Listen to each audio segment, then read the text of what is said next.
Pulling up for the show today, man. FYF Sports Go James Kingdom. We got another TikTok takeover episode for you guys, man. It should be a good one for you guys today, man.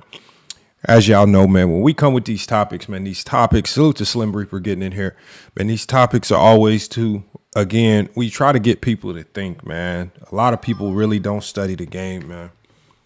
You know, this game of basketball is, my bad, y'all. This game of basketball is different from any other sport, primarily because basketball might be one of the few games where almost anybody could just walk in the gym and participate.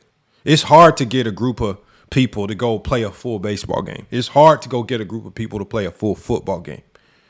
You can literally wake up almost any day of the week, go find a gym and play 5-on-5 basketball.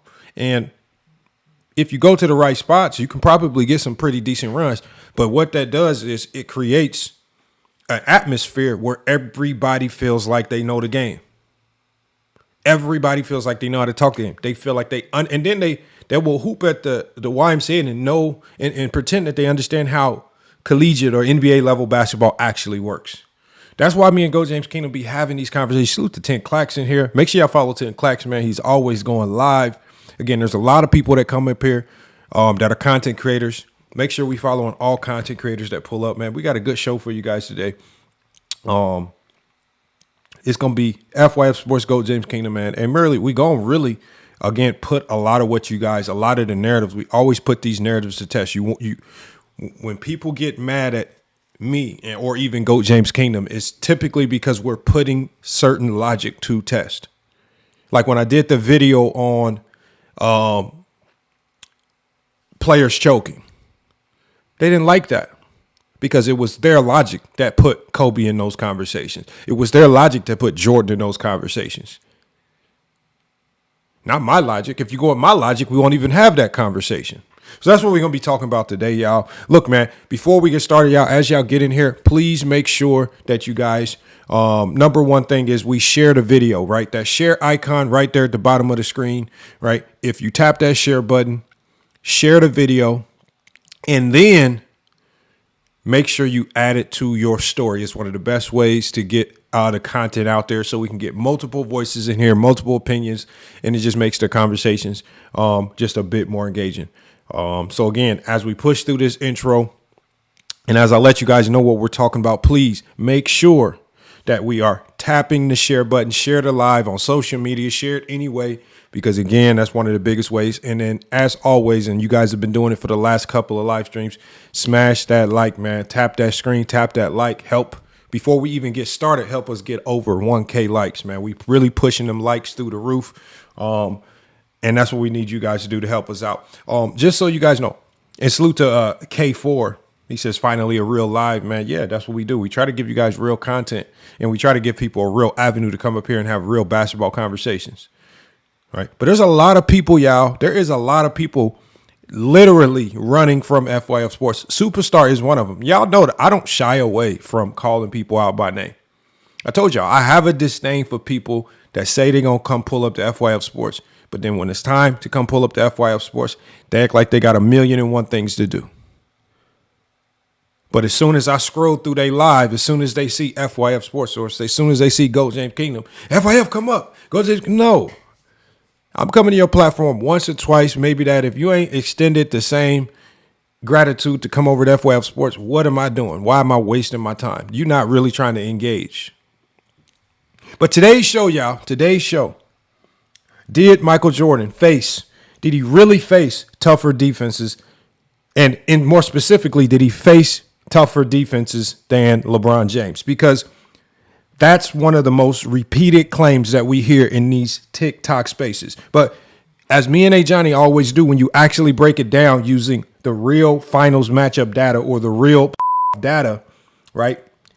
This conversation don't sound the same. So we're going to be talking today about who was actually guarding these players possession by possession, not just the big names thrown around. We're going to be talking about Jordan's primary defensive assignments in the NBA Finals, in the playoffs. All right, we're going to be talking about guys like John Starks, Dan Marley, Bryon Russell, right? Again, solid players that we're going to be talking about here, but are they elite? Are they versatile? Are they system level defenders, right? We're going to be talking about that. And on the flip side of that coin, we're going to be talking about LeBron James, right? We know that LeBron James in his matchups, he saw players like Kawhi Leonard, Andre Iguodala, Draymond Green, Paul George, right? We know that these players are considered elite anchors, right? These players also had defensive schemes behind them designed to stop LeBron, right? We're going to be looking at all of this data. And as we always talk about in this show, right? The narratives that you're going to hear today, it's the same mistake that people make when they're looking into today's games and they're looking to make those props and parlays, right? They always go off what sounds right as opposed to what the data actually shows. We see that a lot in these conversations. This is why me and GOAT James Kingdom, we are using Prop GPT. Y'all see it right here on the screen. Y'all see at the bottom of the screen. It says download Prop GPT in the Google Play Store, in the Apple Play Store. Make sure you are downloading Prop GPT. This is why me and GOAT James Kingdom use Prop GPT, because it breaks down matchups the same way that we are doing here on FYF Sports, right? They compare perception versus reality. You guys, when you guys use your perception, you lose your picks. You get them wrong. If you use Prop GPT, it's going to give you the reality. That's how you can start winning, right? It's going to show you where the real edge is based on trends, roles, and actual performances. Again, like today's show, it's highlighting plays such as, again, like the other day when we gave you the Pell Larson play, 17.5 over points, rebound, and assists versus Toronto. That hit, right? Again, y'all need to download the app, man. It's going to help y'all be a lot smarter. Remember, me and Johnny, we were one of the first to start using Chat GPT. And what did the people start doing? They started getting mad. They started crying because we were able to fact check them in real time with a lot of things, man. So whether it's breaking down finals defense or finding value in today's games, the approach stays the same. Stop guessing and start look at what's actually happening in the game. Use Prop GPT. You can download the app. Y'all see it right here. Go to your Google Play Store. Go to your Apple Play Store. Go get that app. Get that app. Download it, man. It's a free trial, 7-day free trial. You can try it out. All you need. And you guys will be good to go, man. But look, y'all, we're going to push through this intro, man. We got a song from one of my most faithful viewers over on FYF Sports, man. He's an artist. Make sure you guys go look him up on Spotify. Artist by the name of Retro. He sent me a song called Compete, right? Because that's what we like to do. We like to compete. Remember, I did a video talking about the level of competition for Jordan. Absolutely trash in the 90s, right? We're going to be talking about that. But he sent us a song that is on par with what the topic of the show is going to be. His artist name is Retro. Song is called Compete. As we get through this song, make sure you're sharing the live, right? Make sure you're smashing the like. And then we're going to go ahead and get Go James Kingdom up here to cook because we got another good one for you guys today, man. Let's go ahead and cook out.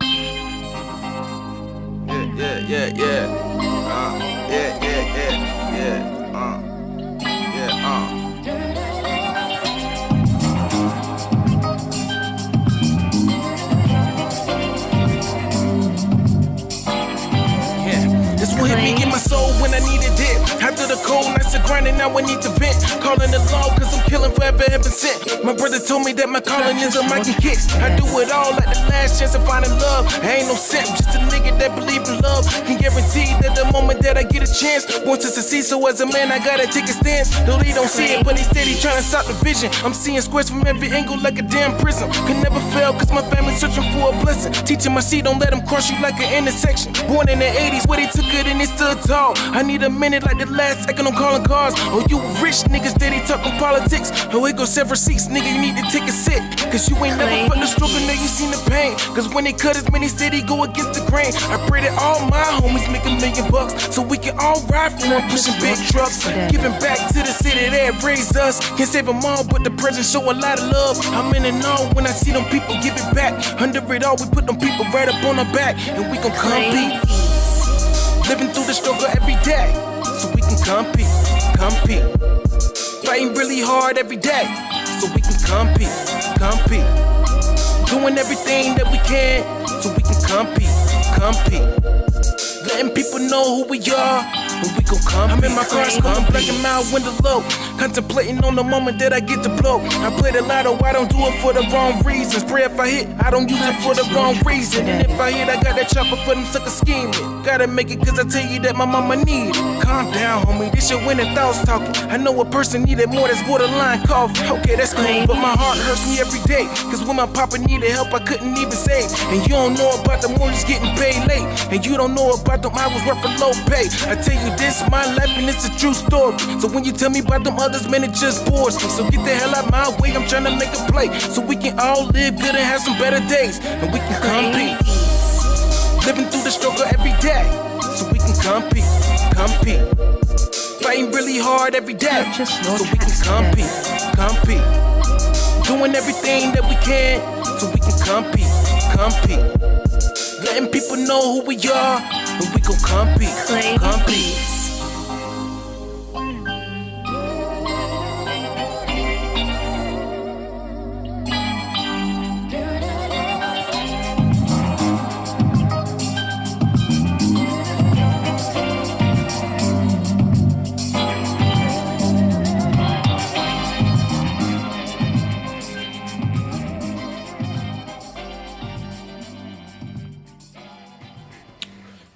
Make sure y'all go check them out, man. That's Retro. You can find it in Spotify. The song name is Compete. FYF Sports. Go James Kingdom. I see a couple guys in the backstage coming up here. Can't wait to get everybody up here to cook, man. We got another good show for you guys today, man. As y'all can see on the big screen, we're going to be talking about it today because people love to run with the narrative, man. So we're going to address, how do we address narratives? We don't address narratives by the chatter. We don't address the narratives by what we think we saw with the eye test. We address these narratives with the facts, what is documented. Don't come up here and try to pretend like we are dumb. If it comes down to it and we have to talk about Craig Elo, don't come up here and act like we are dumb. If it comes down to it and we have to talk about John Starks, do not try to pretend and try to tell us that the guy that was bagging groceries is equatable to Kawhi Leonard. We not dumb. Again, I ask everybody, I'm telling y'all, this is not the conversation to pretend like we dumb. Remember, don't come up here trying to pretend that Jordan scoring 40 points is his defense. It's not. Thank you, King Shai Solomon. We not dumb. And this is that I feel like in today's show, I feel like we're going to have to re-emphasize that a lot, man, because I already see it coming. Let me go ahead and get Go James Kingdom up here to cook, man. Hopefully he's ready to go. If he's not up here, we just going to take off because I got some information. Oh, yeah, we got Go James Kingdom here. And salute to OG Tay and the Motion Pod. I see y'all in there. I'm about to pull y'all up here in a second. But I got to let the co-host get his say-so in, man. What's good? We got Go James Kingdom in here. Make sure y'all following Go James Kingdom, not just here on TikTok. Make sure all you got to do is follow Go James Kingdom on YouTube as well, man, where he had a really good Friday Night Exposure show, where you guys are now running from the Friday Night Exposure show. And then he has his Sunday show, which is going to be coming up tomorrow, man. You know, kind of reminds me of the newfound version of the Sports Reporters. Make sure y'all check them out. And then also on Mondays, we got the Hardwood Authority. Make sure y'all check out the Hardwood Authority on Mondays, man. Inside the Arc, and those guys have been doing a great job. And them shows been doing crazy numbers on FYF Sports, man. So salute those guys for putting out quality content, man. We starting to build that network up, man. Hold on, let me get you guys up here. Hold on, we lost Go James Kingdom. All right, hold on. Let me get everybody up here to cook. Salute to J Money, OG Tay, and the Motion Pod. We got Go James Kingdom up here. What up, y'all? What's good? Y'all can hear me? What up? What up? Tight shit. Hey, Go James Kingdom, man. What's good, man? How you feeling? Make sure my mic was good, man. That's all. You know, TikTok be tripping, man. Peace and blessings, man. I'm feeling good, man. You know, I'm doing better than most Zesties, like usual. You know what I'm saying? I'm chilling, man. I'm ready for tonight's show. You know what I'm saying? Look at Go James. Look at Go James. Look at what makes a GOAT, and it can be Mr. James. I'm here, man. I'm tapped in this emotion. What makes it go? I'm trying to get. What I'm you trying to just get say? right into it. First off. So Jay, I'm a What's up? co-host. You need to sit back and wait your turn. When we address you, you'll get your Okay, chance to I'm gonna speak. sit back. I'm gonna mute myself right quick, bro. That's all. Okay. Look, that's respect. See, we respect that. No problems at all.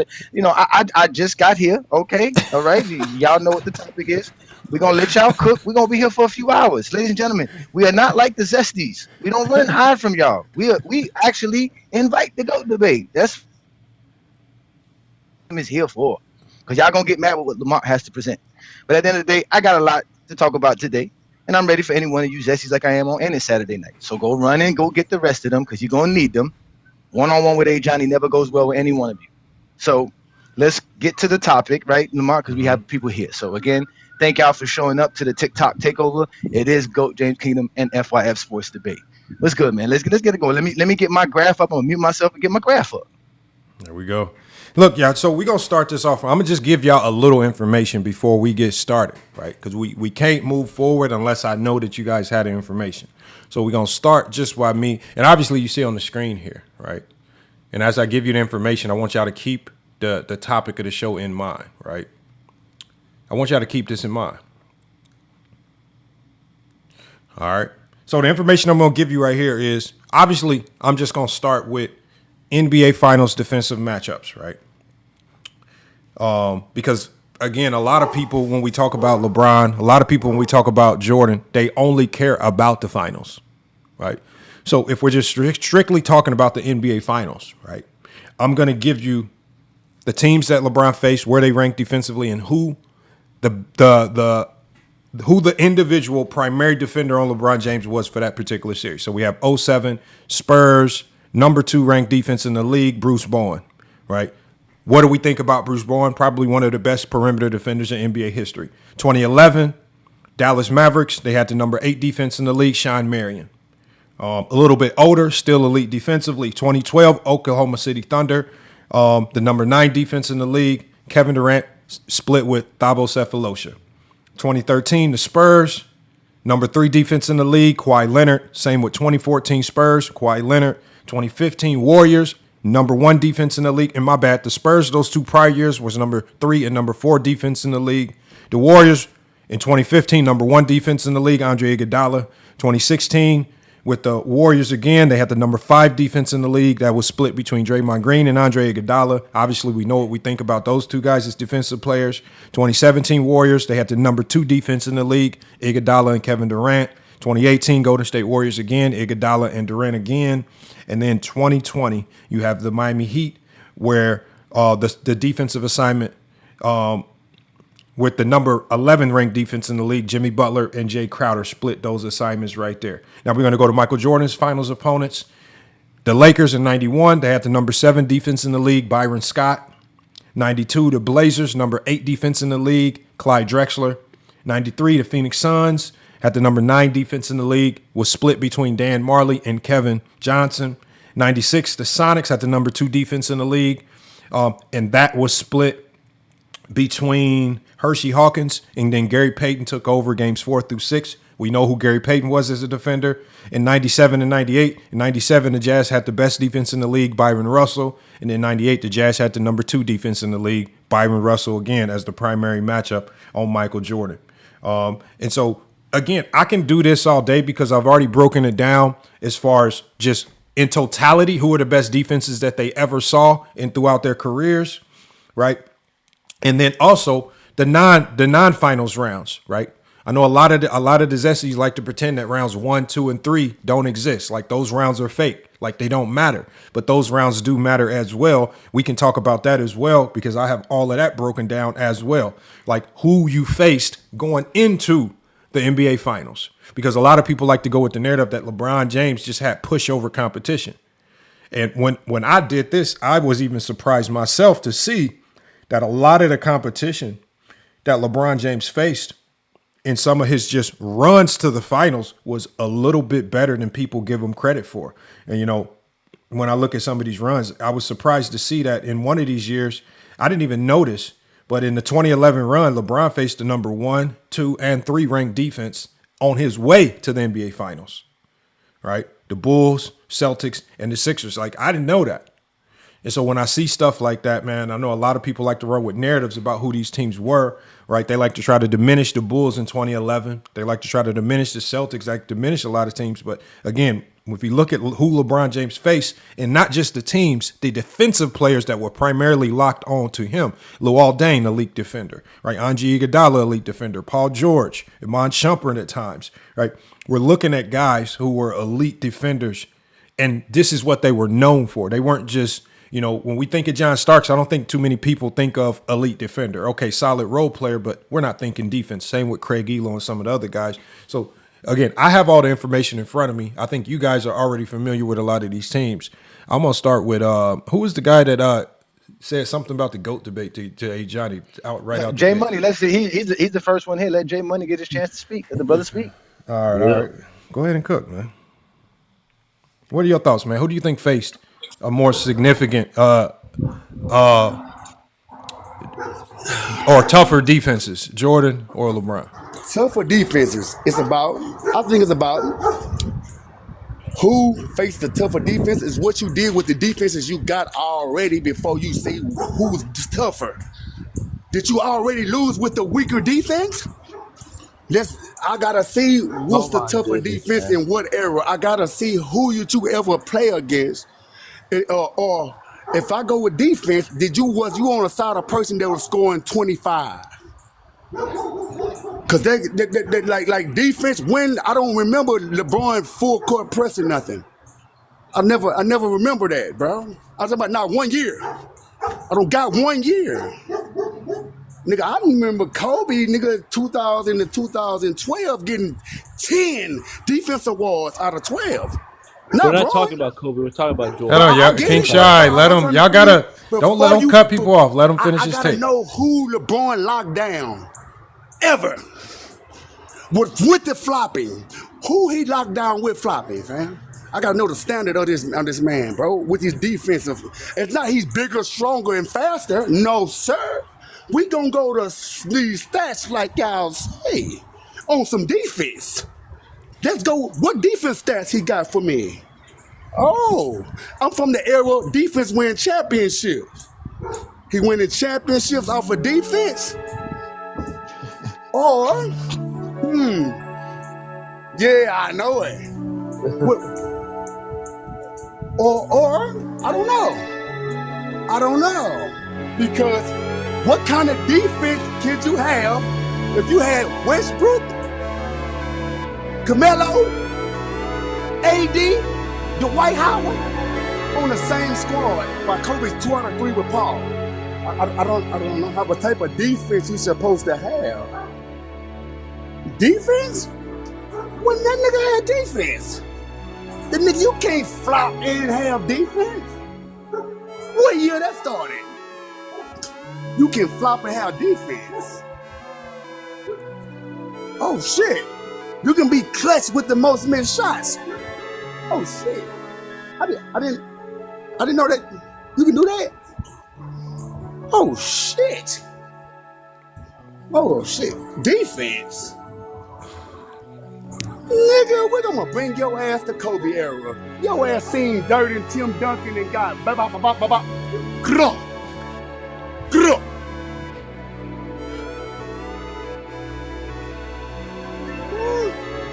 That's a great take right there. That's probably might be one of the best takes of the day. Now, Jay, I get it, bro. Because defense is not in his arsenal, so you got to use something to make him look good to lift him up. No, Jay. Can I give you one follow-up question, Jay?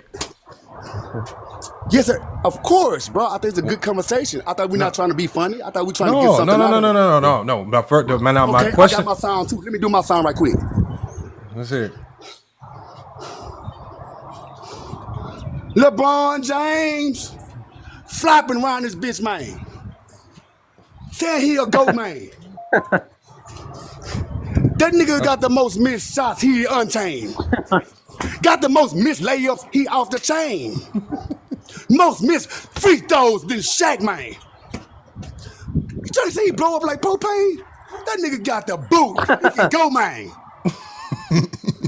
This nigga what you talking about? Okay, can I ask you one question, Nigga, J you Money? can't flop and be no GOAT. I'm just Okay. saying, what's the standard? Okay, J Money. Defense, I thought it was both sides of the ball. Okay, J Money, can I Now, ask you y'all one not question? gonna tell me nothing about both sides of the ball. Okay, Knowing that Kobe, all team defense, you not finna say nothing about no fucking all team defense, bro. You're not finna talk about all team defense, bro. You not, bitch ass nigga. What you do? Okay, I'ma listen, bro. Y'all finna talk about some all team defense, bro. I'ma listen, bro. I'm wrong, bro. You right. I'm finna listen about this all team defense LeBron guy, averaging 30. Okay, now first He question, averaged 30, J. hit 15. Now, J Money, one question. Yes, sir. Yes, sir. You got it. Who faced tougher defenses, Jordan or LeBron? It wasn't LeBron.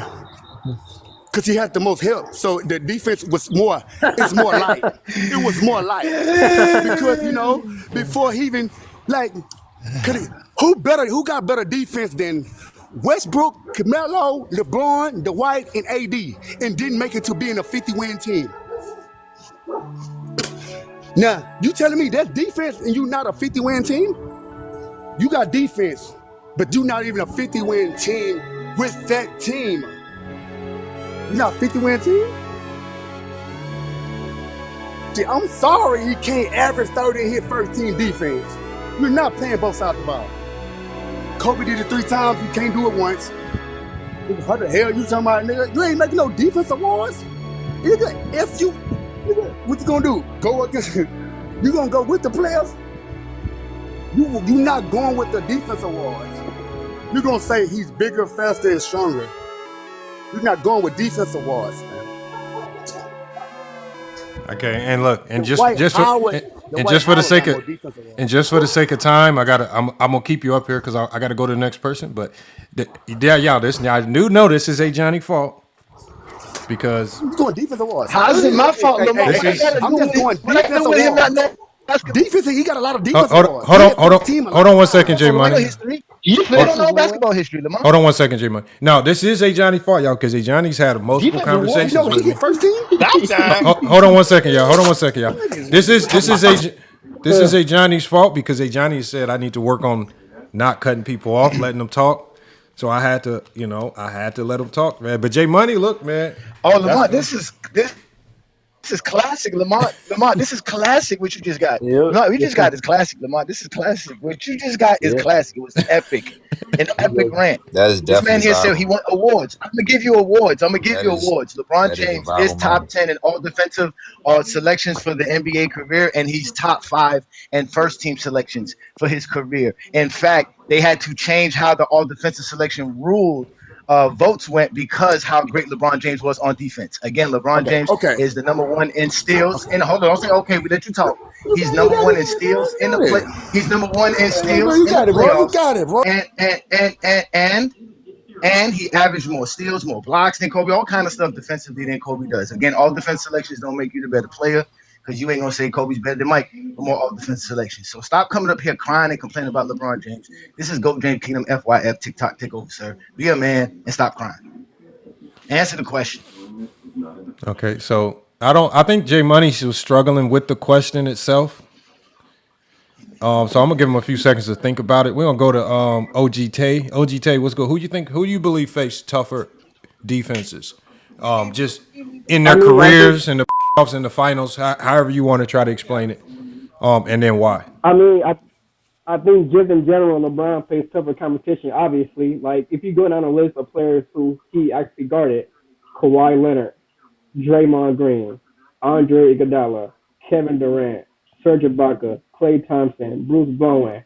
These are guys that are in DPOY conversations, or they made all defensive teams, right?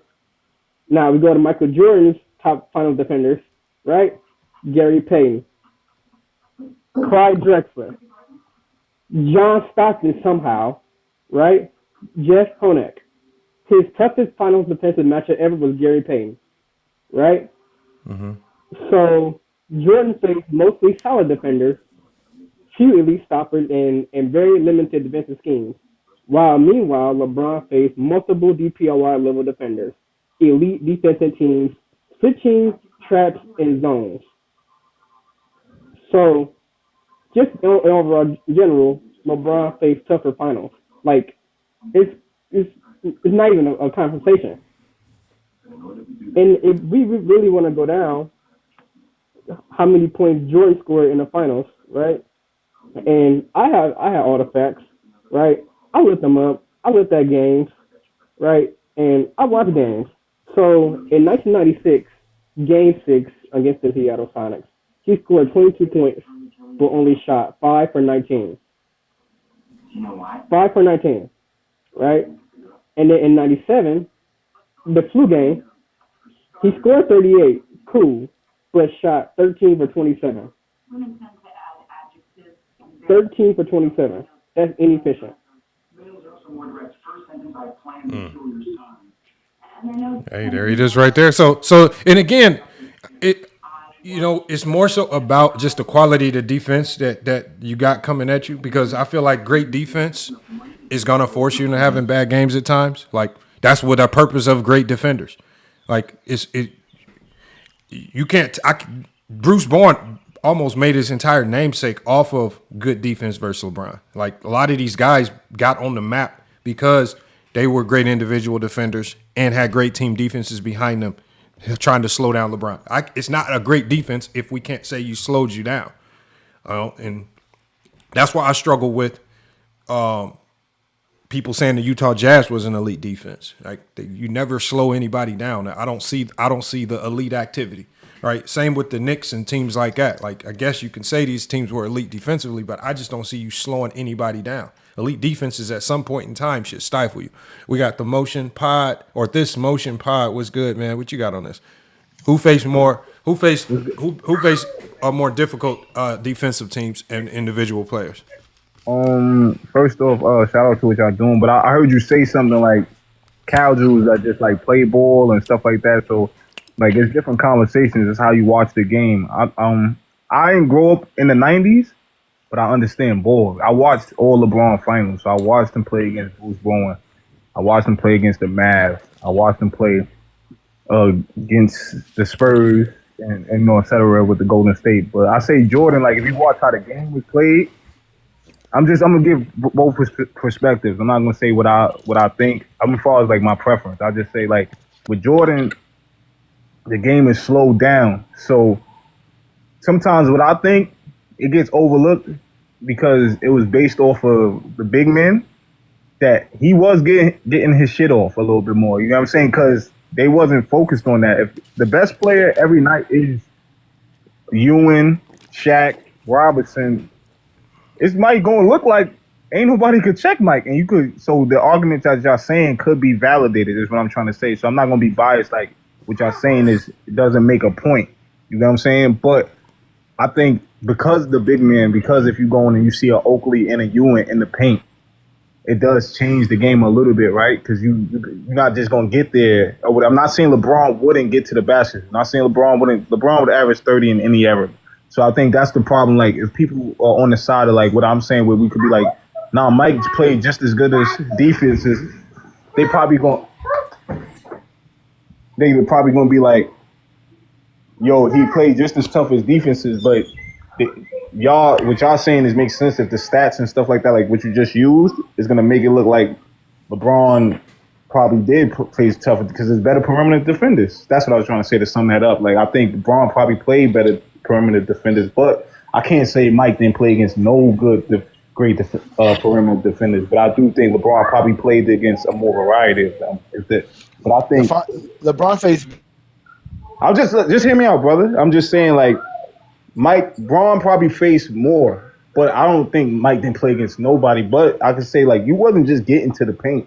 The game was played different. It was slowed down. So Mike just wasn't, like, if you look at the 80s Michael Jordan, like, when he's playing against Bill LeBron and all them, it was hard for him to get to the paint, and he still was averaging 40. So the people that are caught up in that era, they do be like, yo, it's tough. Because, yeah, they fouling him, throwing him on the floor. So what y'all saying is, like, that's false. That's false, brother.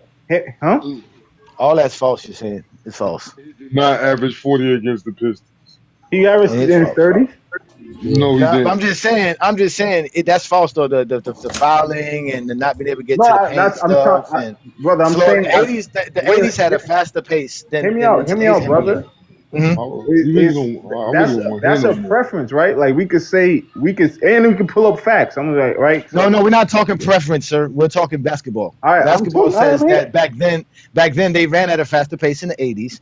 You said Bill Laimbeer, sir. That's what you just named. You just said Bill Laimbeer. I didn't say. I'm not just using. But Bill Laimbeer is the big man that Jordan couldn't dominate versus. That he was getting bounced out of the playoffs 3 straight years in a row versus. Like this is what we talking about. You want to let me finish my take? I just heard him at the beginning say that they're not cutting nobody off. I'm not saying nobody. First of all, I'm a co-host. I get to cut people off. No, my fault. You LeBron. Yeah, I'm a co-host. So we heard what you said, but we heard this plenty of times. You act like you bringing some profound information to us. We've heard you guys lie about Jordan, what he had to face. Those defenses were not that good. They were not able to just foul Michael Jordan. They were not just able to physically. Michael Jordan couldn't get to the paint because he can't dribble, sir. That's if you want to say anything. Somebody said push him left, and he couldn't dribble. That's like what are you saying? And LeBron James had to face defenses that didn't let him get to the paint. He had to figure out a way to do it, and he still did it.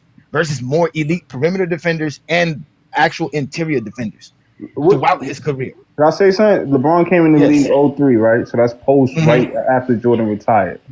So, right, when he came in, he averaged a dub, right? So they kind of still played in the same era. Jordan averaged the dub as an old man, and LeBron averaged the dub as a young man, right? So I'm saying that both games could transcend in any era. I think if Jordan played in this era, he could adjust just like LeBron would adjust. They're two great players. Do you really think Jordan in 2003 was as good as LeBron in 2004? Yes. Wait, hold on. That's another conversation. That's actually false. Hey, yo, when you done up here on this panel, I want you to start your own live. I want you to try to convince that. I want you to start a live. Why don't you go start a live on that? I'm not saying he was just as good, but he averaged a dub. So I'm just saying, like, he gonna average it. Yo, hear me out, real fast. Hear me out, Go James. Well, I'm saying Bron still faced post some of that, whatever that rough physical era, he still did him. So it wasn't like he came and averaged 30 the first season. He averaged a dub. You know what I'm saying? Like, the next year he averaged 27. The year after that he averaged 30. And the year after that he went to the finals. Okay, what are you talking about? I'm saying though he's still seeing some of that. So what? But I'm saying Mike would have adjusted. They're great plays. Any great player would adjust in any era. As far as like, if you asking for adjustments, then we don't know he can do that. That's just you thinking he could adjust. Well, that means you admitting Jordan couldn't do what he could do. Okay, so hold on, before most because we got a couple other people. You tell her out of the subject too as well, trying to defend my. So for example,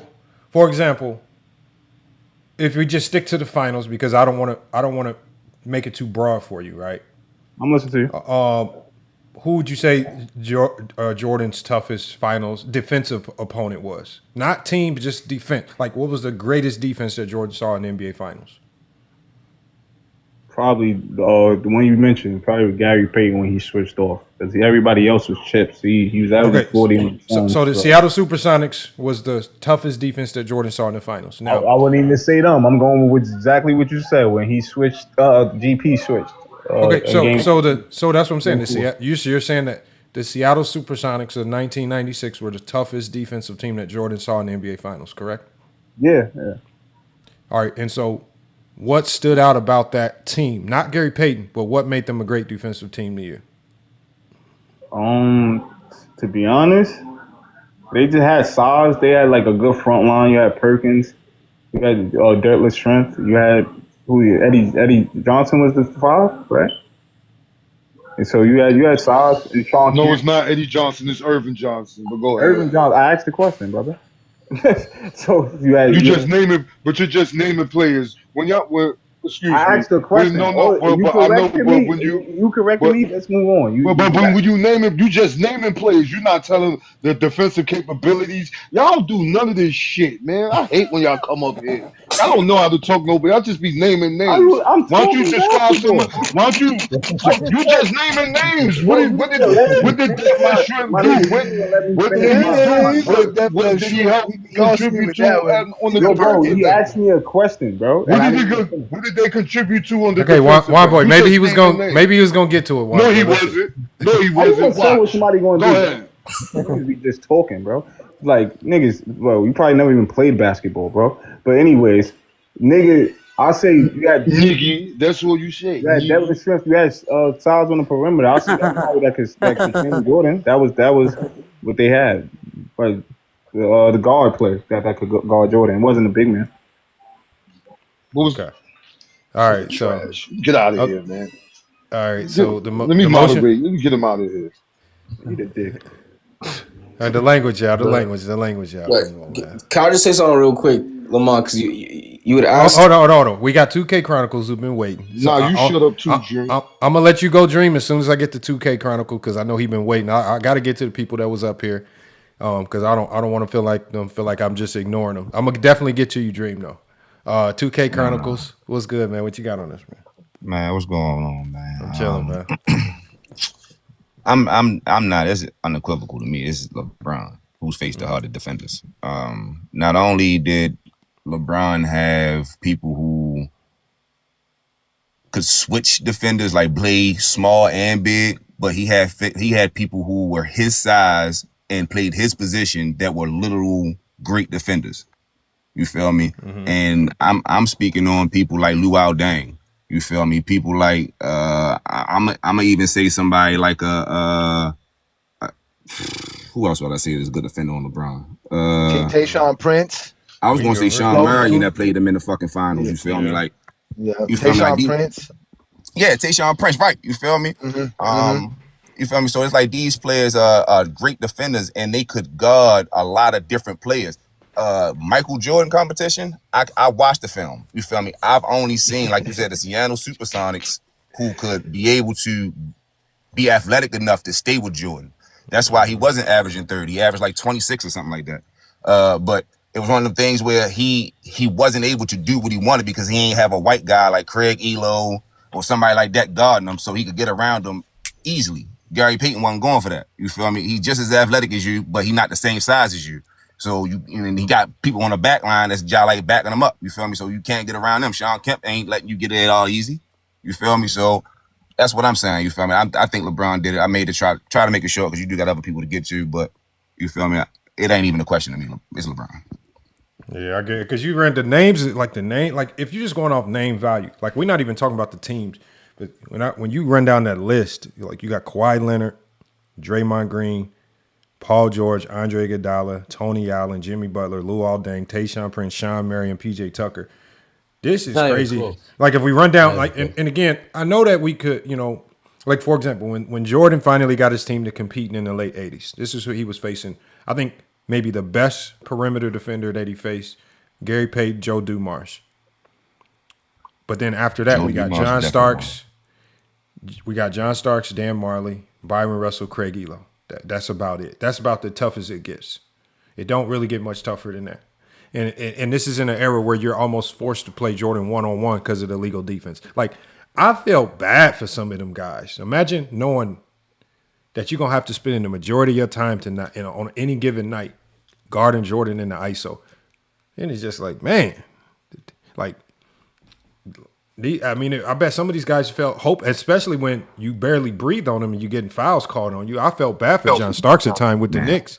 I'm talking about they breathed on him wrong. There were times I'm talking about the Knicks played beautiful defense, whistle, foul, and it's just like, man, this is what we doing here. So, I even take it to when they changed the rule for Jordan to win. You feel me? Like David Stern he went to David Stern or whatever happened. I don't know how it happened, but he's seen how Detroit was beating up on Jordan, and they was like, man, that's not good for entertainment because a lot of people saying like, yo, Mike is getting beat up, it's not fair, da da da. And then on the other hand of that, the most famous person in basketball is not able to get past his team. You feel me? So I'm gonna make a rule up. Hey, don't touch this guy. Anything that comes and looks like this, then it's a foul automatically. And he's a great free throw shooter. I'm not gonna take that from him at all. You feel me? So anytime he goes to the line, that shit almost cash. So it just became easy for him. Yeah, I agree. The whistle, they have the refs, and you got the legal defense. defense. The ISO defense with that too. Yeah, the legal defense. You can't sit in the paint. You got to guard your man. If you don't guard your man, you got to go double. If you don't double, you sit in the paint. It's illegal defense. So yeah, it's just easier. Yeah, it got tough. Man, we go to Dream. Dream, what's good, man? What was you about to cook on? I was gonna say like there are no elite defenses of the '90s because you can't be an elite defense unless you beat an elite offense. And an elite offense has three options to go to. Most teams in the '90s could win without having three options to go to, and Jordan didn't go against teams that could stop the Bulls' three top options. So it's like there are no elite defenses of the '90s because there's no elite offenses of the '90s for them to have proved that they're an elite defense. So LeBron went against more elite defenses because in this generation, in LeBron's generation, switchable defenders, versatile bigs, small guards and big guards that could play defense. The teams can stop your first two options. You have to have three counters to be an NBA champion. It's a lot of shit. But there's no elite defense of the '90s. There's players you could argue individually were elite, but there's no elite defenses unless you say the Bulls that were in the '90s. Where do you think the Dream does? Where do you think the narrative comes from that the '90s is this great defensive era? When again, I agree with you to a certain sense that where are these great defenses when none of these great defenses, other than the Bulls, gave us great defense results? Where do you think the narrative comes from?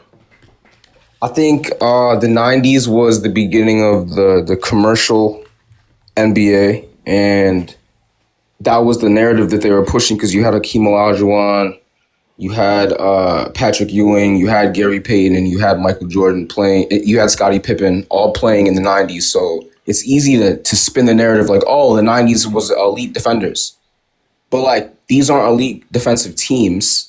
And like, how could you prove to me you're an elite defensive team unless you were going against a top offense that could score a variety of ways and you stopped them? How are you an elite defense? Like, what was the offense that could score inside, score in the middle, score in transition, and shoot threes? What team is that? Because back then, elite defenses were teams that fouled. That's what was considered elite defense. Yeah. And what happened is that, like 2K Chronicles said, once you implement this flagrant foul rule, now that becomes a liability on defense. So all the great defenses in the '90s became a liability because they played physical basketball. The Knicks, even to a certain extent, the Chicago Bulls. But what saved the Chicago Bulls was they have one of the best offenses in basketball, right? So a lot of those teams, and that's why you see a drop off from the Celtics and all those teams from the '80s because it was a different style of basketball, a different brand. You had to get the big man. So you get guys like Akeem, you get guys like David Robinson, you get the Alonzos, you get the Mutombos. Now you have a solid defense because now no one can score in the paint. You just got somebody standing there because your big man ain't gonna be far from the rim, so his defender's gonna be close to the rim. So. Hey, Johnny, who was the leader of that charge? Mm-hmm. But that's the thing. You know, the funny thing was, it wasn't like they were fouling and hurt Mike. Mike was really doing that for his teammates because his teammates were the ones that were getting bullied in Michael's eyes, right? He thought his teammates were soft, so he was like, what else? What other way to protect them from the Detroit Pistons? Because it is true. If you are Horace Grant, if you are those big men, those are the ones that are getting elbowed. Those are the ones that are getting knocked around because they close to the basket. Jordan wasn't getting knocked around, ladies and gentlemen. We watched a lot of Detroit games with Michael Jordan in the playoffs. They were not doing it to that. Maybe in the regular season, but not in the playoffs. Let me say one thing. Truth be told, I don't know why Juan Boy blocked our ball, but I know here on FYF we blocked all ball because the man would not stop sending me DMs. I'm not trying to go to my DMs and I'm getting DM after DM after DM. I had to put you on mute because I'm getting so many DMs and I kept getting them. And again, so again, like, I don't know why y'all care. And then secondly, truth be told, do not mention content creators that really don't grace the FYF platform, man. Again, that just equals a mute for the entire live, man. I'm tired of y'all coming over here trying to run free promo for sorry content creators who do nothing but push a whole bunch of narratives and are too afraid to have a real basketball conversation with somebody. Come on, there's other places you can go to so you push them narratives. You're not doing it on. We're not addressing nobody that's too afraid to pull up the FYF Sports. All right, talk about the people that will actually pull up. But yeah, no, go ahead and cook, y'all. We got Juan Boy and we got King Shai Solomon to get their thoughts off. But hey, Johnny, you can go ahead and finish your thought. No, that's all. I just wanted to reiterate, about Jordan. And again, it's not to say that Jordan didn't face tougher defense for his era. and he didn't have to go through guys who were trying to, stop him to a certain degree. But when we look at the real stuff objectively, like Lamont's bringing up all the stats, not just the stats, but what the defensive players was. Like I said, I did a show last night. Just the first 6 playoff runs, LeBron James faced defensive anchors that equaled up to 41 all-defensive selections, 9 defensive player of the years, and 3 block titles for their career. Like he faced Ben Wallace, Tim Duncan, Kevin Garnett, Dwight Howard, Kevin Garnett, Tyson Chandler, 6 straight playoffs. And then had to go up against Serge Ibaka, Iguodala, not Iguodala, Draymond Green, Andre Drummond, right? All these, Al Horford. Like he has been going. Let's not mention when he gets to the West, he had to play Joker and Rudy Gobert and all these. Look, again, LeBron James has just faced tougher competition, whether we look at it from a player standpoint or from a defensive scheme standpoint or at just a total defensive outlook. He's just faced tougher competition. And then when you throw Kobe in it, yes, of course Kobe's in it because Kobe played a part of LeBron's career. So throughout the 2000s and the 2010s, Kobe played versus some elite defenders and some elite rim protectors. And that's why we always tell y'all he's better than Mike. Only thing that saves Mike is his career over Kobe, but Kobe was better than Mike. But I'll let y'all cook, you know what I'm saying? I'm listening. Mm-hmm. We got one boy. What's good, man? You heard him. People like what's his name? Jay Black. Was that Jay? Jay Money. I ain't worried about. I'm gonna try to keep it clean on the strength. I'm a little faded. It's my birthday. I ain't even worried about the faggot asshole ball. Right? Oh, come on, man. Come on. Oh, you know what? Yeah, man. Happy born day there, One Boy, man. One Boy's happy birthday. Like all these cheerleading dudes who block him for what? Because I don't want to see somebody that look like Vernon Maxwell. Like, get out of here, man. I ain't worried about no all ball. His slow country Bama sounding ass. Yo, I'ma get mine, and then I'm gonna let you go. You gonna tell me about? I'm gonna tell you about my guy. Same thing he told me, Lamar. Ain't nobody worried about all ball. Y'all worried about all ball. You know how I feel, man. Listen, like I said, I ain't trying to mess the live up. I'm just trying to chill, man. I feel you. All right, hold on. We got King Shy. No, and we got YB pulled up. What's up, King Shy, man? King Shy on mute. YB, what's good? What's up? What you got on this, man? No, something I want to mention is that I hate how Jordan fans, because I was in a debate with one earlier today, and they love to rewrite events. Like they can't take a context of what actually happened in real life because it's not quote unquote fair for them. So what they love to do, especially for defense in the air, is that they're gonna discredit all the zones. They're gonna say you can defeat it with mid-range shooting. They're gonna remove all the switches. They're gonna say that perimeter defenders in the 90s was better. They just want to make it fair for Jordan. Because if they look at the actual events that happen, and then they go on to complain that once we try to use consistent logic, now we're the ones that are soft because we're trying to rewrite and make it all. No, we're just going by what happened. So what actually happened is that LeBron, he played against zones, he played against switches, he played against traps, and Jordan had to play against man-to-man. But the way they make it fair in their mind is that they discredit the zones, they discredit the trap, they discredit the switches, they discredit it all to try to make it fair. They say this for the 2016 finals. They say this for everything. Every time LeBron goes up against elite competition, the way they make it fair for Jordan is by saying that LeBron had so much help. That's how they do it for Kyrie Irving. They overrate Kyrie Irving. It's for the same reason. But going back to the topic, and we can even talk about 2016 finals. What they're going to do for Draymond Green, because they had elite defenders. They had David West, Draymond Green, Iguodala. They also had John Livingston was all right, but he wasn't guarding LeBron. They also had elite centers for guarding the paint. They had Azili, they had Andrew Bogut. They didn't have Zaza Pachulia, but I know they had a third one, right? And here's the thing, right? What they're gonna do, right, is that they're gonna say that Klay Thompson defense meant nothing. They're gonna say that Draymond Green, he can't shoot, he can't score, so the defense. They don't even talk about defense for real, but. They're going to say Draymond Green was just a help guy. They're going to discredit Iguodala. They're going to say, the finals MVP was because they hated Curry. So notice how what I'm doing is that They build all these narratives for all these players to try to make it as fair as possible for Jordan.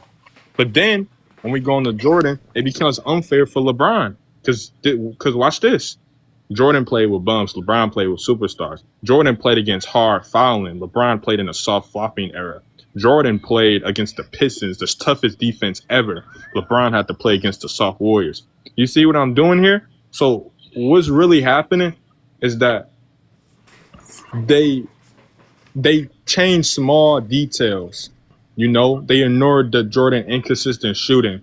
They ignore how if he faced against, you know, John Starks, like you said earlier, he had one of his worst shooting performances against that the 98 Jazz. He had one of his worst shooting performances. I think he even had a game when he shot under 20% or 27%, I believe. You know, he only had Jordan in the 98 finals against the Jazz. He only had one game shooting above 45%. One game.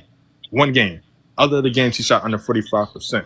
You know, anytime Jordan will face a Gary Payton, a Sidney Moncrief, guys who are at least a small amount competent, who can guard other guards pretty well, he drops. You know?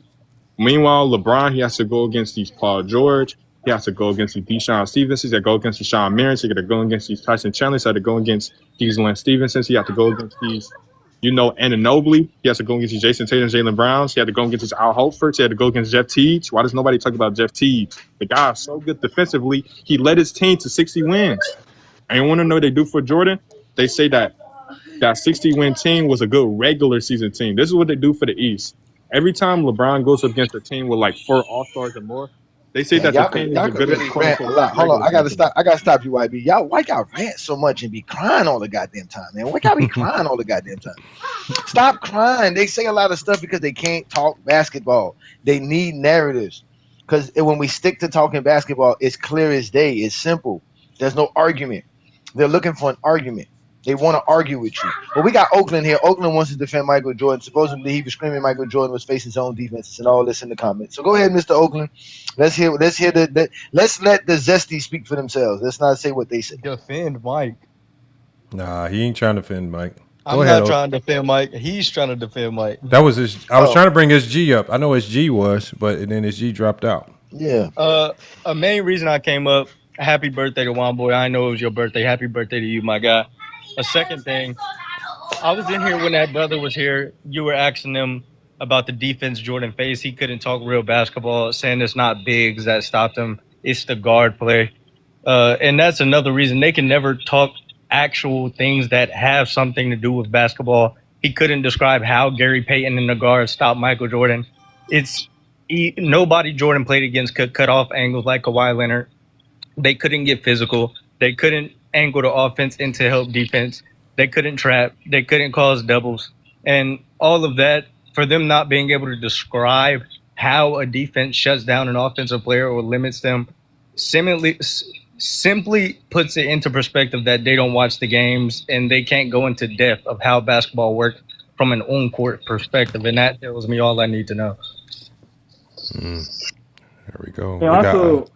And one thing I will say too, it's not even just the finals. It's games where Jordan was inconsistent, and these Jordan fans will act like that didn't happen.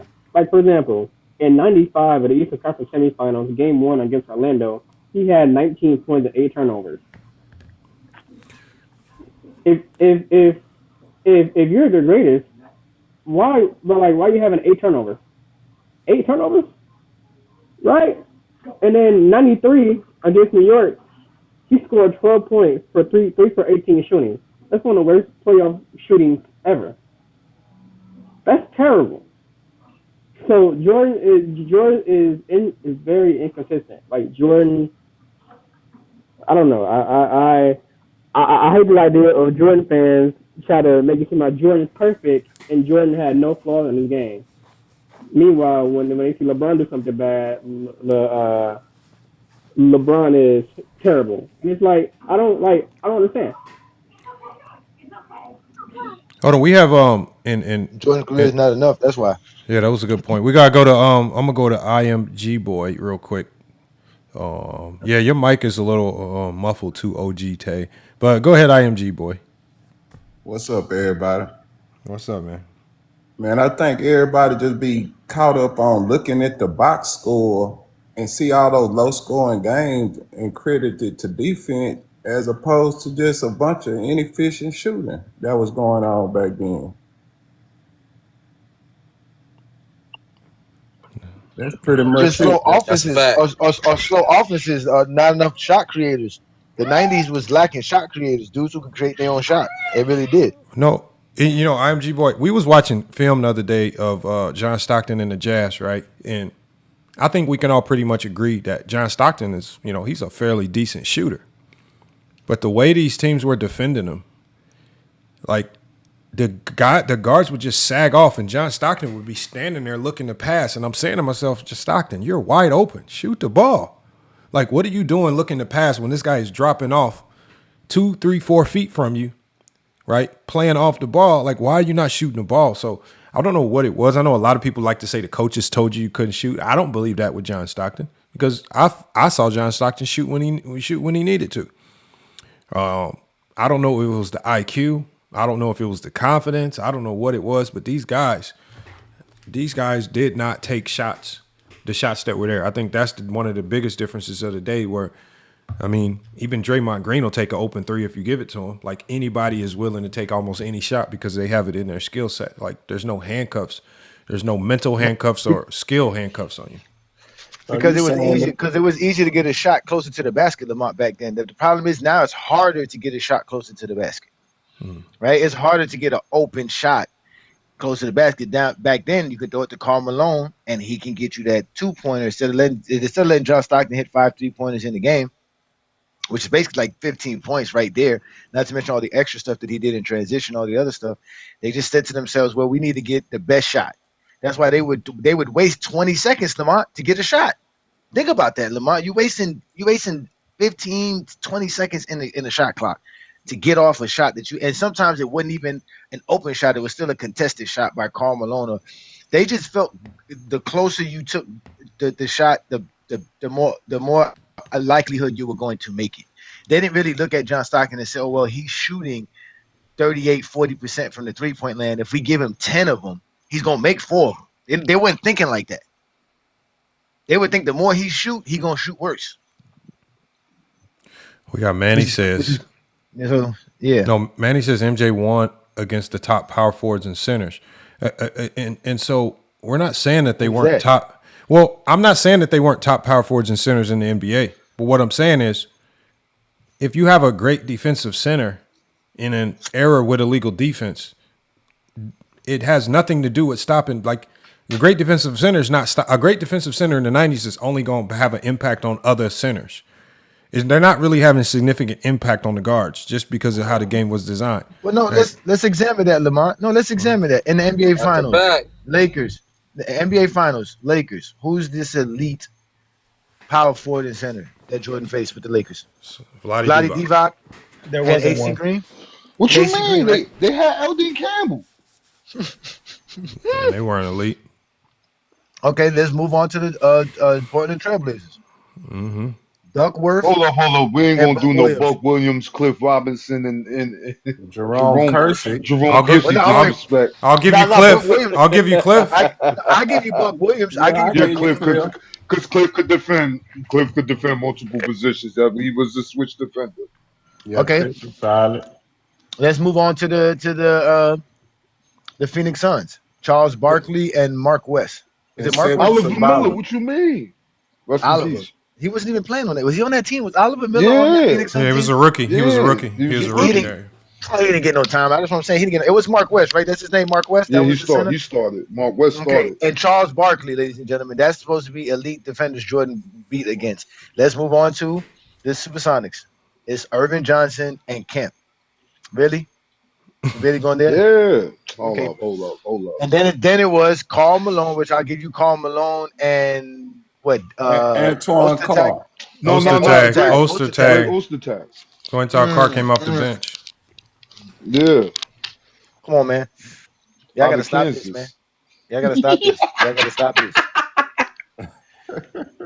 I mean, the crazy part is how you could go team by team and pick the players who are actually pretty good defenders, But when you compare the players to today, and you put them in the 2010s, in the late 2000s, they just don't compare to some of these defenders.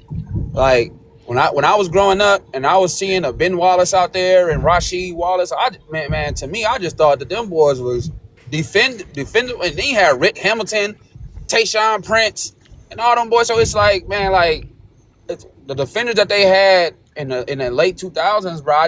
To me, they just don't compare to the second. No, not the. I ain't even gonna say the second, the third, fourth, sixth option on them teams back then. When I look at the third, fourth, fifth option of them teams back then, and I go to today's game and look at the third, fourth, fifth option, we have a Cam Thomas who is considered a hooper, who's getting shipped around like he's not a hooper.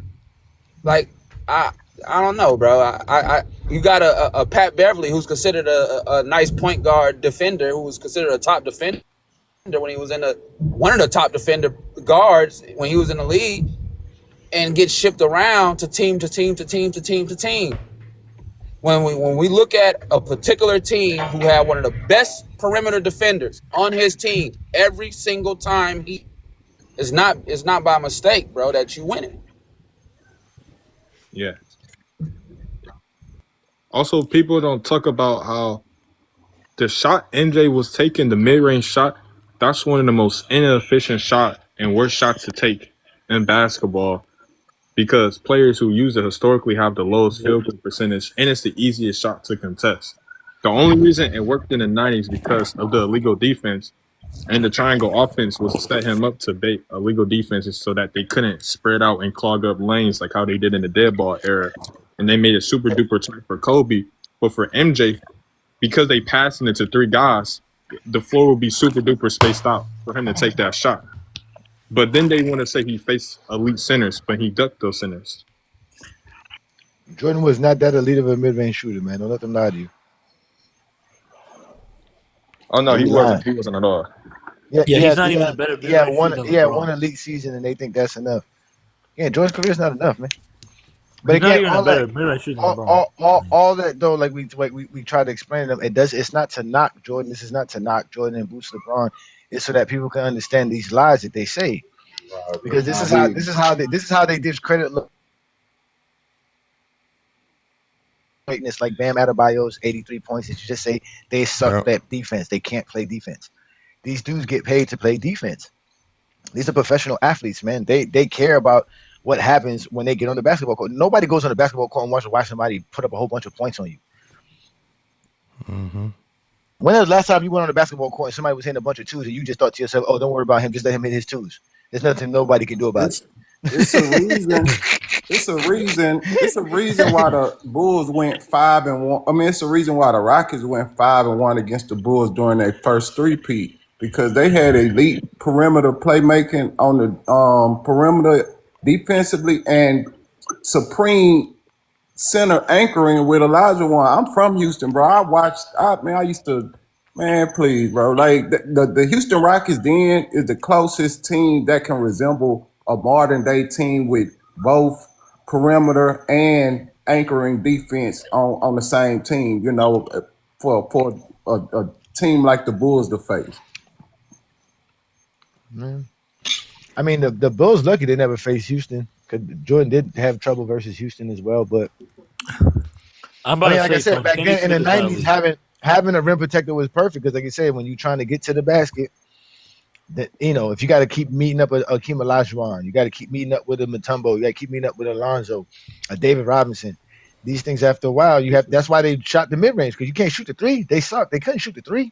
That's why they had to bring the line in. They had to bring the line in to tell them, "Yo, can y'all at least do something?" Do something. And people in the comments mentioning Horry and Kenny Smith on the perimeter, bro. Everybody knows that. Yeah, that was Tony. Hey, I just want to say something real quick. But we talking about Mad Max though. Just real quick, what the crazy thing about basketball is, we live in today is 2026, and we go pull up record books from 1970s and 60s just to see who was winning this and who was doing this at this time. This person was scoring a rebound, whatever they was doing back then. So 30, 40, 50 years from now, when we're not here on TikTok anymore, there's going to be kids that look in the record books, and they're going to see a particular name. over and over and over again. And although you can say that, hey, this person at this time was the best, kids 30, 40 years from now are going to see a particular name. And that is who, to me, that's my goal. Is that name that they're going to continuously to see. The record book holder. He is the records, goddammit. Might as well say it. Hey, what name is that real quick, Black Sam? Just say it out loud, you know what I'm saying? LeBron James. Why do y'all think when it comes, and hey Johnny, he can answer this probably best. Mm-hmm. Why did they try to diminish the record books for LeBron? Like him being top 5 in assists and him obviously, number 1 all-time leading scorer. What's the purpose of trying to lie to us about what these stats mean? Why did they do this? Because there's no way to put Jordan in there. Like Jordan doesn't have these type of records in the record book, and Jordan didn't need that. So that's what they'll tell you. You don't like. That's not what Jordan needs. So the conversation is why are we adding something that nobody ever talked about? They like to make it seem like the record books never mattered, that no one was ever talking records, because Jordan never really went after records like that. Like the only records Jordan ever went after was scoring titles. And also, people think that Jordan. People think Jordan 6-0 is just the end all be all. May I answer real quick? You can answer that, Blake. Go ahead. So you have people who are LeBron fans. They were fans of LeBron James before he started to lose to teams that they feel LeBron James shouldn't have lost to. Once he started to lose, they say, well, he's never going to catch this 6-ring theory of Michael Jordan, or, well, he should have never lost to that team, and why is he losing? Well, Jordan never lost. So now there's a double-edged sword where I'm a fan of this person, but he's just keep losing when it counts. So now I remember the year when they say, oh, he's just there stat padding. Year 15, 16, he's just there stat padding. Everything he's doing is a stat padding. Now he's in year 23, and I try to tell people, you need to wake up and go watch a Laker game and watch history every single time he plays. It's history. Nah, but they just know. I think Lamont. The simple answer is Jordan's career is not enough, so we can't talk about the record books. But when like the young man said, when we get to the annals of history, when you get it 50 years from now, even with the highlights and everything, the name is going to ring bells. That's why Bill Russell's name still rings bells. Will Chamberlain's name still rings bells, because they are the one who set records. Records have always counted, Lamont. That's why they count, because it's recorded. It's the whole point. It's recorded. It's like saying hieroglyphics don't matter. Like, what do you mean? It's the hieroglyph. Like, these things are recorded. That's the most important thing about documenting stuff. Hey, Johnny, if it didn't matter, why separates us from nature? Why does Wilt 100-point game matter? Why when Bam Adebayo go score 83, there's still another person ahead of them? All of those things matter. It matters. It only don't matter because Bron is doing it. Because think about baseball, bro. Who has the most titles in baseball?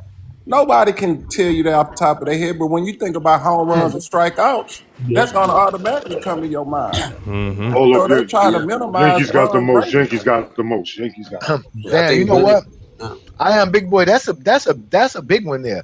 Yeah, that is so true. I don't know who has the most championships in baseball. Exactly, bro.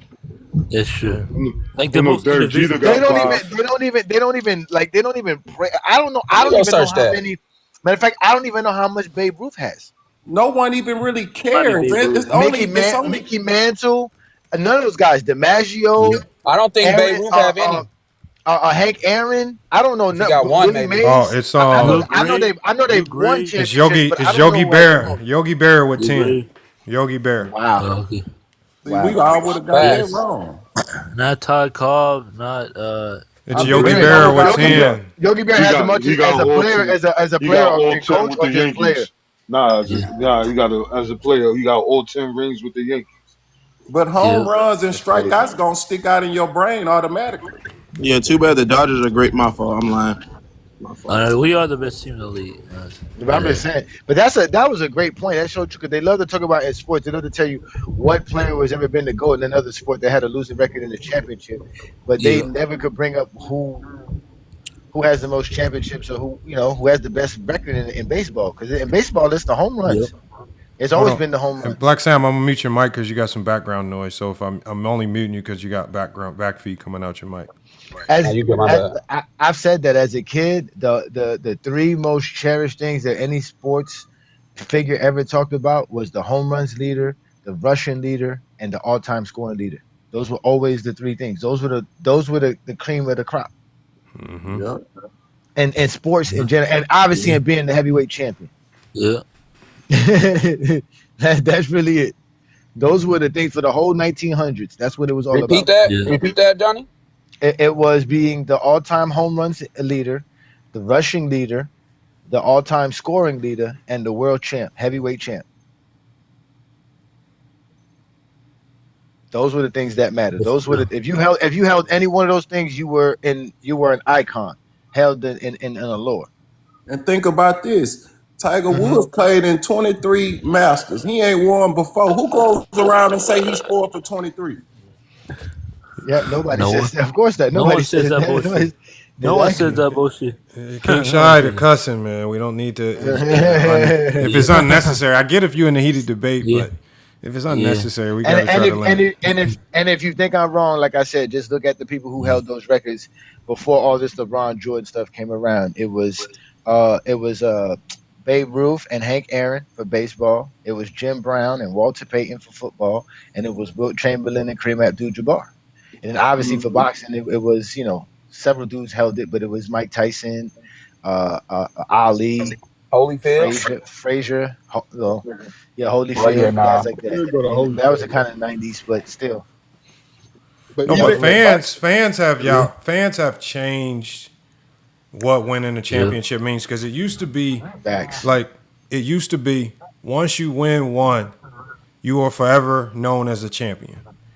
Like the only goal in the NBA for all these great players, like when they talk about Dirk, when Dirk finally got his one, when Shaq and all those other stars address Dirk, they gonna address him champion, right? When they talk about even Shaq, when he's talking to Kenny, they pick on Chuck because they champions, right? You don't never hear them. You don't never hear Shaq saying, Kenny, nah, you wasn't as nice. Like, they're champions. And that's what changed. Where one, like, and so now it's just so funny when I hear people, and I see this in other people's chats all the time. They'll say, LeBron's played all these years and he only has 4 championships. And I'm saying, only 4 championships? Like, when did only 4? That's a lot of me. Like, that's damn, a lot. Like, what's the standard? Like, if only 4 is not enough, then what is the real standard? Like, that is crazy to say only 4. But yeah, they try to redefine what greatness is now. But what 8 of 23 be better? How is 8 of 23 any better? Still like 30%. Yep. Even if he wins a lot. Like you said, 4 championships is a lot. I don't care what nobody tells me. That's a lot.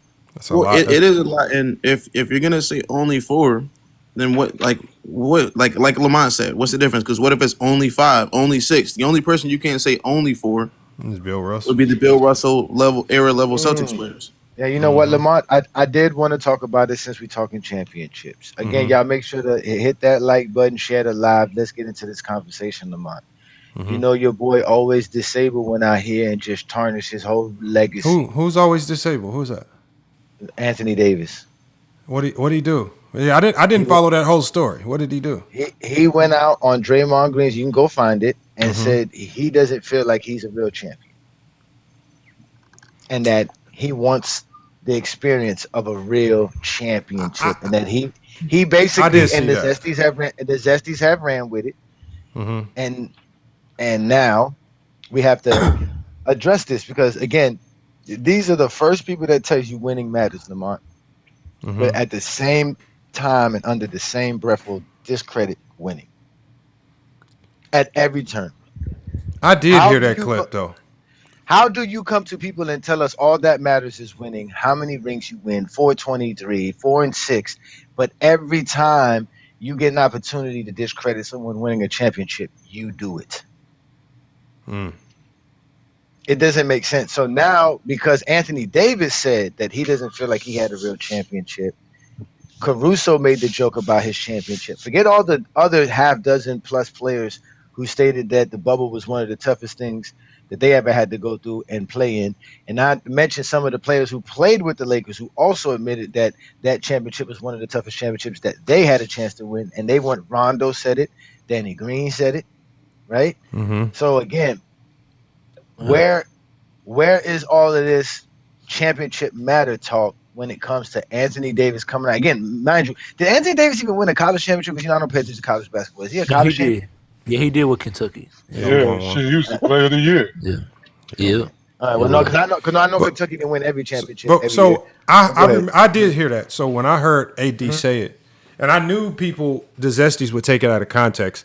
When I heard it, because I did saw that, I thought this is what he was saying. Because he said the 2020 championship, he said, was extremely hard. That's the one thing he prefaced it by. He said this was one of the hardest things he's ever done.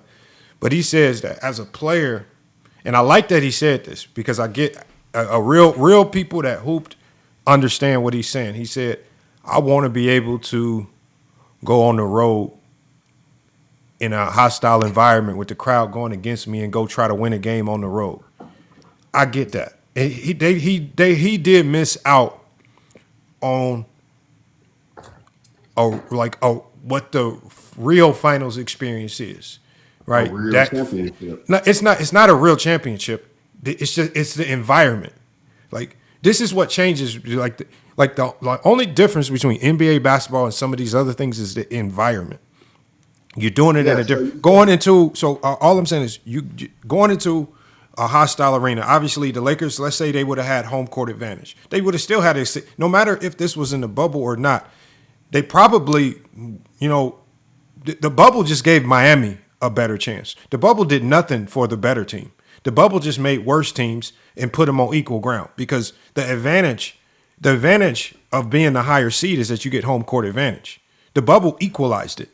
So now you just gave the lower seeded team a better chance at beating you. It did nothing so that's why I think AD said it was harder. But when you want that real feeling, being able to travel, go on the road in hostile environments, that's what you're missing out on. That is true. He did miss out on that. Does it make it any less valuable? No. Of course it does. If you don't go on the road and play road games, hold on, Phil. What I'm saying, Phil, is the environment changes, but what didn't ever change was they're still beating NBA teams. They couldn't control the environment because at the end of the day, if LeBron James would have lost that finals, you guys would have counted it still, right? If they lost to the Miami Heat, y'all would have said it was one of the biggest choke jobs in NBA history. And it would have been, I guarantee you, it wouldn't have been a fake loss. If they would have lost, it would have been a real loss. So again, there's only when it's time to play, you have to play whatever environment the NBA gives you. You have to go win it. I get that I get that. So at the end of for example, in this strike shortened season, the players probably wanted a full season. They didn't get a full season. They had to play on a strike shortened season. Is that any less valuable? At the Rucker Park is different from playing in the NBA. All I'm saying is we know the environment, but again, it's still the same accomplishment. We know that the players wanted a more natural environment. Unfortunately, because of one of the craziest occurrences in world history, which was COVID, they couldn't play in a normal situation. We were lucky to even get real NBA basketball. But what I'm asking you is this.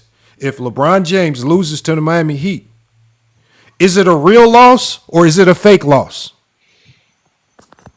It's a real loss. Okay, so if he wins, it's a real win. Exactly. Be consistent. Can I make a point? Go ahead, Philip. Oh, okay.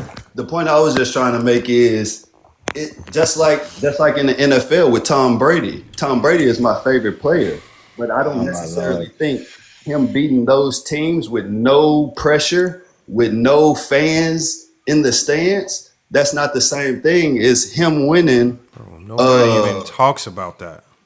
Okay, nobody calls Tom Brady's Super Bowl a fake Super Bowl. I call all that a bluff because at the end of the day, the competition doesn't have to go on the road as well. It's even playing field. Yeah, The competition is still the same. Yeah, and I even call other championships. We can't compare to other championships because because other championships were never played during a global pandemic. So we can't compare it during that situation, right? So we can't do that. These are extraordinary circumstances, like Lamont said, for us to still see NBA basketball. He still has to face competition. Nobody goes on the road, so nobody has an advantage or a disadvantage. Yeah, It's especially always not in the Super Bowl. Nobody got home field advantage in the Super Bowl. I don't even remember that for the Super Bowl. We don't. Who the hell talks football around here? I keep Real bringing up quick. stuff here. Like, hold on, I'm not. Hold on, I didn't want to. My bad, man. We cut Philip off. I want to hear what he was trying to say because No, but let me just finish. No, we heard what he said because he's still trying to say it's fake. Because at the end of the day, I call it bluff with all this road and crowd situation. Because Anthony Davis, for one, had an opportunity, right, to do all of this after 2020. Where has he been able to show up and dedicate himself to do that? To show like the league, I'm gonna win a championship and get this real experience. I believe what he was upset about was there was no real celebration. Right. They didn't have a parade. They didn't have none of that. I get what he felt like. Damn, I'm a champion, but how am I a champion? I can't even celebrate this. We're not celebrating. We're not in a normal condition. We can't even be around each other. So it was just an environment that was weird. But I'm a champion. Like that's how I took it. Like he took it. Like damn, I'm still a champ, but am I really a champ? Because this is a weird situation. We're not having a parade. We're not doing nothing. So it's like I agree. So we're not even at home because it'd be one thing if you said, oh, they played all their games at their crib. Everybody played on the road, unless you was Orlando. Everybody played on the road. Nobody's used to living in South Florida. Central Florida. Nobody used to living in hotels for the 2-3 months straight. There's no NBA season where you play on the road for 2 months. But was it 6 weeks or something like that? How long? How long were they in the bubble for? It was longer than that. So I think they got a whole break during the season. They got 2 months. Went into the finals. I understand that. But everybody got that. Everybody got that same time. I understand everybody got the same thing. But when you comparing LeBron James' career, the body of work, to a Kobe or a Michael Jordan, and we're talking about winning and we're talking about championships, it matters. Like if you ever play AAU and played in those empty gyms and then go play a school ball championship, it's a different environment. May I answer real quick? Hey, real quick. So the fact that you took a single person, right, from LeBron, Kobe, and Jordan, and you talking about their careers. So now you're mentioning a career, right, which is an independent accolade. That means that you're doing it yourself, right? So just his career accolades, and then you mention championships and winning. Championships and winning is a team aspect. So it takes a team.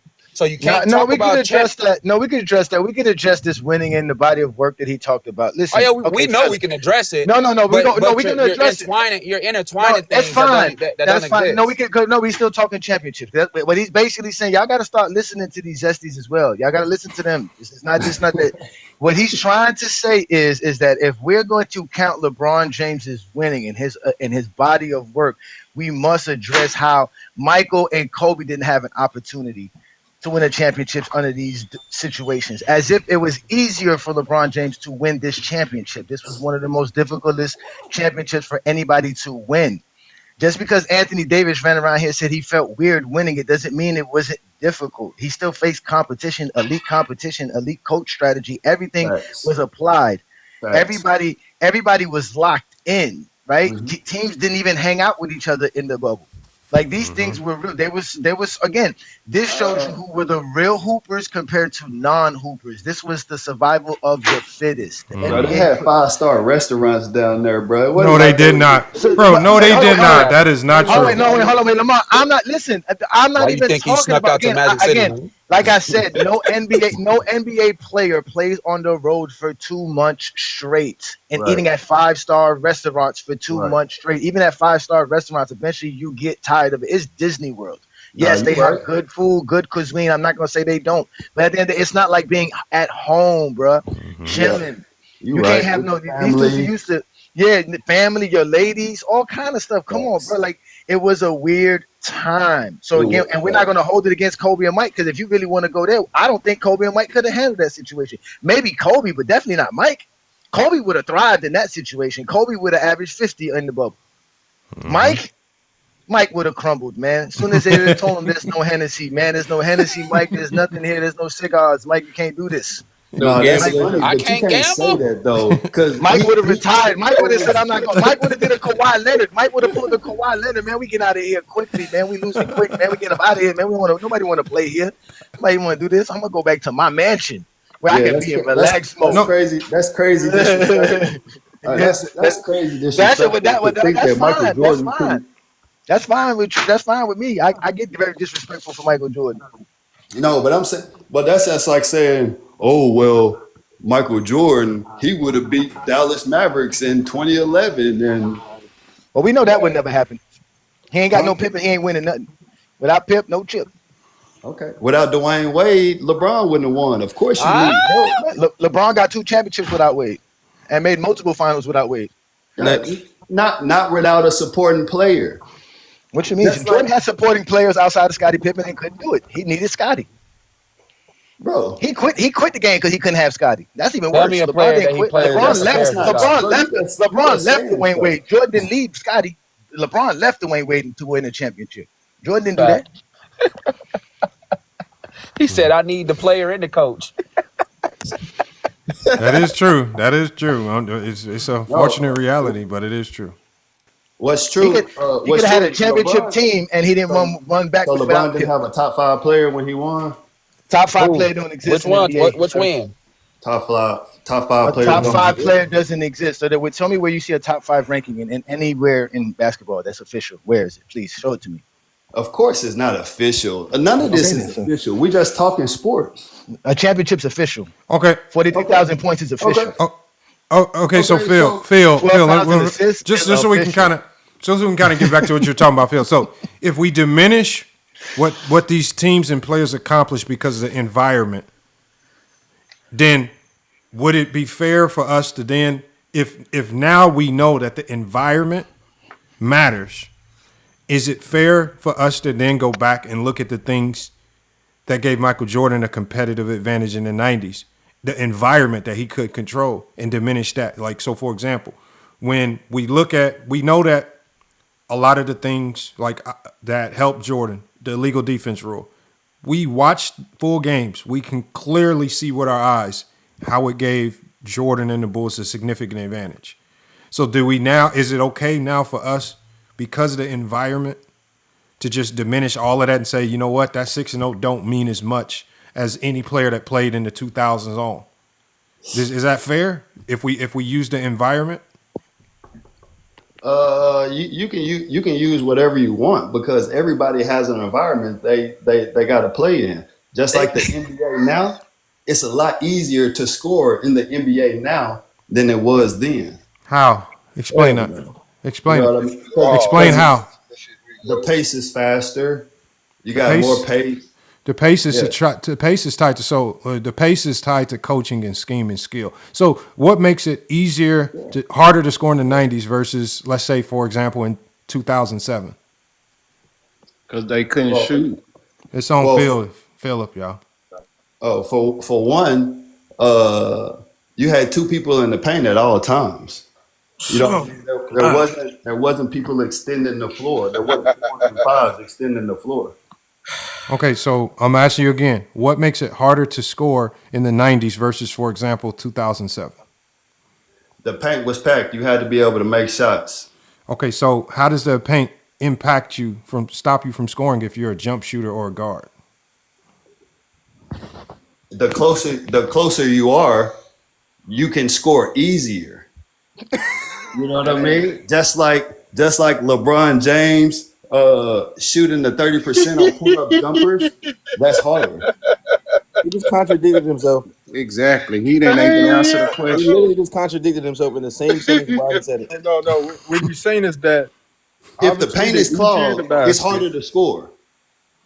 What he's saying is that the closer you are to the basket, the easier it is. So LeBron James getting all those shooting 80% at the rim means nothing because Jordan did it from mid-range. That's exactly what he's saying. You guys got to listen. I'm not saying. First of all, I'm not diminishing. No. Let me ask you this. Hold on, let me ask you this. Are you saying it's easier to score in the paint in today's NBA than when in the 90s? Yes. Okay, Yes. but before y'all can go in on him about that, just to give you an understanding, sir, the pace of the game in the '80s was faster than today's NBA. So did they play? Went out. Hey, Johnny. Jordan Went win out. that championships in the '80s. I thought we was talking about championships. But that's what I'm saying. If he can win championships versus weaker defenses, why he could win in the '80s then? Because he didn't have a team. He didn't have the team to win. So You think Jordan had. Scottie Pippen? You think Scottie? Listen, you think Scottie Pippen was a great player coming in, averaging 7 points a game? Well, he was a great Coming player from coming coming in. from coming He had, from but he had, my he had part, more. coming from He my had more. part of it. He had more help than he had way much more help than Scottie Pippen. Why he has to wait for Scottie Pippen? Why does Jordan has to wait for Scottie Pippen to start winning? What help did he have?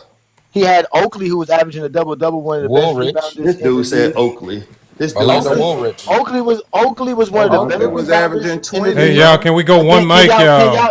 Can I address the man? I was making the comments. Oakley was one of the better rebounders in the league, averaging a double, basically averaging 13 points per game with somebody taking 25 points per game. Taking 25 shots per game. He also had a great front line because he also had Brad Sellers, a top 10 pick, another top 10 pick that Michael Jordan had added to his team, right? He also had John Paxson, who could hit the outside jumper. He also added Sam Vincent, who had championship experience coming from Boston, who was helping them run their offense. They had the number one defense in basketball in 1988 and choked versus a team with no all-NBA player, no all-defensive player on their roster. No elite offensive players, no nothing. He choked In the against 80s, who? Oh, sorry. Go ahead. he choked versus a team that had no all-NBA player, no all-defensive player on their roster in 1988. While being the league MVP and all that. And was up 2-1. He faced no elite defensive anchors throughout the 80s, which, like you said, we want to talk about defense. You keep bringing up the 90s. The reason the pace in the 90s was slow because the offense in the 90s was horrible. And Philip, Teams couldn't score very well. Philip, I'm listening. Philip, I'm gonna pull up. I just pulled up a random game. I don't think anybody on this panel has seen this game from the 90s. Bulls versus a random team. And I haven't seen this game. I know nobody on this panel seen this game. So you're saying if I turn this game on, I'm going to see two bigs stuck in the paint making life hell on the Chicago Bulls. Who they playing? Hold on. Let me put it on the big screen because I honestly don't even know. I just pulled up the first game. I just typed in 1997 Chicago Bulls, and I literally clicked on the first link. So let me put it on the screen. And then I'm scrolling to the midway point in the game, and I'm just going to hit play. And I want to see this defensive strategy where, I don't know. Because it should show in the film. Let me add this on the screen real quick. What one boy say? Hey, I got a question for you, Johnny. The film, it should show in the film, man. Like one boy says, where is? I got Black Sam. I got a question. Now, I want to ask Phil and any other old head because y'all supposed to be. Y'all are the most disingenuous dudes up here. How come every time y'all always bring up what Scottie Pippen average coming off the bench, not knowing that his first start of his career was in Game 5 of the 1988 playoffs. The first time Jordan got out of the first round, he had 24, 6, and 5.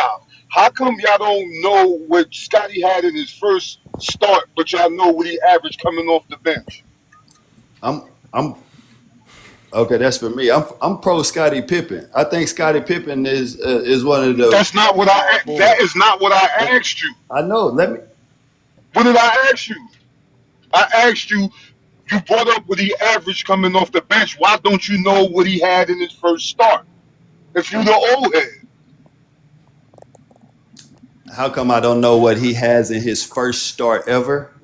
His first start career was Game 5, 1988, first round versus the Cleveland Cavaliers. He was the player of the game, 24, 6, and 5.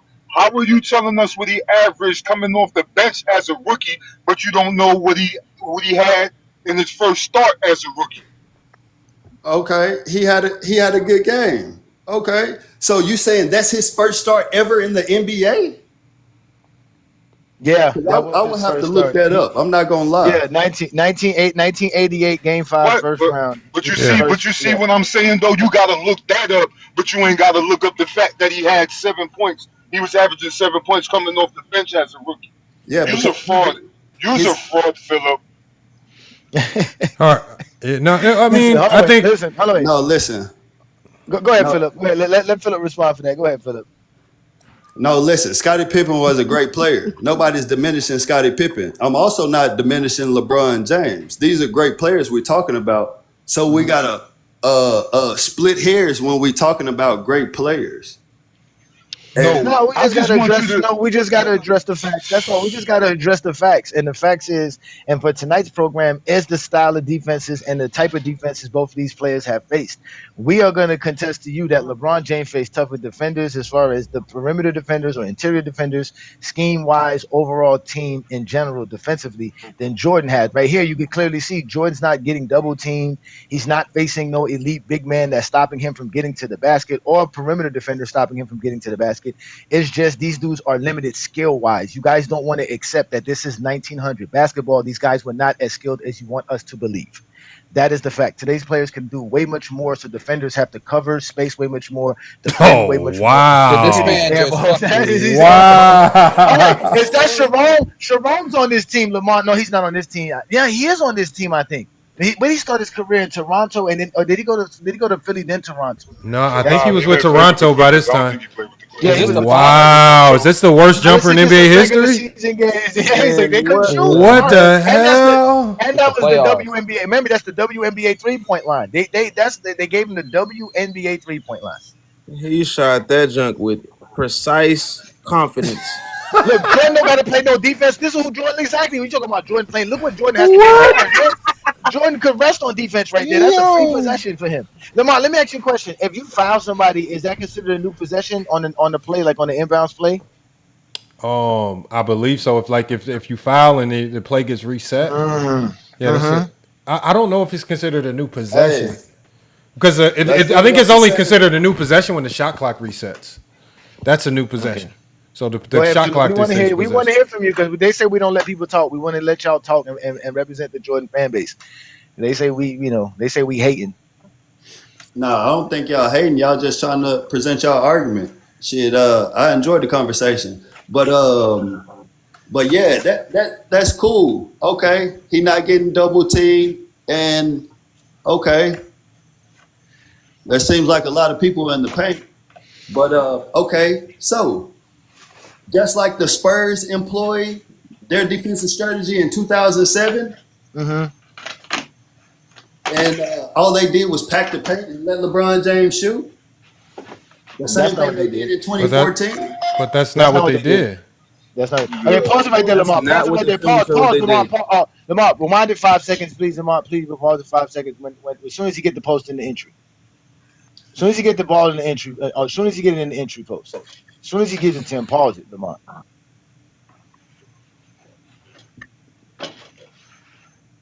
All right there, pause it. Where's the two big men always in the paint? Let it roll. No, because this is what we try to explain to y'all. There's a reason why there is nobody in the paint. It's a legal defense. Exactly. Rule. There's a reason why there is nobody in the paint because there's no offensive player in the paint. Okay. So what's the difference between? Oh, sorry. What's the difference between the three? This is one-on-one ball. If we were, hey, Johnny, okay, this is the difference, bro. Oh, I'm going in and out again. Damn, hold on. Damn, why do I got why does internet always mess up? Okay, I'm back right now. Well, I'll say this. Can y'all hear me? Can y'all hear me? Yeah, can y'all hear me? Yeah, nah, it's because I'm outside, man. I'm outside. I'm chilling, man. It's Saturday night, man. Lamont be one. I can't be in my house. McDonald's Wi-Fi. Nah, man, it's this horrible ass phone and TikTok. This should only work on TikTok, man. Anyways, okay, the difference between this and the 3-second rule is the reason they implement the 3-second rule is so that you don't just let a big man just sit in the paint all day long doing nothing. Yeah, you have to. He has to be guarding somebody. He has to 2-9. He has to be doing something else. He can't just sit in the paint all day long like they do in college and any other basketball across the globe. But in today's NBA, in this NBA, the reason there is no 3-second rule is because majority of the time, if he's guarding his man, he's going to be in the paint if the man is in the paint. But if his man is out the paint, he has to come out the paint. So you don't have to have a rule for him because the offense tells you where you're defending. The only way, look, you can clearly see, now they double team. One man double teams. Look at that. So you don't really have And intricate defenses. and hey, Johnny, let me go back here. And this is what Just I go back and mean. look. So this is what I mean by It's nothing but space. It's one-on-one basketball. You give LeBron James that kind of space to work with one man, he's dominating every night, sir. And that double team is not helping. But go ahead, you can rewind it, Lamont. Look at the space. I was going to talk on that last possession. What I mean is, like the style of play was so. It was so, again, there was no, it was, the offenses weren't very intricate because it didn't matter if you were big and you were on the court. Most coaches would try to run something. You got the through ball. you.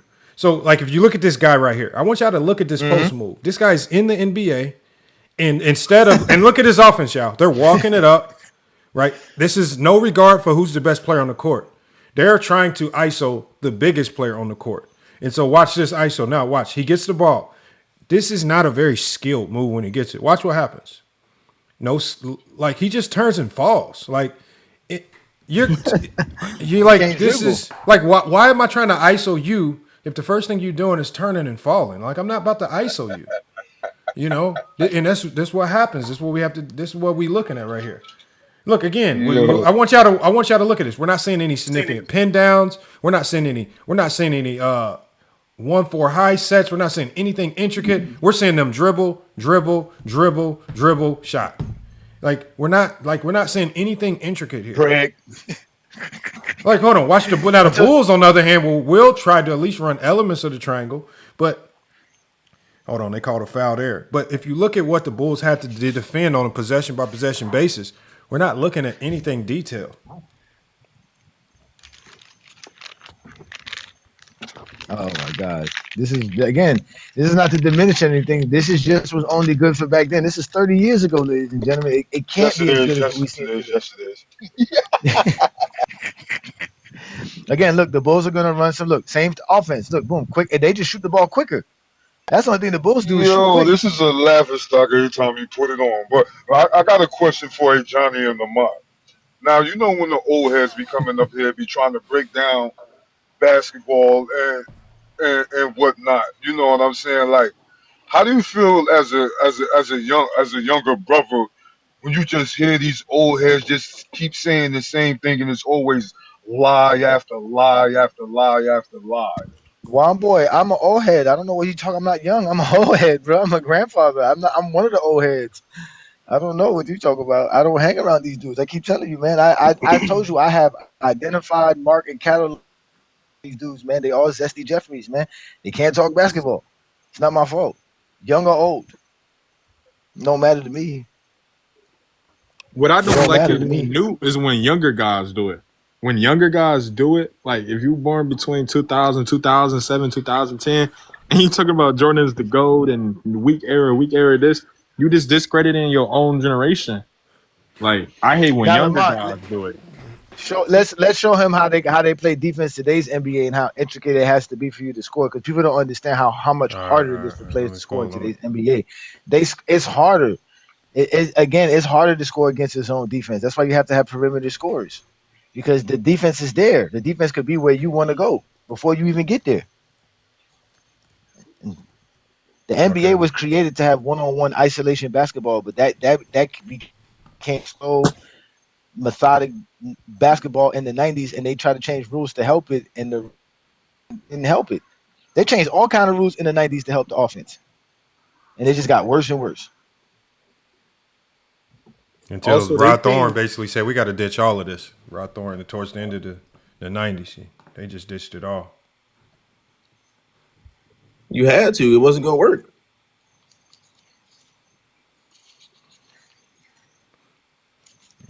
They were trying to find the next Shaquille and everybody. And so they were trying to get guys like George Mirison, Sean Bradley, Michael Olowokandi. Just to state something real quick. When people say that things are happening, when the film is put up, the film must back up what you're saying is happening. Because if not, you're just lying. And that's what really the issue is. You don't have to lie about what's going on. Just tell the truth. The film should back up everything you say is happening. So I'm pulling up this game because I I used 2007. So, and I like 2007 because everybody loves to run with the narrative. Remember, at the beginning of the show, I talked about narratives.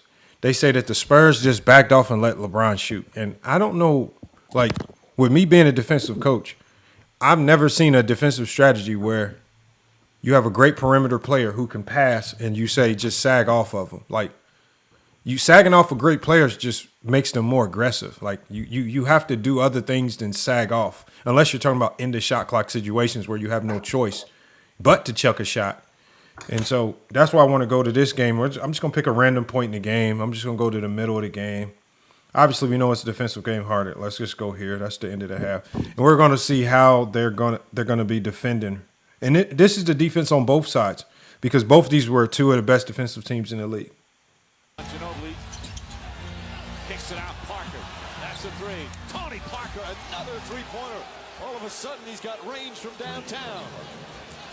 And this equals the largest lead of the game. 20 points on 8 of 10 from the field. Good.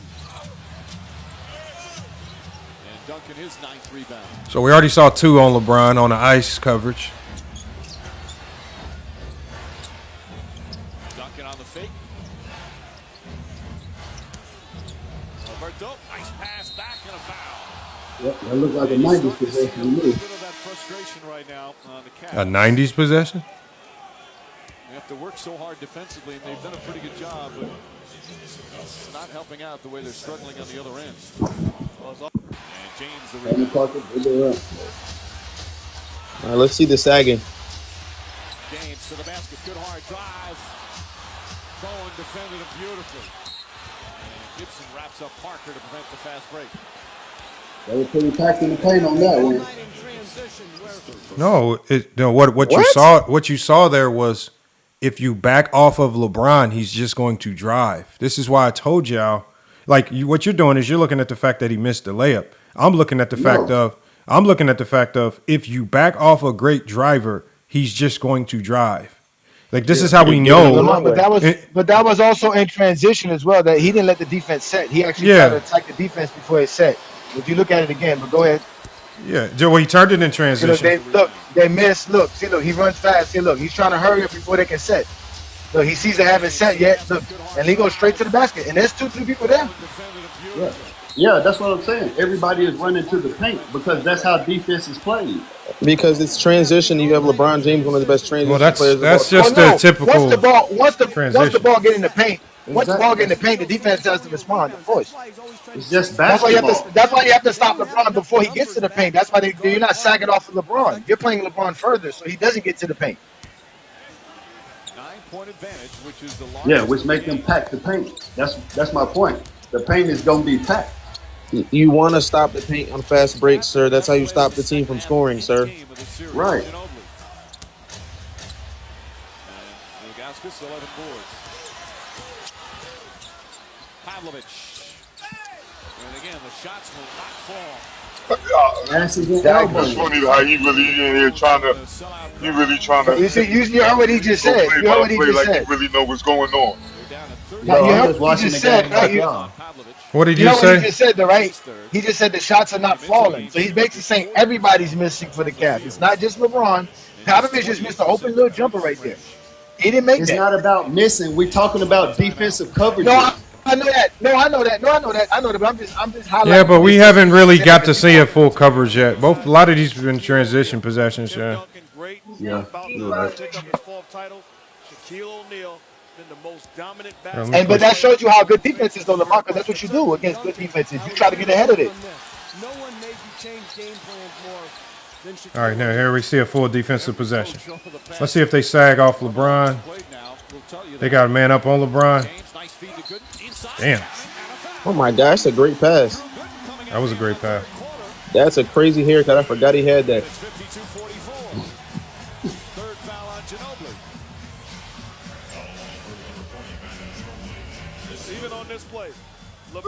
Y'all gonna only come to Go James Kingdom FYF and One Boy's Nose and Inside the Arc to watch basketball in motion. This is the only time you're gonna see this, Phil.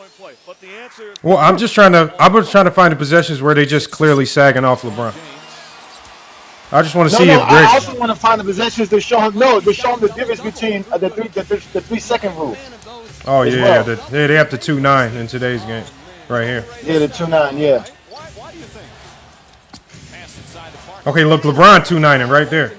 Wait, hold on. You saw? Yeah. So LeBron in this particular instance, I saw him. It's 2-9. you see, Yep. 2-9 is 2.9 in. You got to get out. So again, it's just you 2-9 is you got to be mindful of how long you in the paint, but you're still guarding the paint.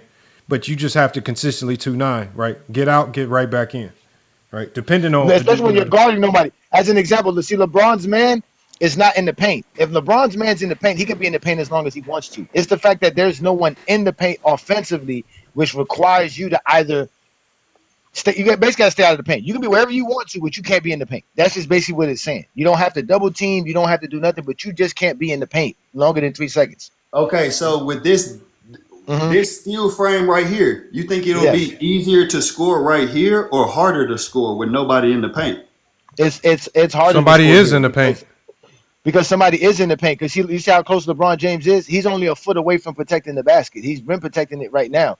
So and this allows you to play on the perimeter now. You can play on the perimeter. As you can see, there's 2 guys there guarding the perimeter. That's why you have to run a pick and roll. Because at the end of the day, Tony Parker can't score here. Tony Parker can't score unless you run a pick and roll situation. Yeah, but he is also not considering that in a second here, LeBron's going to have a prop. I don't know how this play is going to unfold, but there's going to be a multitude of things that could be problems. Like LeBron is thinking through multiple things right here.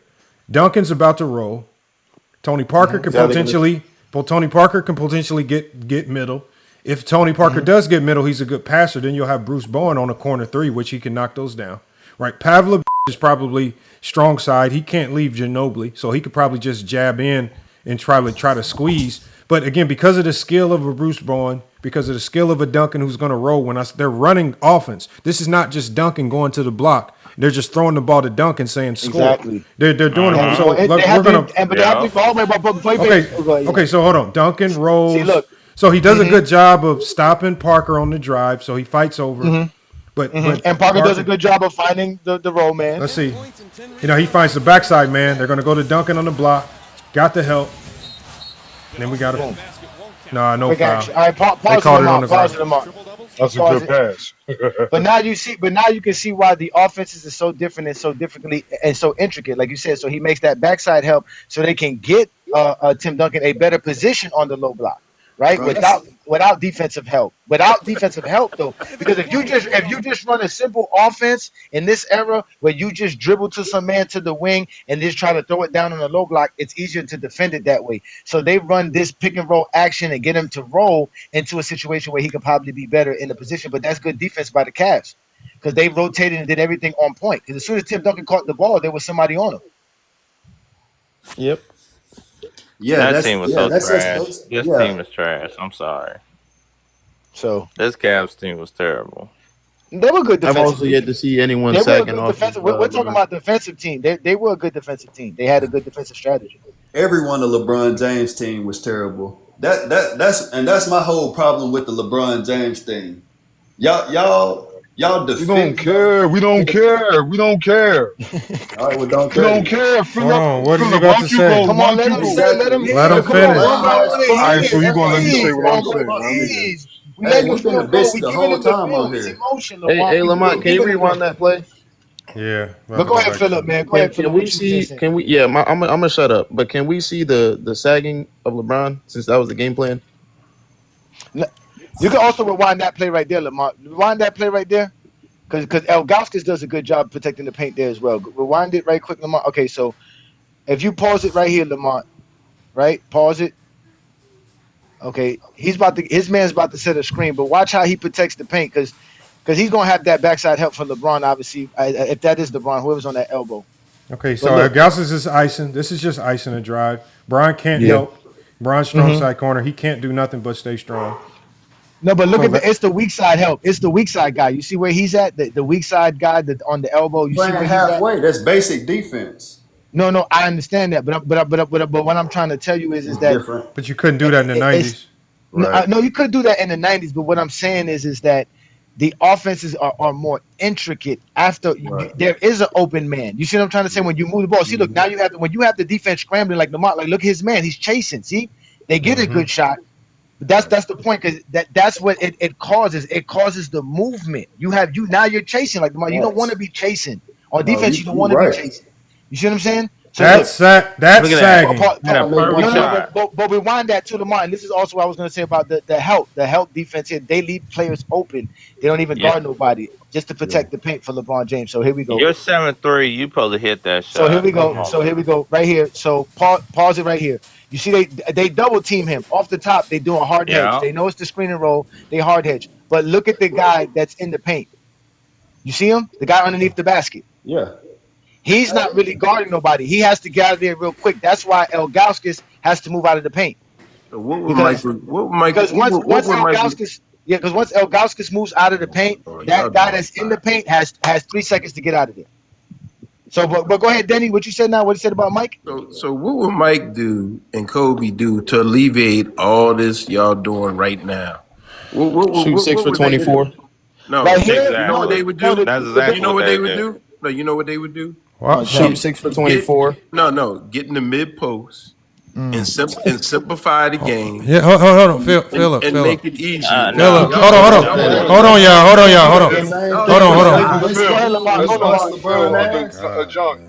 Go Lamar. Go ahead, Lamar. Hold on. Hey, hold on, Philip. Hold on, Denny. There's no. Hold on. This is not pickup basketball. Right. The game is. Hold on. Denny, hold on 1 second. Denny, please hold. Denny. Like, especially when LeBron James is a fourth-year player. This is not a vet LeBron who can go make calls. This is a fourth-year LeBron James. The offense that they're running is their offense. Yeah. It could be a good offense, depending on what the coach wants to run. It could be a bad offense, based on what the coach wants to run. Only thing the Cavs are doing is running the offense that Mike Brown said to run. When you say just the offense is not what they're doing right now is not designed for LeBron to just run to the pinch post and say, you know what, screw what Mike Brown is doing. We're going to run the triangle when we haven't practiced it. We don't know what to do. We don't know how. We don't know what the options are. We can't just do. They're running what Mike Brown told them to run. So if you're going to cry about the offense, that means you need to then put it on Mike Brown for basically Robert Horry already exposed him. Exactly. He talked about how Mike Brown would literally run the same stuff the Spurs were running. So the Spurs knew everything that they were doing. Exactly. So again, what do you want LeBron? What do you want a fourth-year LeBron to do at this stage? As a fourth-year player, when your coach is giving you a lackluster offense, basically he's just taking the options that the coach is giving him out of their offense. He can't do much more than that. I don't know what y'all be wanting him to do. You saying what Kobe wouldn't have done nothing, because Kobe without the triangle did nothing. Jordan without the triangle did nothing. I don't know what y'all want. What their offense was predicated on what Phil Jackson and Tex Winters gave them. But Tex Winters did, yeah. Well, I didn't say that, but all Mike Jordan did was average 30 his rookie year, so he was averaging 30 without the triangle. But as far as this game, what did it result in? What did it result in? Wins or losses? But the point is that Jordan's not facing these types of defenses. Right. That's what you guys don't understand, is the schematics that these teams are doing. Jordan can't. When Jordan gets the ball on the pinch post and he has just one defender and all the other defenders on the weak side, he has an advantage. But you can't say that. He doesn't get a chance to see. We can't say that. I can't we say have that. film. I have film because when they put LeBron on the pinch post, what they do is put somebody on the low block strong side. Then there's somebody else on the elbow or sitting at the top of the key, cutting them off on both sides of the floor, not guarding a man, but guarding a zone. So LeBron James is still being guarded at the pinch. Jordan doesn't see that. Do that against Dirk Nowitzki? Because nobody guards people like they guard LeBron. You have to guard LeBron differently because LeBron could pass. Dirk Nowitzki ain't passing. That's crazy. That's crazy. You say that. That's not crazy. How am I going to say that crazy? I say that. How many passes has LeBron James has for his career? What are you talking about? No, I'm just saying. He's an elite passer. Right. But to think that an NBA player of Dirk Nowitzki's status can't pass the ball out of a double team, there's no reason to double team Dirk Nowitzki. That's the point. You can't double team LeBron. You're playing a zone versus LeBron because you can't play LeBron one-on-one because he'll dominate the game. He'll break your defense down. You have to guard him. He gets past anybody you put in front of him. Bro. He's going to get past that So man. how And you once he think gets Michael past that Jordan man, couldn't do that? So how you think because Michael because Jordan couldn't do that? they would let Jordan get to the paint. Jordan would have to shoot more from the perimeter, and Jordan wasn't that good of a shooter. So So how he's not going to LeBron can get to dominate the like that. paint, but Jordan can't? Because LeBron's LeBron's bigger, stronger, and faster. LeBron's better at He's a dribbling better than ball Jordan. handler. He's a better ball handler than Michael Jordan. Yeah. That's how. When? What you mean when? His whole 23-year career. Where He you been still at the is. last 23 He still years? is now. He LeBron- still is a better ball handler now than Jordan. Look. Let me make my point about the Spurs. Keep in mind, this offense right here, this is new offense. No, it's The not. Pause, Lamont. Pause, Lamont. Go back, Lamont. Go back to when he first gets the ball. Go back, Lamont. Go back. The Spurs was the Just so he first. don't understand. Hold on. How about for the guys that are talking, we just talk about what we see on the screen? Because you guys keep That's telling what I us wanna show what you. can't I show wanna on show film. you. Hold on, Yeah, let's that's go what back. I'm trying to make. So hold on this film right here. One thing we still haven't seen, y'all. Stop it when LeBron gets the ball, Lamont, please. When he We gets still the ball, haven't please. seen some sagging off LeBron yet. So let's just do this. LeBron has the ball. Right, because I mean he's a Okay, team. Yeah, Lamont. you're not going. Booby Gibson's job is to drag that man from the top of the key away. Remember, I was talking about there's always a man at the top of the key. Look how they're guarding LeBron. There's a man already on the elbow. He is not going to leave LeBron. He's not leaving that side of the floor. As you clearly see, there's always more defenders. Look, he never leaves. Look, pause. Lamont, pause. There are 3 defenders on that side of the floor. They were there before LeBron even dribbled that way. You couldn't play that style of defense in the 2000s because they're not doubling LeBron. In the 90s.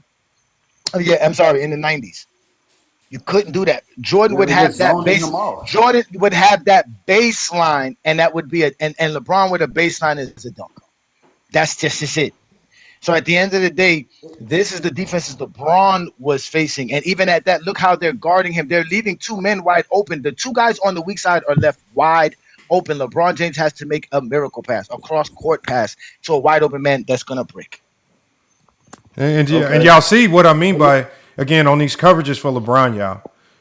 This is one of the reasons Greg Popovich is not a dumb coach. He understands that if I allow LeBron to drive recklessly, he's gonna pick us apart. You can't like this is why you would never sag.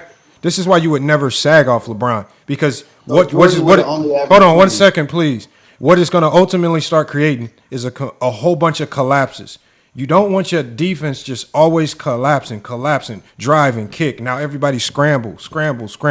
No defense can sustain a full 48 minutes of that.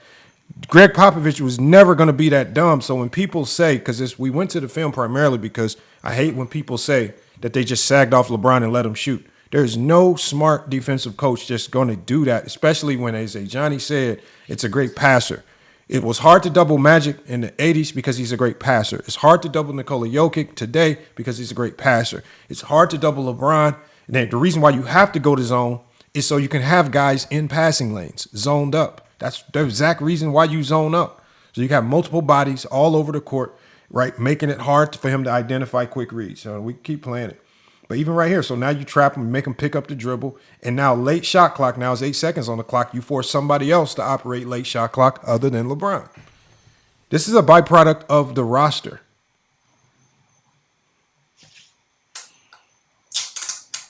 Absolutely. I mean, we're watching it on film. You can tell how bad the roster is because, like, if you look at it, it's like I think the highest score is like what Tony Parker, LeBron. I think Ginobili. Who was the other? I think it was mostly Spurs players. I think the next highest score was like 12 points, and that was like Goodson, I think. Like LeBron was the only one that was trying to hang in there in the game, while his other teammates was only averaging 10 and 12 points. That was a great move by Duncan right there. Look at that. Other teams for some reason don't play LeBron like that. See, here's where they say they're sagging off LeBron right there. They're not set. Like, no, this is what they want. They want like this is what the Spurs are go going back, to do. play it. But go back. To them, they're saying that he's sagging. Go back. Just play it. To them, that's them sagging. They think that chucking 30+ footers is great shots. Like, not everybody is Steph Curry. Like, I don't get it. Well, he's not I know for a fact he's not a 3-point shooter. Hold on, right here. Nobody's shooting that. And right here. They tell them Kobe and Mike is shooting that. You can let Mike shoot that. Mike bricking that. Yeah, Mike's not shooting that. Kobe's not shooting that. Who's shooting that other than Steph Curry and Klay Thompson? There's really not too many players in NBA history that's going to shoot this shot consistently. Maybe Dame Lillard, Right. Trae Young. You're not naming too many players. Like, I don't care what great player in NBA history you're naming. There's nobody that's going to, especially the top of the key is the hardest spot on the court to guard. That's probably the only spot you're going to sag because it's hard to contain great players at the top of the key, right? But nobody's taking this shot. If LeBron steps up to take a top of the key three, yes, he'll contest. But right at the top of the key, because he's doing something called playing in between the slots. In between the slots, you essentially have no help. It's the hardest place on the court to guard because there's really no. Why didn't they just put LeBron there? Listen to what I'm talking about. He is right there. He's there right now. But the problem is the defense is set. So now in between the slots, unless you're telling me that LeBron should have took 9 top of the key threes per game, these are bad. It would be a bad shot because you could contest them. You're not being aggressive. There's no ball movement. The defense is set. So again, now you have to get your offense on the move. Now you got to try to get on the go. Now, as the offense starts to go, do they sag off LeBron? No, they come out hard hedge. We hard hedge, and you still have 2 on the ball. And look, he's taking the shot. This is, he's still taking the shot. Again, and Lamar, and you still have, like I said, 3-4 defenders on the strong side, while 2 guys on the weak side are left basically wide open. He said there are 2 men in the paint right now, Philip. Do you see that? Yep. Do you understand that? Well, 3 in the paint, to be honest. So no, because you got Bruce Bowens coming out to defend LeBron with Tim Duncan, right? But you got the guy at the free throw line. They sag off of them and pack the paint. That's they're not sagging. This is not sagging. This is not sagging. Sir. This is not sagging. How are they sagging off LeBron? How are they sagging off LeBron right now? They're zoning up. No. Exactly. No. How are they sagging? No, explain to us right now, based on what you see on the screen, how are they sagging off LeBron? You keep using that word sag. In this still frame, they're not sagging off of LeBron. When you played basketball and your coach told you to sag off of somebody, did you just not guard them? Hold on. What basketball team did you play on where the coach was just telling you to sag off certain guys? Was this the special ed team or something? Who is the team y'all were playing? Okay, what's your basketball credentials? I mean, every time I do that, then y'all get mad. So I'm not even gonna go there. Asking the question. You saying I played on Special Olympics? No, I'm saying what team did you play on? I'm telling you, what team did you play on? Were you ranked in the nation on?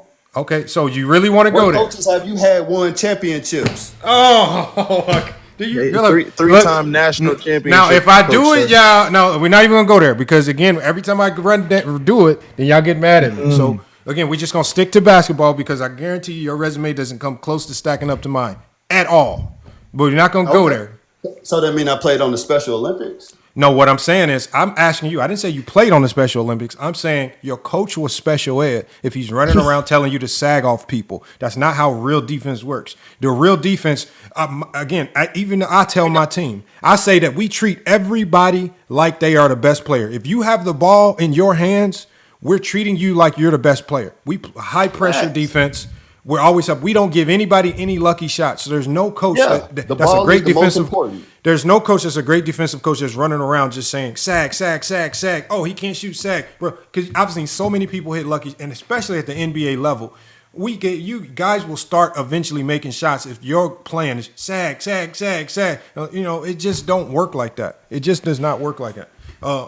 Again, I'm still waiting on identifying within the offense here.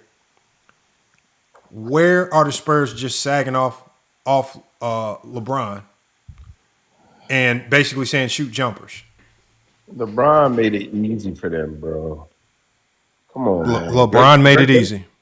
Greg Popovich was glad that LeBron was on the wing doing like LeBron. Come on, y'all. Y'all really got to be. Y'all really. This is a joke, right? Like the film is on the screen, sir. It's showing you that you're lying. Okay, so the next possession, Jordan, Denny. The next possession, just break it down and tell us how LeBron made it easy. I'm not breaking down nothing, man. Basketball is basketball. And LeBron dude, can I say something, please? If LeBron ever got in the mid post, Denny, we got the film in front of us. I want you to explain on this next play how LeBron made it easy for the Spurs. Y'all do know. Okay, no, hold on. Show us. Tell us on this play. No, tell us on this play right here how LeBron, the game is 60-59, and I don't know what the outcome of this play is going to be, but as it plays, I want you to tell us how LeBron is making it easy for the Spurs. Talk to us. Damn, he's sagging like a mug. Damn, he's sagging. What happened? He drove and scored. What happens when you sag? What happens when you sag?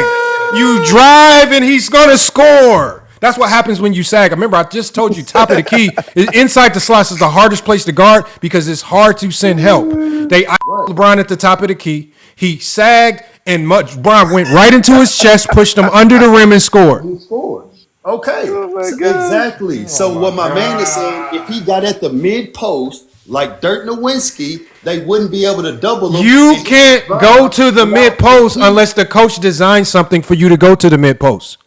Man, you can't just randomly go to the mid post. I got you, dude. What do you mean you can't randomly? It's They can guard him basketball. on the. They can guard him on the mid post easier. Guard the mid post. It's easy to guard the mid post. That's not true.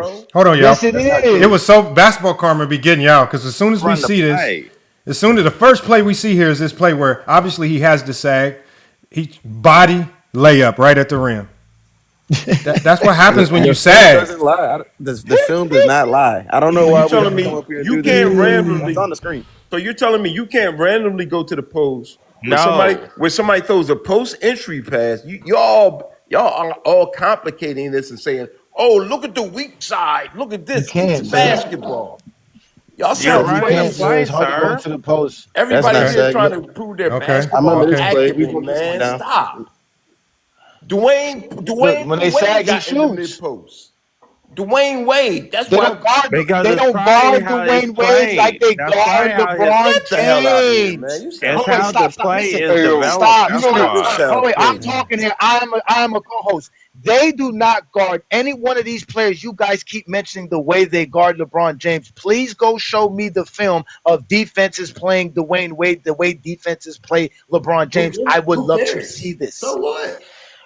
This is the point of tonight's show. We're talking about defenses. Tonight's show is about defense. Which means, so what? You just said legacy counts for this so-called bubble championship, but now we're explaining to you how teams strategically played one player compared to the other, and you have a problem with it. No, I wonder why. If you stop muting me, I will. No, I'm not the one muting you, sir. I'm not the one muting you. You keep I'm saying not mid-post, muting you but either. keep telling me how you're gonna go to the I don't know mid-post who's muting you. when It's teams not get me. zone up against you. When you can go to the zone. Man, go ahead, man. Y'all go ahead and break it down. Y'all basketball aficionados, and the dude said That's exactly what we are here. Yeah, you're Welcome exactly to the TikTok takeover. Where's y'all play? That's exactly what we are here. We're not the zesty Jeffries who Where'd run y'all out here play? lying about basketball. Where's y'all play? I played rec basketball down the street from my house. That's where I played. Okay. That's where I played basketball. Okay. That's what I did. Okay. Oh my God. Yeah. But I can still talk basketball better than somebody who just said just go to the mid post. Okay, so hold on. Oh my God. Hold on. LeBron's Let's at the indulge. mid-post. I got no options no more. LeBron's at the mid post. I have no options as a coach. There's nothing I can do no more. LeBron's at the mid post. Oh my God, ladies and gentlemen, it's over. Hold on. LeBron's at the mid post. I can't do nothing, ladies and gentlemen. Hold on. There's nothing I can So do. the guy that Exactly asked, what you idiots be thinking. so for the guy that asked who played, okay, I'm assuming you only ask people if they played, if you played. So I'm not going to ask you where you played, but I'm going to ask you. All I'm going to ask you is, okay, what offense would you have ran, right, to get LeBron at that post area? Like, what offense would like that you know of would you have ran? I have no idea, and it's not that hard, bro. Okay, so Matter of fact, bring out the whiteboard. Bring out the whiteboard. No, you tell me. Since you wanted to bring Bring out the whiteboard, Lamont. Yeah, Exactly what we're gonna do. We're gonna do exactly what you just said. Bring out the whiteboard, Lamont. I got you. Bring out the whiteboard, Lamont. We're gonna do exactly what you asked for us, Mr. Denny. Because here in Go Jam Kingdom FYF, not only do we talk basketball, we watch basketball, but we break it down, ladies and gentlemen. This is what we do. We're gonna show you on the whiteboard, and you're gonna explain to me how LeBron's supposed to take advantage in the mid post. You're gonna show it to me. Hold on, let me get the. I got to put the basketball court on it. Hold on. He can draw it up for us. Ooh, I'm gonna draw it up for him because I'm gonna show it to him why they can't do it. I'm gonna explain to him why. All right, show me why you can't dump it down in the post. Yeah, first of all, LeBron being the physical specimen that he is. I got you. He couldn't make it easier like Kobe and Jordan did. Please tell me. Kobe shot 6 for 24. So next question. What, 6 for 24 in a game? Everybody has a bad game. Everybody has a bad shooting game. Stop. Danny, they did not guard Kobe and Mike like they guard LeBron. Stop mentioning that. It never had happened. Okay. So just for real quick before Johnny goes. Hold on, I got this, Lamont. Well, I want him to tell us because if you play, no, Lamont, he can't tell us, Lamont. Hold on. You damn right I can. Like you. Okay, so right. Johnny, tell us, Johnny. Yeah, please tell me. Please I told you, Lamont. They don't like Lamont. You know these people don't like to put. Okay. You know these people don't like to stand 10 toes down. Right. These amputees get exposed by these toes. Okay. Look, we're working on we're going right to left, right, Lamont, right? Okay, so put LeBron in the pinch post where he wants LeBron to be. All right. Well, I'm assuming at the elbow, right? Just put him right there. Right there. That's LeBron. Ball. Okay, that's LeBron. Put the point guard at the top of the key. Okay, so X. Okay. Okay. Put the wingman on the bottom side, wingman, which is going to be on the weak side.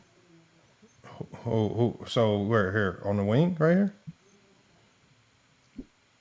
Yeah, right there. There you go. Yeah. Okay. Remember, we're trying to isolate LeBron.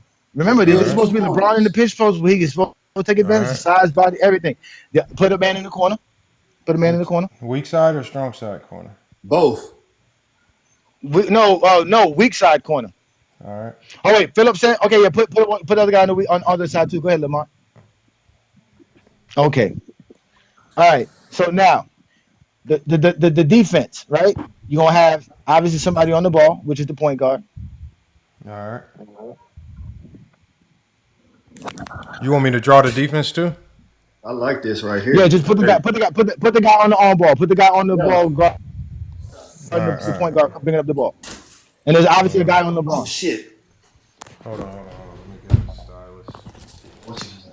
Oh, damn. No. Oh, Daniel's completely up to that. All right. Y'all them be. Okay, so PG, you got point guard on the ball. All right, hold on. What are we doing? What are we trying to do? Hold on, somebody has background noise.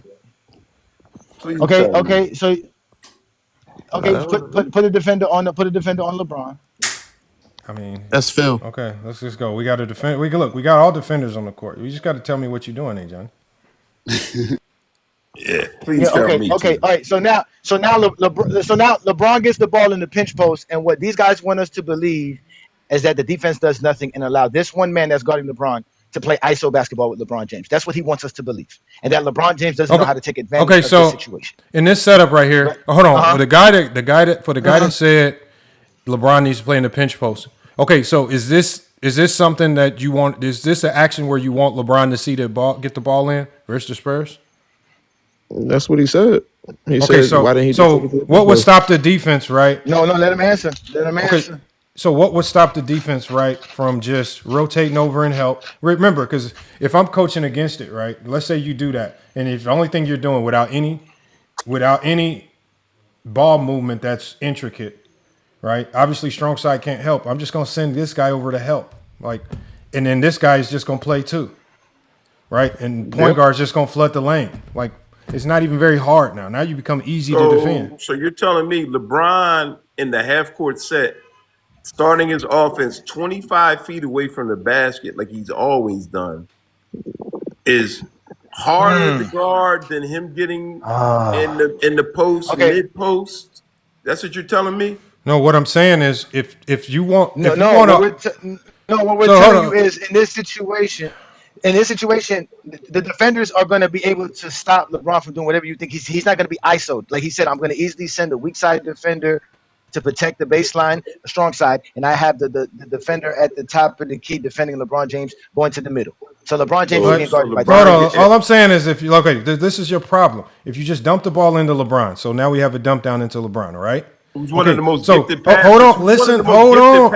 Okay, please hold on. Go ahead. Danny, we're talking about the Spurs. So again, you think first of all, the passing means nothing because the roster around them, these guys aren't making shots. You guys want LeBron to score 40 a game. You guys don't want him to get 15 assists. You want him to get 40 points because you guys like the scoring. We're trying to draw. You need to help us get to his 40 points. So again, the Spurs defense, which again, you're going to have a defender here who's going to squeeze into the lane. This defender here is going to fully commit to stopping LeBron, hopefully outside the lane lines. This defender here, he's going to stay strong to take away the corner three. This defender here is going to play two, right, on any LeBron James pass. And the point guards, man, is just going to squeeze down into the lane. You've now literally made LeBron James the easiest player in the league to defend. LeBron James being one of the most gifted passers ever. Why do you want him to pass? Oh, let me finish. Why do you want him to pass? Let me finish. LeBron James in the post with the defense dropping down with their backs to the basket. Not being able to see the whole. Can I finish? What are you talking about? But you was talking about him being in the mid. So you want him in the post to pass? Okay, hold on. Let him finish. Okay. So walk me through it. So LeBron James. Okay, so hold on. Play basketball. Okay, hold on. Denny, let's just walk through the play.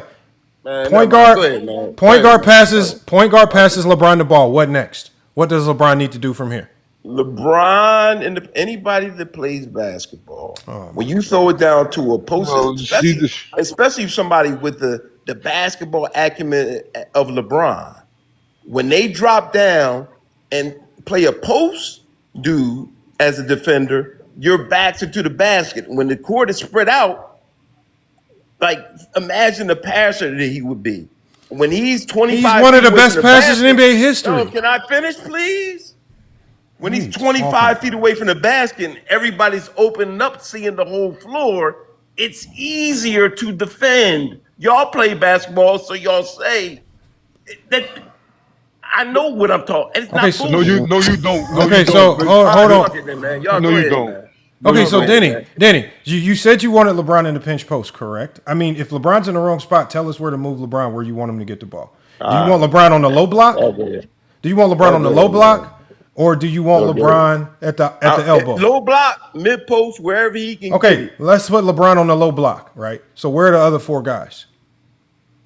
Dude, what do you mean where are the other four guys? Man, it's basketball, man. Oh my people know. God. People no, they're pro, dude. They're pro. He don't know what he's talking about. He don't know what he's talking about. Anybody hold on, Denny, I gotta mute you. Denny, I gotta.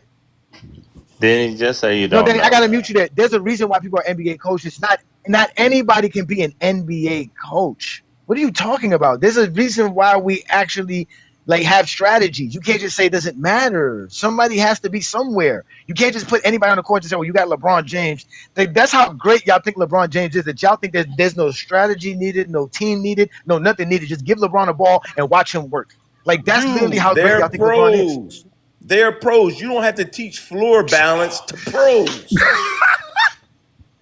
Is this a y'all, joke? man? Are you a pro? Am I? You don't have to coach the players. They are pros. Y'all know everything. You don't have So to you coach. telling me? They're So pros. So they don't need a coach? So what's the coach for? Tell them what floor balance is. So hold on, Denny. So what's floor balance? Tell me what floor balance. So Denny, what's the Tell name? me what floor balance is. Okay, so Denny, why do teams run plays? Tell me what floor balance is. You don't even know what floor balance is. Man, you shut the man. Whatever, man. Y'all millennials. No, ain't nobody know. Yeah, I am a millennial. I'm an 80s baby. Yeah. So This is exactly what you did. You talking about him being so you was talking about him scoring in the mid post, but now you want him being in the post. You don't know, pass? dude. If you can't tell me what floor balance is, I don't need to talk to you about basketball. You brought it up. Why don't you educate us? Danny, we don't want. Bro, you tell me. That's the most basic. That was that. Danny, we don't want. Shut up. Danny, we don't need you. I'll shut up, man. Danny, why do y'all let them bait you into just turning their conversation into crazy? There's a lot of people right here who want to learn. I know, man. Y'all know exactly. Man. Exactly. That's what I'm saying. Y'all be loving to argue and cry about these dudes. This is the opportunity that they give us to educate and show people basketball, because obviously y'all can clearly see who can talk basketball and who can't talk basketball. So back to LeBron James being in the mid or in the mid post. Put him back in the pinch post, please. Put him All in right, the hold on. in the pinch post again, Yeah, Lamar. I'm good. Y'all go ahead, Okay. man. Y'all Can I good. get a shot Okay. at the clipboard? Okay, yeah, go I'm ahead. good, Go man. ahead, Y'all Philip. go Go ahead, Exactly. Philip. We know shot you at good, brother. We clipboard. appreciate it. And draw it up like the original play, Lamar. Draw it up like the original play. Okay, so we got Yeah, Let's yeah, pull up yeah. somebody The hold that on. play original play where varsity there was a Oh, we point basketball. got guard at the point top of the guard. key, right? Let's Because go shooting guard. Let's yeah, go. point guard. Let's go power Uh-huh. forward, and then we go small forward right here. Okay. The Okay. fact that y'all starting the offense from the top of the Okay. key is Okay. no. Hold Y'all don't know on. nothing about Okay, then you tell us where to start the offense. No, keep it When right have you there. ever seen? When have you ever seen plays in modern basketball started from the top of the key with a point guard? When have y'all seen it? Okay, When's the hold on. last time Hold on. Let me show you. I'm going to show you. All the time. Hold on. Denny, hold on one second, y'all. Hold on one second, y'all. I'm gonna show you. Hold on one second, y'all. I'm gonna show you the most popular set ran in the NBA today that's ran from the top of the key. We're just gonna use point guard, right? Horns. No, we're not. Just can y'all shut up for 1 second? Shooting guard. Thank you. We're gonna go center. We're gonna go small forward, and we're gonna go power forward over here. This is called a Spanish pick and roll. It's the most popular play, one of the most popular plays in the NBA, ran from the top of the key, where the center comes up and sets the screen. Shut up. Yo, man. Damn. No, y'all don't need to talk to you. Ask me, I'm showing you. Center comes to set the screen for the point guard. Point guard attacks into the slot. As the center sets the screen, the shooting guard sets what is called a Spanish pick and roll. He screens, he pops, right? While and the center rolls. So the center is going to be rolling out. Shooting guard stays up top for the top of the key three. Point guard is downhill. That is one of the most popular actions in the league. We see it almost every game. Now, the only thing that teams will change is they'll change the angle of it. So sometimes teams will get creative. Well, they'll put the point guard over here. They'll put the shooting guard over here, right? They'll put the center right here, and they'll run this same action on an angle where the screen sets it over here. Where the screen is set, point guard is rolling down here. Center rolls, shooting guard sets the Spanish pick and roll, and they'll just change the angle. It's one of the most popular sets in the league. It's just called a Spanish pick and roll. So you wanted to know who starts their offense at the top of the key? Almost every team in the league has a set that starts their offense at the top of the key. Now, with you still, whoever, one of y'all, Philip or Denny, whoever's talking the most, since y'all say LeBron needs to go to the post to score this magical 40 points per game because you guys do not care about his passing, LeBron James in 2011 had triple doubles, had double-digit assist games, and you guys didn't care because he wasn't scoring the points. You guys need to tell me, how does he get 40 points versus his Spurs defense? Do not tell me how he gets more passing opportunities because the passing does not impress you. If he gets 25 assists and they lose, you're going to say he should have scored more. It doesn't matter. So tell me, where do we put LeBron James where he gets 40 versus the 2007 Spurs?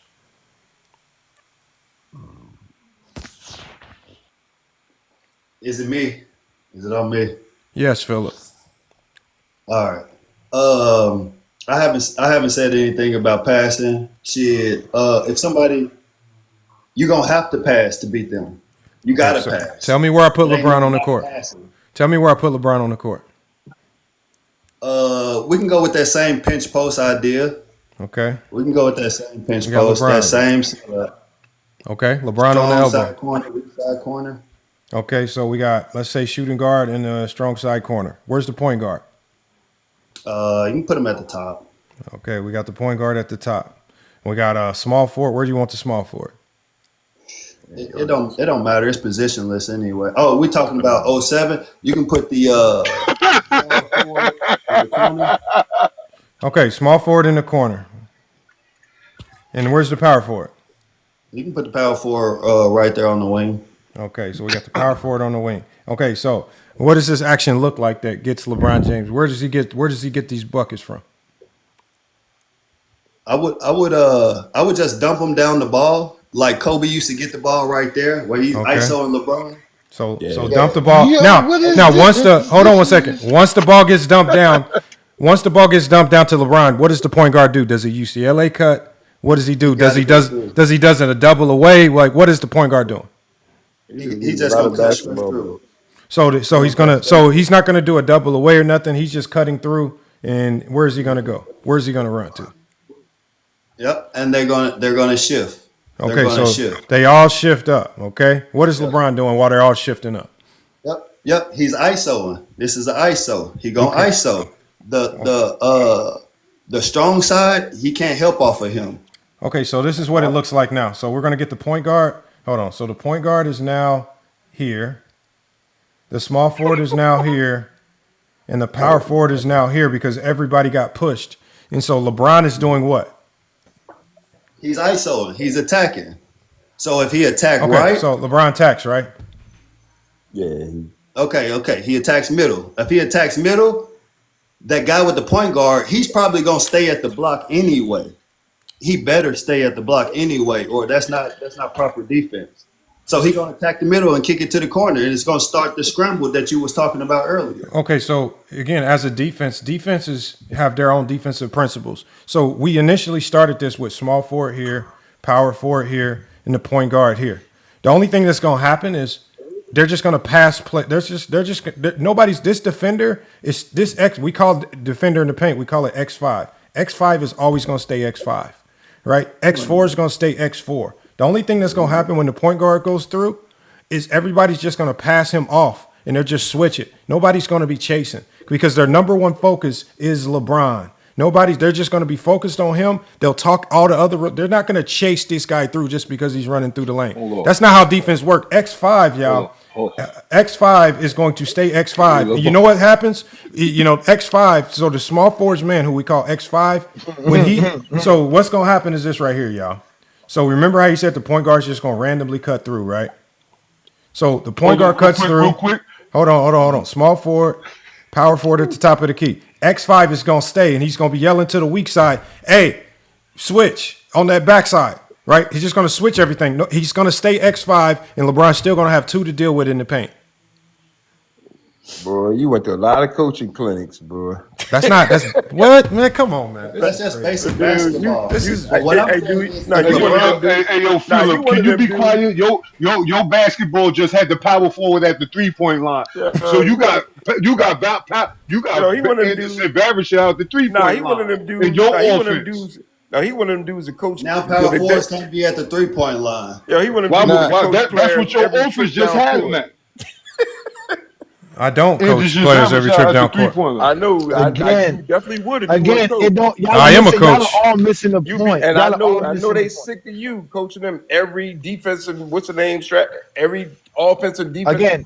Strategy. So why don't you go home and watch the good time, Pops? I know Coach, you were. What's the name? Coach, what you saying? That's crazy. He's a good times fan. He got Hey, y'all, it's on A Johnny, y'all. It's on A Johnny. Yeah. Can I talk, please? Where'd you play? So, oh my God, bro. We're not here for people's resumes. We're here to talk basketball. I don't care where you played. You just told us you can't break down film. Now you can't even draw on a whiteboard. Why do I care where you played, my man? Why do I care? Where did you play? Oh my God. I never played. I just told you where I absolutely played down the street from my mama's house. That's where I played most of my basketball life. I know this. Okay, then. So I'm not the one who's sitting around here. That has nothing to do with basketball knowledge, sir.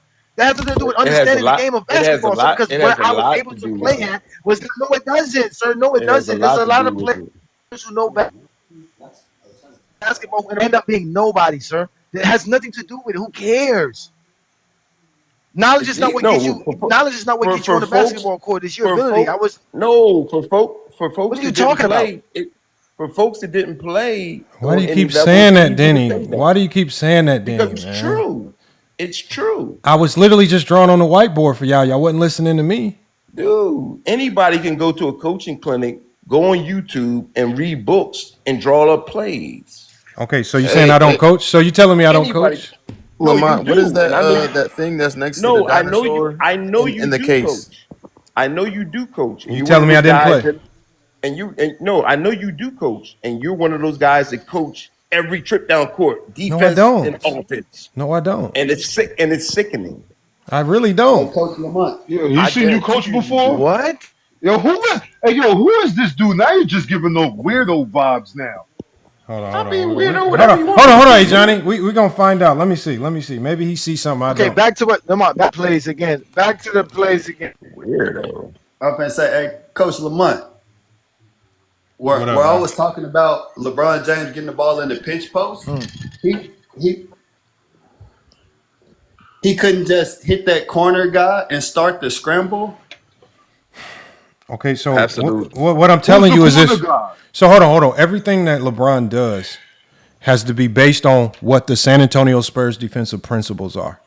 If their defensive principles don't call for players running around chasing people, again, you have to be more intricate. You have to be more detailed. You have to be more creative in finding ways to get them the ball, baiting guys like Tim Duncan out the paint, doing different, like you have to be way more creative. And then at the end of the day, you also have to hope that guys like a Pavlovich, guys like a Boobie Gibson, that these guys are also knocking down shots as well in these hot pressure packed environments. Because as we saw in 2007, when these guys aren't knocking down shots, the court gets even smaller for LeBron James, right? Because we watched them. So that's what changes everything. You do all that food in it? I got you. Man, you'll be surprised how many of them players couldn't even make a post entry pass to get it there if that's what they wanted them anyway. Oh, no doubt. That's a lost art. Definitely. I agree. I'll agree with you on that. No, it's not a lost art. They just can shoot today. It's not a lost art. It's hard. I'm talking about post entry passes. It's harder to You gotta be able to pass score. out It's the harder post. to score and get your offense off, man. It can't exactly. It's harder to score if you sit around here letting the defense guard you like that. Because I can put multiple defenders on one side of the floor. You must have better dribblers, better ball movement, and better shooters. Simple and plain. So That's what Rondo, today's so NBA you telling has. me, so you telling me Rondo had to have that? Oh, Rondo had to have that to make post entry passes to You KD. bringing up the elite players, Kevin bro. Garnett. We talking about Hold on, wait, listen. What did Rondo do special? He was a great ball facilitator and playmaker. Rondo had great But you're handles telling and me great ball vision. they had to have intricate stuff for Rondo to make a post entry Yes, pass of course it was to Kevin intricate. Garnett. What you mean? No, that's false, sir. Kevin Garnett had to play in a lot of different positions. They don't guard Kevin Garnett like they guard LeBron. When he gets the ball in the post, you can play him one-on-one. It's just one-on-one basketball. He's not out here making a bunch of passes. He's not out here getting 10,000 assists. What are you talking about? Hold on. Hey, Johnny. And hold on. Now y'all can see. Tell me if I'm overcoaching, y'all. I want y'all to tell me if I'm overcoaching.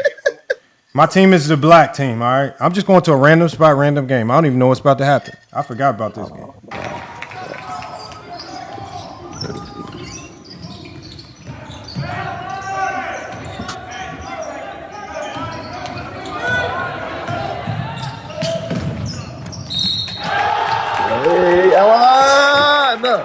We're going to keep going.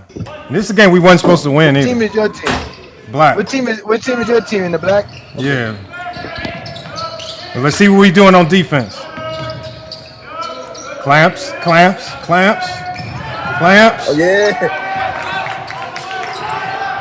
Other way. Windmill. Hey, yo. Timeout.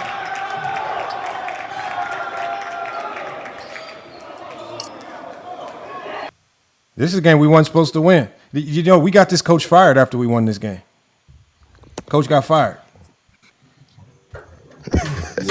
Yeah. I'm not lying. I'm dead serious. And I know these are because they got defensive principles where Lamont coach at. They're not just out here just like you just said, just Hold saying on. random stuff. On that last play, can y'all see? Can you see our principles? Look at this last play. I want y'all to see the defensive principles right here. Right there. How we got the steal. So look, ball pressure, right? Ball pressure, right? Now watch how we guard this because we play up in the gaps. Look at my point guard in the gaps, right? You're not getting this pass. Get up out of here. Deny, stay with you.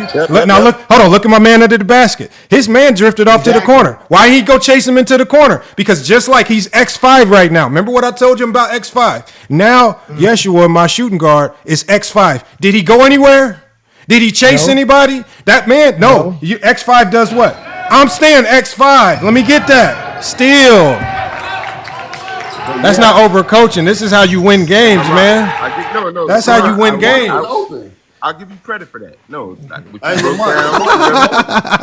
what's there to laugh about? I'm just saying, like, I'm giving you credit. Hold on. I just told you about X5, and then I literally showed you. I literally showed you how X5, knowing what X5 does in a game, how it works. I just literally showed you. Credit for teaching. Nah, we don't want your credit. We ain't here for your credit. Giving you credit for teaching defensive principles. All right, never mind, man. No, exactly. Never mind. Thank you, sir. Coach, appreciate that. There's not that many defensive principles. We gangster different around ways you can cover things, but there's not that many defensive principles. You got help. It's You not. got It's deny. not. That's what I'm saying. It's not. You're right. Yes, there are. There are a million and one ways you can do stuff, Yeah, man. that's how you know these guys ain't playing no basketball. Lamont, can we go back? Can we go back to the whiteboard? Because I want to finish up what I was going to say. Yes. Please. Let's go back I to just the want to get whiteboard. back to this for them to understand why LeBron James can't just go to the midpoint. Damn, bro. Whew. Y'all are terrible. What? What are we doing? Y'all are, Lane, man. I'm Shout out to giving Coach Lane. I'm giving you Okay. credit. Okay. No, I appreciate it. We just messing with you. Don't take it too seriously. Y'all Don't take it millennials too. are the worst. Don't take it too seriously. We Nah, just man, messing with you. listen, Lamont. I don't know why you keep saying that. You a millennial. I was born before crack. I don't know what y'all talking about. You still you act like a millennial. And whoever here we keeps go with this. calling people old heads, I was born in '88. You just talking, bro. See, I that's Barney graduated. babies. I That's graduated Barney high babies. school in '88. Oh my God! See, you grew up in the I'm crack happy era. for you, Homie bro. just talking about somebody old heads and all of that. You just talking, bro. Listen, like man. Say whatever you want. What All you right, saying? listen. Say whatever So you want. Lamont, Yeah. Lamont, draw up the same way I want the same way Philip had it with the two men on the corner and the point guard bringing up the ball and the Okay. man on the wing and LeBron in the pinch post, right? Okay, so LeBron. Hold on. Who do you want? So you want shooting guard over here? Exactly. All right. Yes. Small forward. Yeah. Small forward. Okay, power forward. Yep. Okay. Now, like Lamont said, there's going to be a man on LeBron. They're not sagging on LeBron here because Yep. LeBron. So we got a defender. Yep. We have to defend on LeBron, right? So, and as Lamont says, you're not leaving strong side man, so you're going to be guarding him. He's one pass away, so you're Yep. going to be at least a foot away, right? He's denying. There's Yep. going to be There's going to be a man on the point guard, but off the ball because he knows he's not doing that. He's going to get the ball to LeBron, right? Yeah. Then there's this is the key. This is the key action. The guy who's guarding the power forward will definitely, for sure, more than likely, Be in end the up gap. being in the elbow, exactly in the gap, right there, like the X will line be of right center, there. right? Yep. He'll be right there. He'll be right there because his And job also is to guard that passing lane to the corner. Lamont's X5 man will be there in a 2-9 situation. Remember, he only could be there for 3 seconds because there's no one else in the paint. He can only be there for 3 seconds. He will also 2-9 to the strong side, meaning he will step out of the paint on the strong side of the floor instead of the weak side of the floor. So you telling me a great player doesn't cancel out a lot of the stuff you're saying? No, because the only reason you do this. Hold on. Now, Lamont, remove the X5 man, where he's at. Okay, hold on. Remove the guy on the gap. Right now, if this is Kobe Bryant playing, because we've seen this and we know this, the guy who's sticking the power forward is going to play closer to his man. The guy who's sticking the most important thing is the guy who's the right X5 man. Yep. He'll stay, and the closest he'll be is weak side baseline. Yep. That is true. So what that does is give Kobe the one-on-one action that y'all love Kobe to take, which he took a lot of shots at and shot at an inefficient But rate. why That's would you guard Kobe like that? Kobe That's how shot they at did an it, too. inefficient. But that's how they did. one But that's how you game? did because you guard Kobe like this. Because again, if Kobe dribbles baseline, right, he's reluctant to pass to the strong side, so that man can help.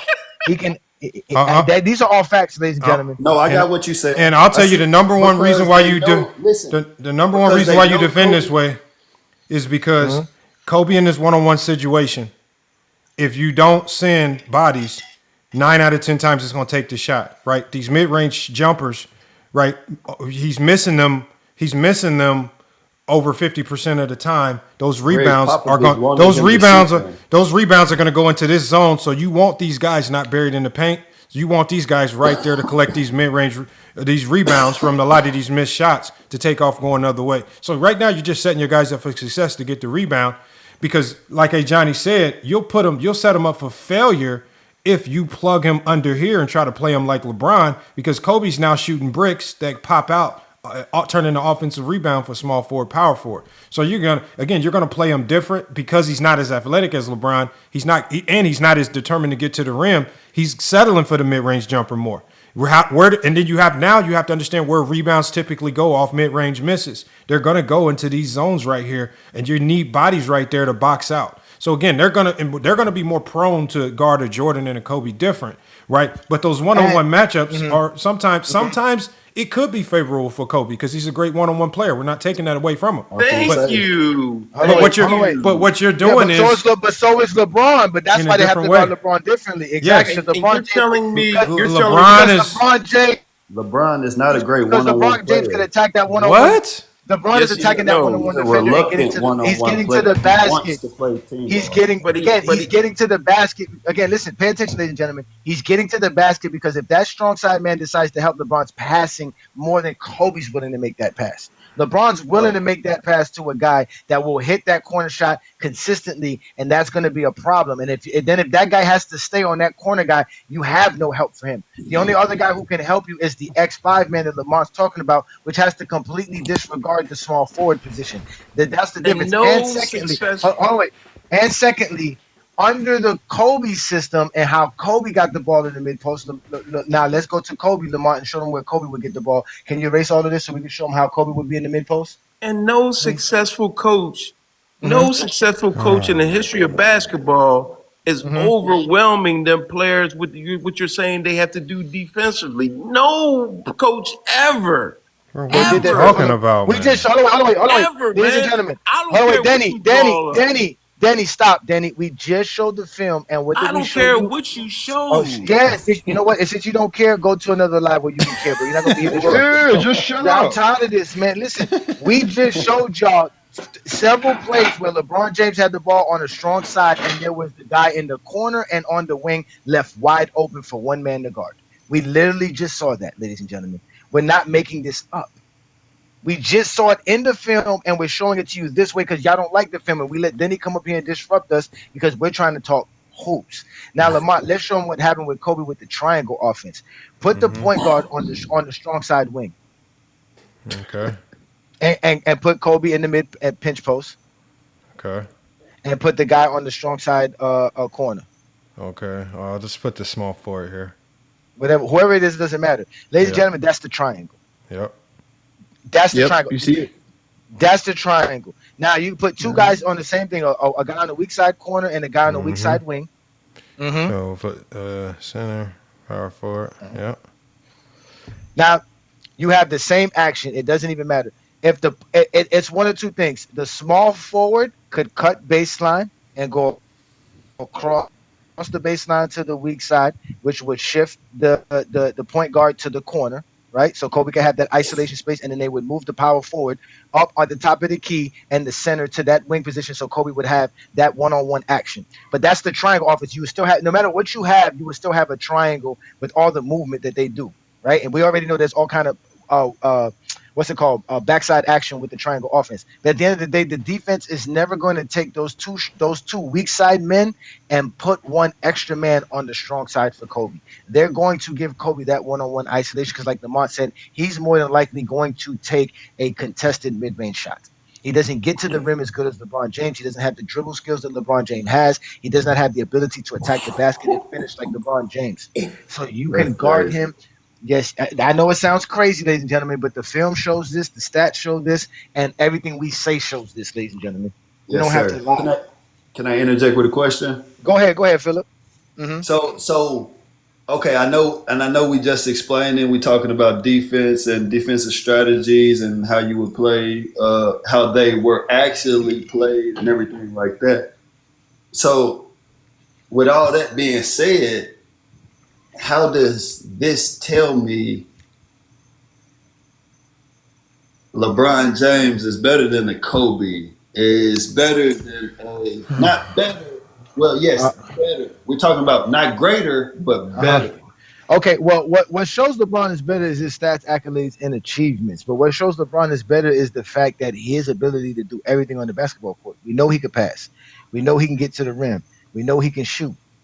What else do you want a player to do? He can dribble. Right. He's one of the best finishers in NBA history. He's the best transition player in NBA history.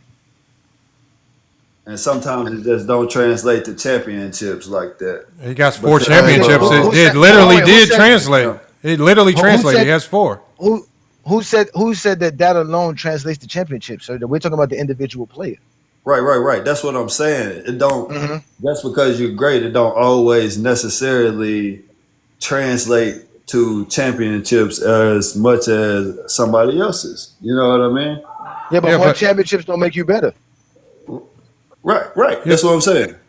That's what because it don't always but necessarily show up in the hold on. But championships. did it translate into championships? Yes or no? Right. She got Yes. 4. That's That's it. undeniable. That's a And a lot. lot of winning. The Three most and a wins, half. the most wins in NBA history.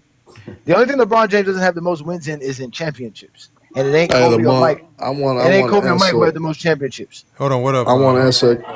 What's up? What's up Mm. with y'all? I want to answer a question. I ain't gonna be on here long, but I want to Yeah. answer a question that y'all asked these guys to give. Like when you guys asked the guys to give like an offense that they could have ran. Yeah. I think if Mike Brown You want me to would have pull the been board more of up? offensive.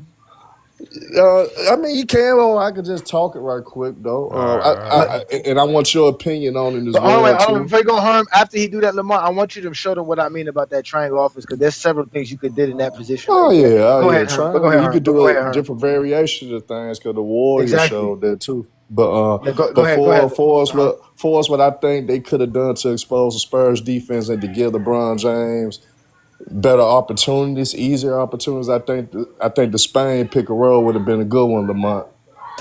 Due to the fact that I think, of course, you got Big Z setting the screen for LeBron, and you got Daniel Gibson setting that back screen primarily would be on the Tim Duncan.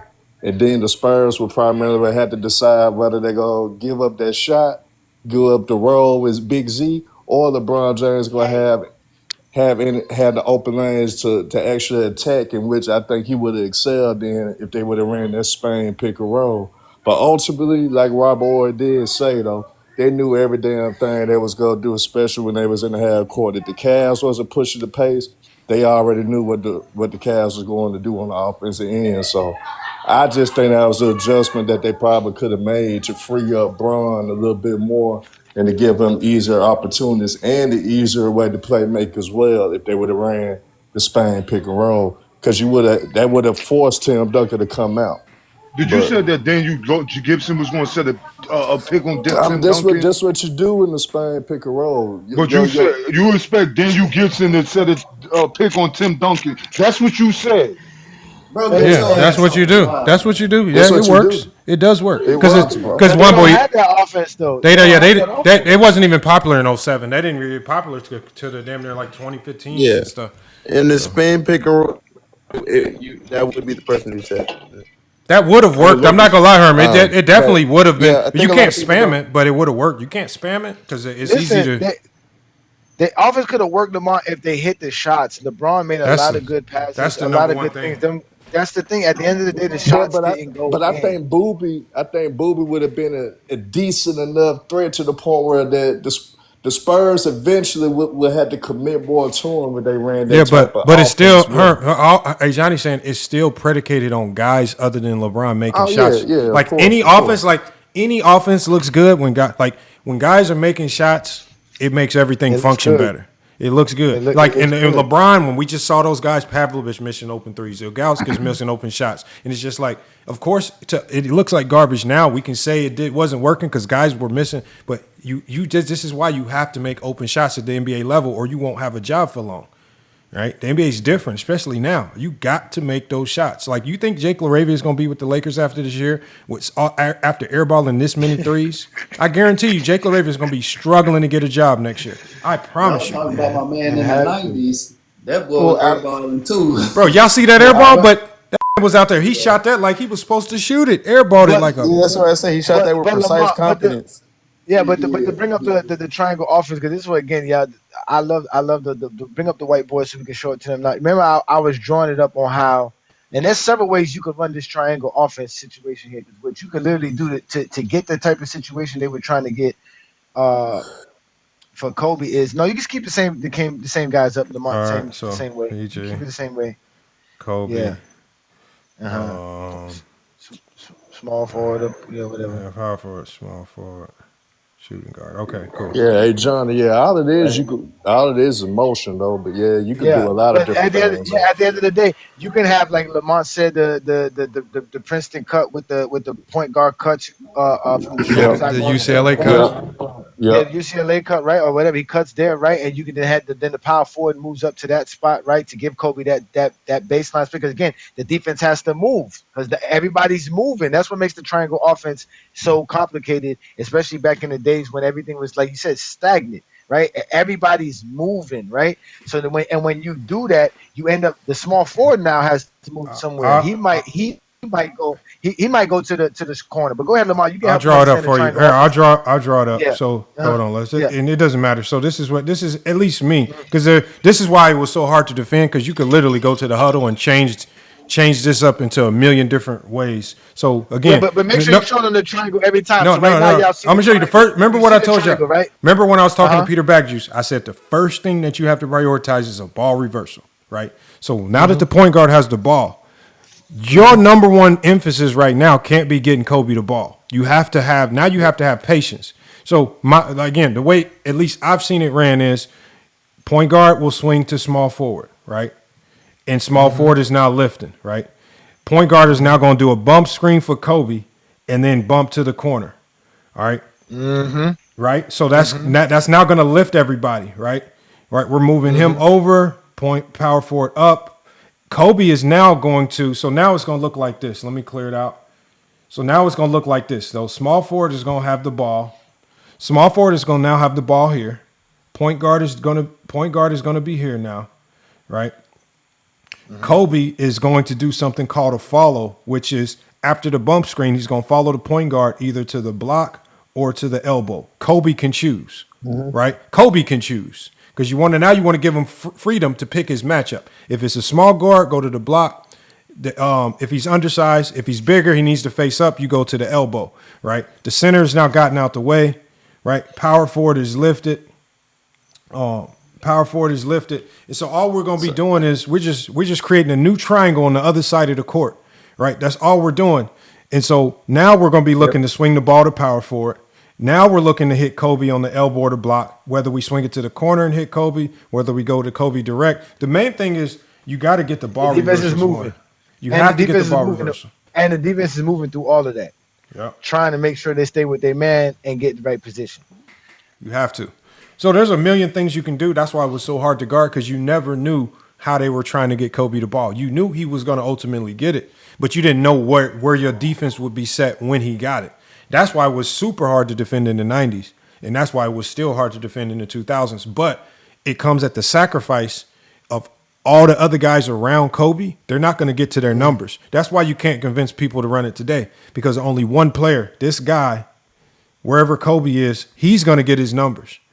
Right? Maybe one other guy can get their numbers, but all five guys, they're not eating. All five guys are just there to make sure Kobe and maybe the second option get their shots. Everybody else is getting cleanup. And that's why you can't convince players today to run it, because they know that their numbers are tied to how much they get paid.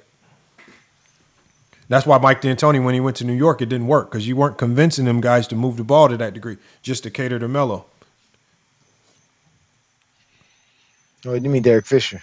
Oh, well, I'm saying when D'Antoni tried to remember when D'Antoni was in New York and tried to run. Who was coaching New York when Phil Jackson was there? It wasn't D'Antoni.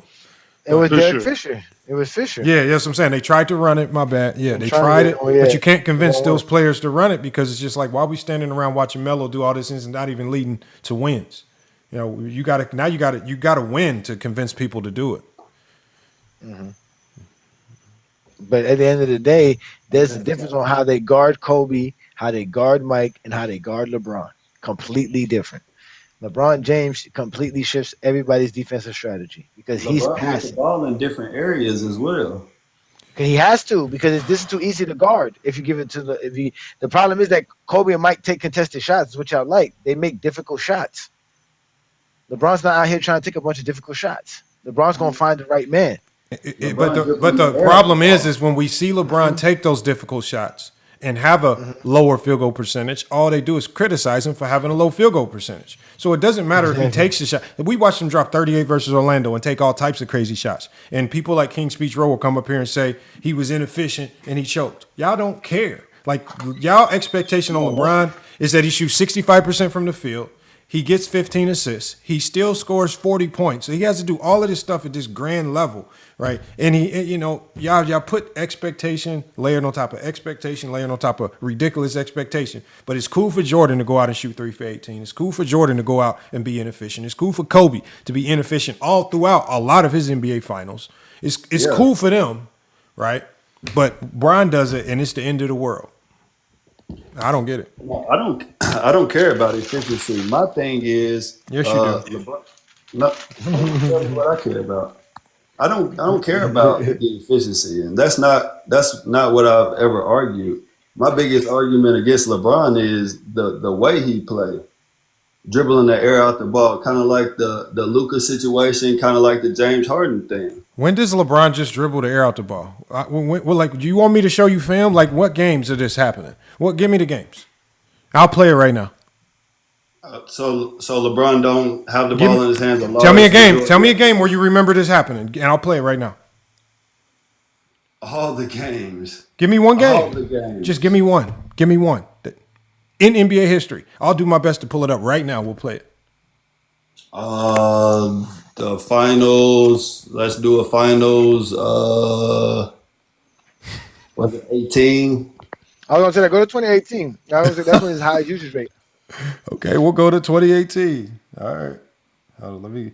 Hold on. Is there a specific game in the series that you want me to pull, or can I pull any random game? You can pull this random game like you do. All right, hold on. Let me get a random game from 2018. You in 2018? I don't know. I guess he said when we pull this up, LeBron's gonna be dribbling the air out the ball and not doing nothing. Hold on, let me see. Game. I'm just gonna do game one. Hey, game one is. But, let me see if I can. But check this out. That's not what I just said. I asked the question. Isn't that like the same thing as Luka and James Harden? That's what I'm saying. Nah, look, LeBron is more of a ball facilitator than those guys are. They're good playmakers, they're good passers, right? But they don't set up offenses, and like LeBron's different. Okay, those I found guys, game 5. I didn't find game 1. Those guys pass. Those guys pass the situational. LeBron James actually passes in the offense in the settings of an offense in the system. You saying he more strategic with it, and they just pass when it's convenient type deal? So we're set to go with Mark Jackson and Jeff. Okay, good. We got it. Now, guys, what we're looking for is LeBron just dribbling the air out the ball, dribbling the shot clock out, doing absolutely nothing with it. Right? Doing what Kobe and Jordan actually did. Right? Dribble the air out the ball and just shot chuck. Y'all won't, y'all always put Jordan and Kobe's flaws on LeBron. That's not what was ever said, though. I'm going to go to a random spot in the game. Looks like it's a close game right now. I don't know what's going to happen. I don't profess to remember these games by memory. So we're just going to see what's going on. Out, you have 3 guys you can help off of. And right now, the thought process for Cleveland has to be anybody but Durant and Curry. Bron's bringing it up. A key for Cleveland here in the third. They have not turned it They run floppy action right there. LeBron got off the ball. They just ran floppy. by Livingston. James has Curry on him. Great pass. Williams tied up, stolen by Curry. Curry pushes, and Curry fouled by J.R. Smith. And that'll put Cleveland in the penalty. He had 2 defenders around, and really was no need to foul. You're sending Steph Curry to the line for 2. That's a good job by Curry defensively, rotating into the passing lane.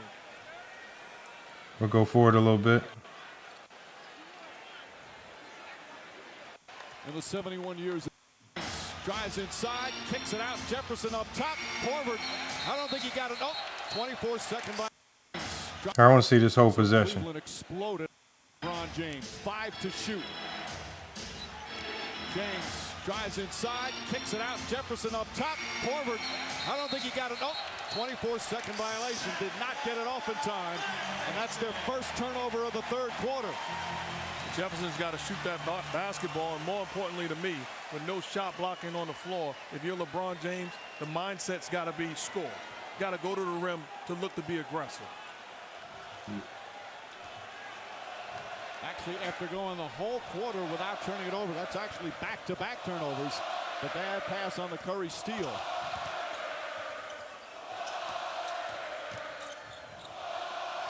Curry. Damn good defense. Nice pass to McCaw. McCaw misses. McCaw gets it back and lays it up and in. Yeah, that's ball movement. Those are different possessions. LeBron James has got to come up with that defensive rebound. And a foul called on Livingston on a hole. They're in the penalty, so Jefferson will shoot free throws. Were they so opinionated? A minute remaining in the third. LeBron got to come up with that rebound. LeBron got to finish at the rim. Bro, McCaw is hooping. Back-to-back buckets. That was a difficult finish. Bro, I'm looking at this roster, though. This roster is nasty that it got on the court for the NBA Finals. This is a nasty roster. I think so. Running action. Swing. Smith, three-pointer. It's good. J.R. Smith once again. He's 5 for 5. So from what we've seen, y'all, does it look like LeBron is dribbling the air out the ball? Yeah, he the main guy in every possession. He's supposed to be what you hella doing. Philip Dokes. Hold on, Philip, I'm asking you a question. If you're the coach of a team with LeBron James on it, wouldn't you make sure LeBron was the main guy in every action? I will make sure he don't start the possession every time with the ball.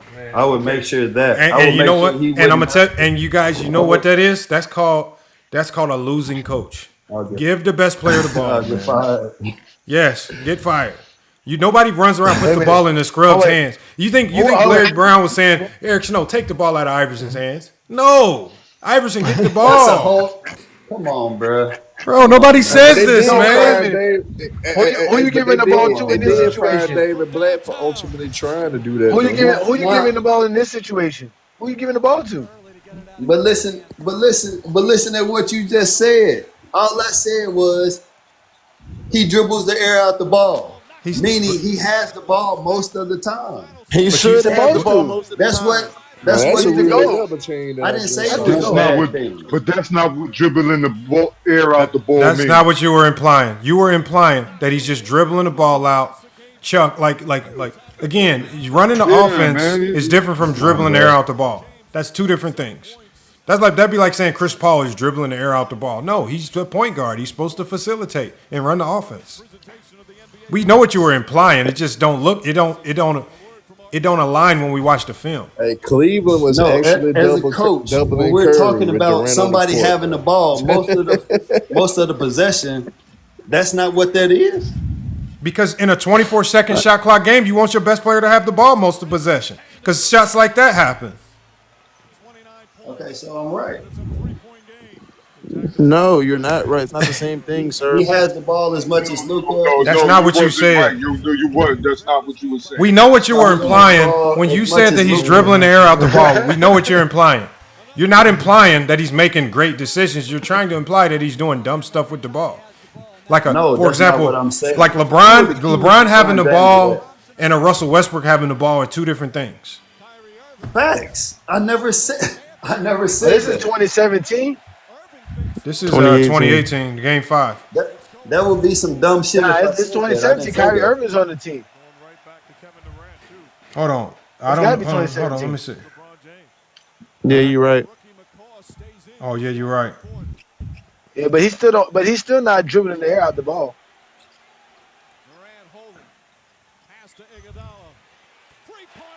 Damn, Iggy was knocking We him saw down. that pass. This is what y'all not seeing in the 1900s. Y'all not seeing dudes hit and hey, threes Johnny, like this, man. Remember the Warriors? Think about this. If McCaw and Livingston and Iguodala, if them same shots was rimming out, we would be saying the same thing. Steve Kerr running the BS offense. When you got good, I told y'all, good players make good coaches, because good players make shots that, like, again, coaches, you can take credit for them, but that shot by Iggy is just Iggy being elite. That's just Iggy. That ain't no special play. That's just Iggy being elite. That's called having good players. That's why you need good players to win. There ain't no magical play or magical spacing that's going to make players make shots, man. It's just not. It's not. Yeah, it is a miss and make league. That's what people always say. That's it. You got to make them shots, bro. You got to make them, man. Because it forces you as a defense. You got to do something. Now you got to guard Iggy. You got to guard McCall. Bad enough you out here trying to stop Stephen Curry and Kevin Durant. Yeah, Kevin Durant. Now these other fools, McCall to make back-to-back layups. Iggy knocking down threes. Man, what the hell we supposed to do? That's why they said the Warriors was unguardable. Right. Yeah, that's the super team. Yeah, they had a super team. So you telling me LeBron James teams, the reason why he didn't win when he didn't win, he won a lot. But when he didn't win, it's because people didn't make shots. It's because his team wasn't good enough. LeBron typically look at it. LeBron has lost in the finals because the other guys just had a better team. That's it. I mean, go look at it. I mean, he lost in 07. His team didn't shoot well. He played in 2011. His team didn't shoot well. So 2007, 2011, his team shoot well. Let's not talk about the other series. If we talk about 06 when he lost to Detroit, in 07 when he lost to San Antonio, 08 his team didn't shoot well in 08. In 09, LeBron balled out. He can't say he didn't shoot well, but his team just didn't do it. It wasn't enough to beat that team.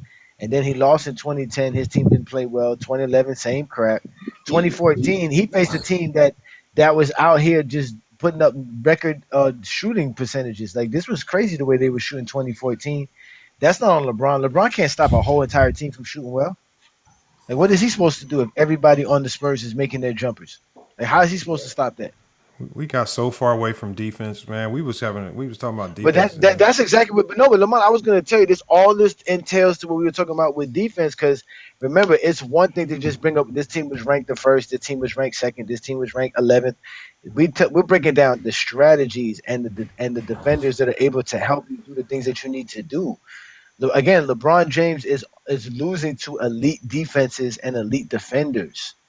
Like you said, if you just said guys making shot make you look good on offense, what happens when you have elite defenders on defense? Or how could that make you look as a coach? So LeBron's facing elite defenders, man. When you got Bruce Bowens and Tim Duncan, when you got Rasheed Wallace, Ben Wallace, Tayshaun Prince, and Chauncey Billups, you can do all kind of stuff on defense, man. When you got a Kevin Garnett, a Rondo, a Kendrick Perkins, a Tony Allen, James Posey, man, you can do all kind of stuff with defense. You got a Dwight Howard, you can do all kind of stuff with defenses, man. Like, you can just do all kind of stuff, man. At the end of the day, that's what this is who LeBron James was losing to. And y'all want to tell us we're making excuses. We're not making excuses. We're telling you LeBron James facing the elite defenses. And in some of these situations, LeBron James was still elite. Yeah, but a lot of times he wouldn't. And you never seen Michael Jordan.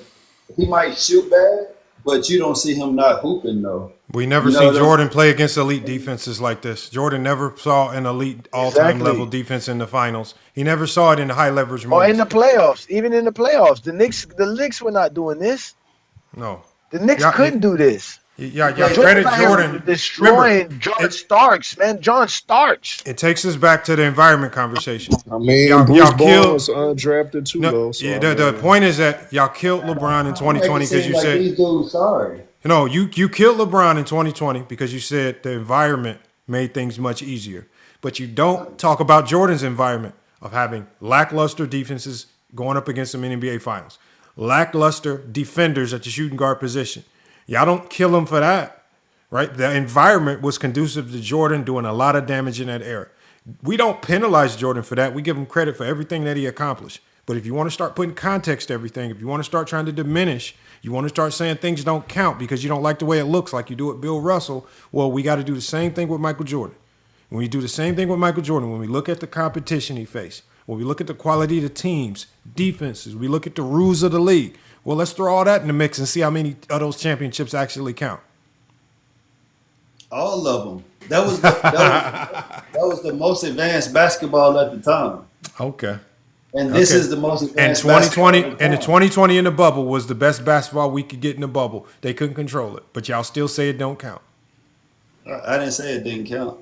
I just said it's not the same when you compare them to other And championships. 90s basketball is not the same. championship And won. 90s basketball is not the same with illegal defense, with lackluster teams, with teams that had no athletes or no players that could defend Jordan at his position. So it wasn't the same.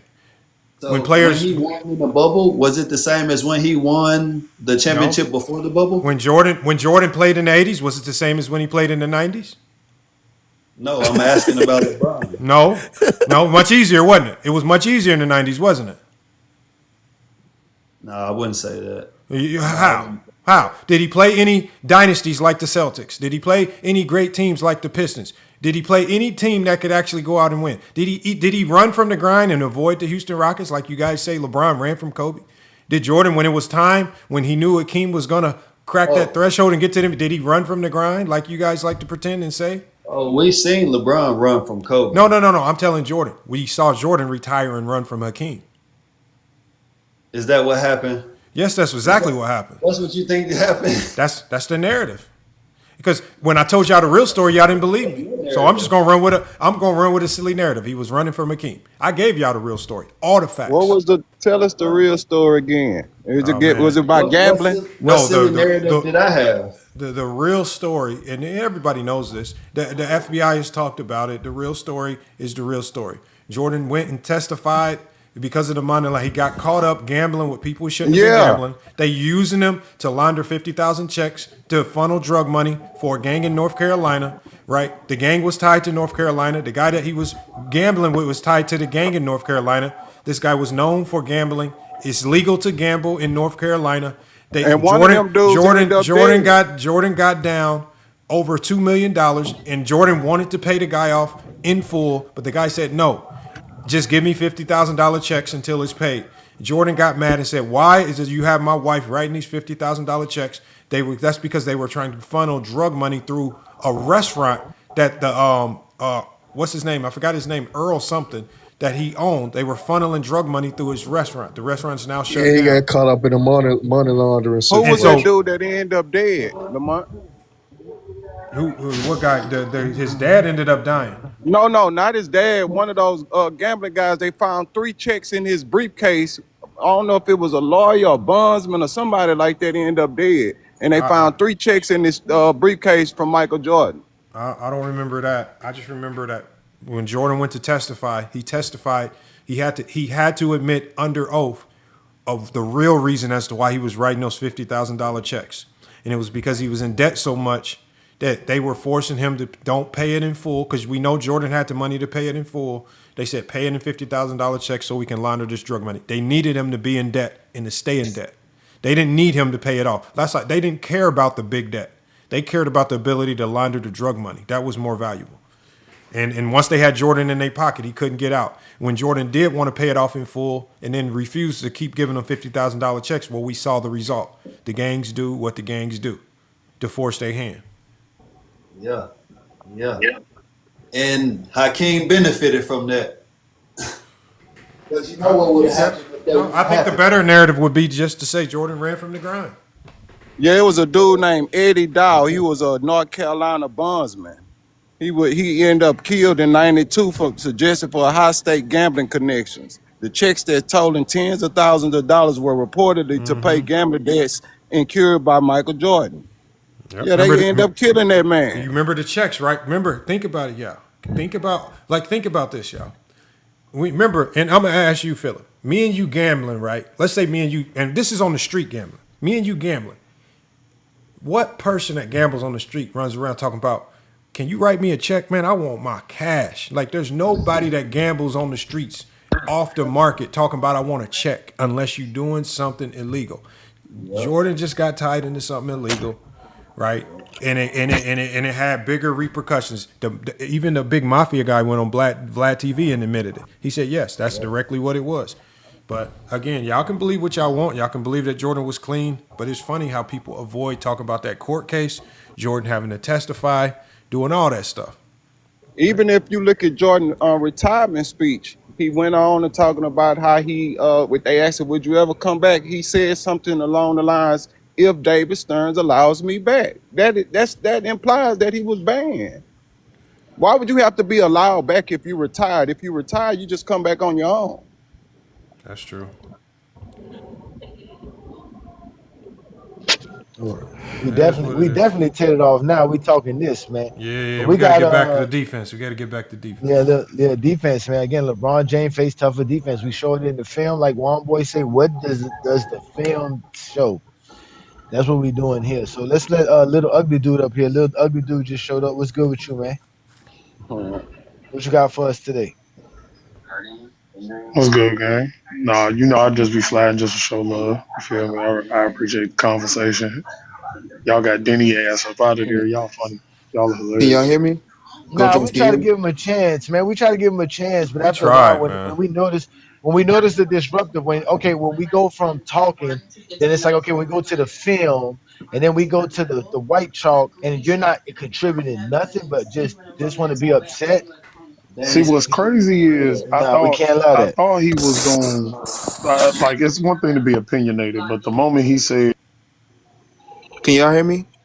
Oh my bad. Oh my bad. I didn't mean to mute you. I didn't know that was you talking. I thought that was your background. My bad. Dude, go ahead. My "No, you bad. good," like when them niggas be like, "Yeah, show me what y'all talking about." You show him, and then he say, "Well, I don't care." Oh, it's over with. Conversation over with. Yeah, no, let's go. All right, bet. You don't care, that's fine. You was like, man, go care in somebody else's life. That was hilarious. You wanna know what I thought y'all was gonna do? Or at least would have kind of shut the conversation up real quick. Y'all should have had a back and forth. Allow him to create the offense. And I ain't gonna lie, We no, hear me tried. out. We No, I know y'all tried. did. I They know y'all don't did. do it. No, They hear me don't out. do it. They don't like to Hear do me that. out. They don't like to Hear me do out. it. No. Y'all were trying to like explain what happened No. during the offense. What I'm saying is, what y'all should have did was walk them through it. Let him put the players where they was He gonna play, wouldn't do right? it. That's the And then, first thing we tried. He said, "Nah, oh, That's what see, we. I'm I not didn't He hear doing doesn't that it." want. part. They're not gonna want to do that. They don't want to do that. That's why it's even better to just let us do it because then they're gonna get mad still. I But either got way, you. No, I we're gonna respect show. that. But we still gonna show them because I already know what he meant by putting him in the pinch post. Okay, you want to put LeBron in the pinch post? Let's do that. Let's put LeBron in the pinch post, and we could have gave y'all multiple variations and situations, and still shows you how the defense would have been able to slow him down And because that's what I be they trying can to say. play different That's why I basketball. thought y'all was gonna play back and forth with him, where it's like, okay, you create this, and I'll be the defense. Now, what you gonna do? I would. And at that point, it's over with. Ugly. I Yeah, was that was trying to. As exactly. soon as I said you draw it up, he was like, "I'm not. I don't know how to draw it up." He literally said, "I don't know how." I'm like, bro, why are you That's Remember, crazy. asking Yeah, about he that's what didn't I putting want it to in the didn't. break pinch down And the Lamont post? tried film. to do Remember, he even didn't want to better break down because the Lamont film. was like, Lamont, remember, break down the film. He didn't want to break down the film. Remember, we even asked him, "Help us with the film. Show us with the film what LeBron should have did." I He didn't promise want I to tell us tried. that neither. yeah, and Hmm after Lamont first asked him, like, where do you want break the down the play on the clipboard. Then Lamont tried to make it easier. He said, "All right, cool." Hey, Johnny drew it up. Lamont said, "So when the point guard makes this pass, what's gonna happen?" He said, "It's basketball." Okay, Yeah. so what in so it's basketball is gonna happen? basketball. Yeah. He Bro, was that like, shit he was crazy. like, they're gonna he said he said the NBA players, they know how to balance the floor. They're gonna balance the floor. I'm like, man, what are you talking about? Bro, I hate people that think that like, and in my opinion, I understand the style of play, and that's why I try to simplify the argument. The argument that a lot of them make is, okay, cool. He's better physically. He's bigger. He's more athletic. He has better ball handling. You put him one on one. You switch and get the mismatch, and then kill the mismatch. Do you think these NBA coaches, for just no reason, as if they just gonna allow the weakest player on Exactly. the defense to go against LeBron, Michael Jordan, Hakeem Olajuwon, Tim Duncan, Charles Bark, whoever the fuck is out there, and just be like, you know what? All right, yeah, go ahead and let's let him get killed, isolated by himself. You think they made it to the NBA off of that? That's insane. That's like people who watch football games and say that quarterback should have saw that receiver. He's 5'10". But He's 5'10". No, no. he's not going to see that receiver at that angle. You looking at it from the sky cam on TV from Fox. That's not how that works. That's not how that works. That's what I be telling people all the time. But lucky for Jordan, he did. Because imagine All this: right, coach, I'm out. All right, man. I appreciate it. If you have John Starks on your team, who else you gonna put on Mike? If you're the Knicks, who else can you put on Mike? It's basically the same scenario. You're putting your weakest defender on Mike. You can't put Patrick Ewing on Mike. You can't put Charles Oakley on Mike. They try to put Charles Mason. Anthony Mason. Anthony Mason. Anthony Mason. Yeah, Anthony Mason. Anthony Mason ain't no good defender. Like, who's gonna guard Mike? That's what I'm trying to tell you. These dudes be talking about dudes who cannot guard anybody. They're not great defenders. Hey, you want to know what y'all should do just to see how stupid people sound when it comes to the defenders and shit? Bring up Patrick Beverly defending Kevin Durant and see how they feel about the level of player that Patrick Beverly is. I'm not saying that that's a bad player or a bad comp. I'm more saying the example of what Patrick Beverly does to Kevin Durant compared to like you said, a John Starks little against ugly LeBron. dude. Little ugly dude. We literally had Gilbert Arenas on here explaining to people that they were trying everything humanly possible to stop LeBron from sagging to doing everything, and it's impossible. Like, we had an NBA player on here who was in his prime cooking, explaining the difficulty of it, and they still don't listen. People was coming up here arguing with Gil about his own court experience versus LeBron like they had a better answer. Man. It is crazy. So it don't matter. There's no help for these guys. No, trust me, I'm with you, bro. That shit is insane. But it got to the point where niggas is complaining about the nepotism. That like nigga, y'all. That's what y'all argument is nepotism. You can't be mad because your son out there doing that booger sugar game. That ain't got nothing to do with it. I be telling this left and right, folks. You mad? Somebody got some background noise in this new world. You can't plug your child down at Dairy Queen. You mad because this nigga got his son an NBA job, and you can't name none of the players drafted after Bronny. I'm gonna let Trust Me Only go, but you know what? You're right about that because I said it's not even about nepotism because I said when John Stockton got his son, David Stockton, in the league, nobody said nothing. And when Eddie House got his son, a single thing about Jalen Brunson and his dad. We ain't said a Eddie House. No, I'm talking about people who got their kids in the league, and these kids weren't very good. Eddie House got his son on the Celtics. Nobody cared. David Stockton is in the league with the Utah Jazz. Son played in Eddie House son. Think about it. You ain't never even heard of his son. His son went to Arizona State. His son went to Arizona State. Was trash. Transferred again. Eddie House got his son an opportunity. For the Kings G League team, Lamar. I don't know where, but he's in the league somehow, and you've never heard of him. Jerry Lucas, son. I know about Lucas. It's a whole bunch of sons in the league, and it's been happening. Like, who don't try to find a way to get their kid an opportunity, and it's just that's what you're supposed to do, right? Like I said, I don't get these dudes, and I guess they really would in real life. And I could argue without Bronny going through what he went through. I feel like his confidence got a little shot a little bit with that. Like, he was already dealing with a lot. I ain't saying he was going to be this great point guard, but he is smart. Like, he's smarter than what people give him credit for. And that has a lot to do with the development, depending on what type of team you're on. Unfortunately, he's playing for the Lakers, and the Lakers are not a good player development team. But he, as smart as he is on the basketball court, I just hated what happened to him in college. No, it's fine. I do think that was, I think that was more of a shot. I don't want to dwell on Bronny too much. I want to stay on the topic a little bit. We got Trust Me Only up here. Trust Me and Only, I guess. What you got on this, man? And hold on, Lil Ugly, I got to mute you. You got some noise in your background. Yeah, I'm finna mute up. Yeah. This is LD. LD, what's good? LD, well, you disappeared on the debate, man. What happened, man? On what? On what debate? Oh, now you don't know the debate. What debate? You forgot. I'm actually totally confused right now. You forgot. What debate? You forgot. Yeah, you forgot then. You forgot. Here, I got it wrote down in my notes. Let me tell you. Oh man, he got it documented, homie. You were supposed to debate YB. Yeah. Didn't. Oh, that's crazy. I just kicked YB to bring you up because he's been silent for a minute. My bad, YB. Did I not text you? Did I not text you? That's how it's gonna be late a little bit. No, bro. I don't be getting these messages, man. No, and I'm dead serious. Trust me. I got like 400 messages unread, man. I can't read them all, man. It's hard. That's what the chicks be saying when you be like, "Damn, girl, I was trying to holler at you." She's like, "Oh, you didn't get my text? I texted." Hold on. You said you were gonna be late. Get with these debates, man. But you never showed up. But you never showed up. You never showed up. I couldn't. Your live ended. Your live ended. Bro, we was live for like 4 hours, man. That's a long late. That's a lot of lateness, man. Come on, man. You're not probably busy then. All right, so we're gonna reschedule it. Hold on, we gotta get YB up here because YB now, unless you want to do it right now, man, since you bailed. Yeah, do it right now. Right now. I'm just gonna be up here for a couple minutes. Where you at? You at work right now, LD? No, I gotta do something. What you gotta do? Hold on, LD, what you gotta do? None of your business. I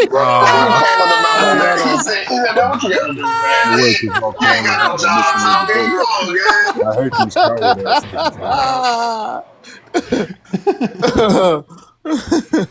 I don't got a job.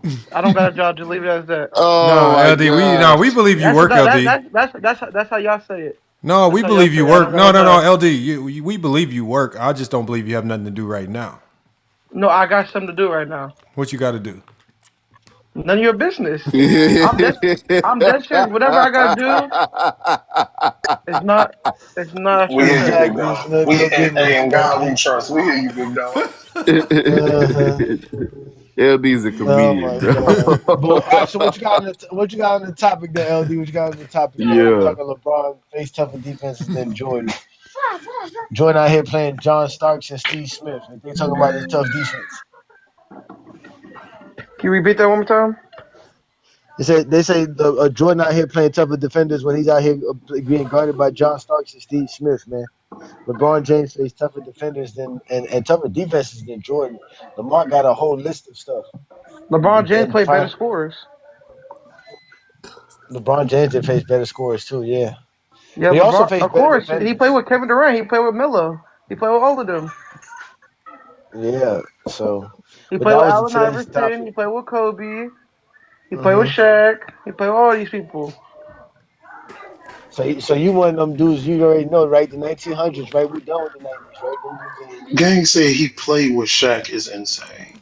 I mean, Shaq was he in played his era. against Shaq. I was naming all the players he played against.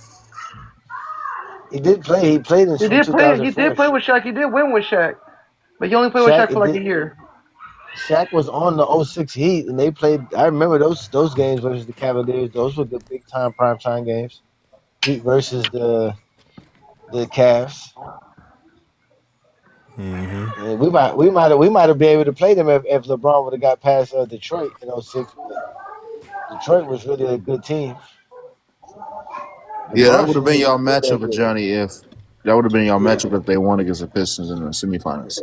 Yeah, we would have whooped LeBron then too.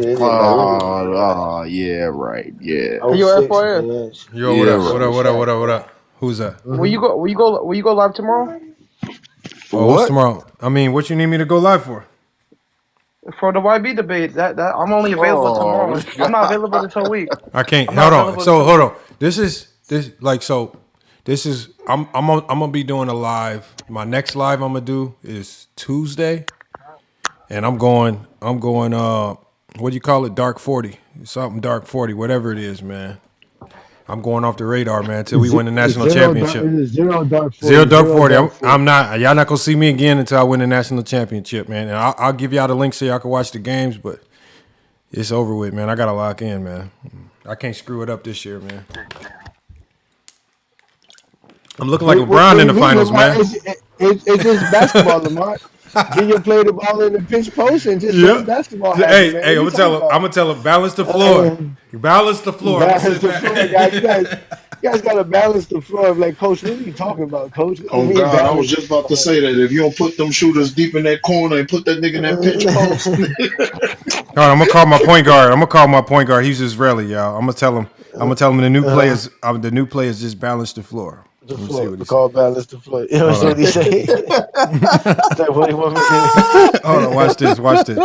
He's Israeli. He's funny. He might say something crazy. Hold on, let's see. He said, "So you don't know what balance the floor is? You don't know basketball. That's what I'm talking about. Y'all don't know. You don't. Everybody know balance the floor." Shy was good. Shy, I'm on my live stream. All right. Yeah. So don't say nothing crazy. Okay. All right. Okay. Shy, I got a new offense, right? I was talking to people on the live stream. A guy on there said, "I got a new play for y'all." Okay. It's called balance the floor. Okay. That's it. Balance the floor. That's the play. That's it. I don't have to tell y'all what to do. He said that I don't have to tell y'all what to do. He says that y'all should be smart enough to just balance the floor and then just figure it out. I'm gonna make sure. What balance the play? I sent you a whole playbook in the summer. I don't. No, Shy. I was told, right? I was told that he said that all you have to do is give the best player the basketball and then say balance the floor and you will figure the rest out. Will that work? So who do you give the ball to? Who's the best player? Who's the best player? So basically, that means we got to give the ball to Larry, and the rest of y'all got to balance the floor. Is that a good idea? That play is gonna be very unsuccessful because it's not gonna be a play. It's gonna be ISO. It's not gonna be a play.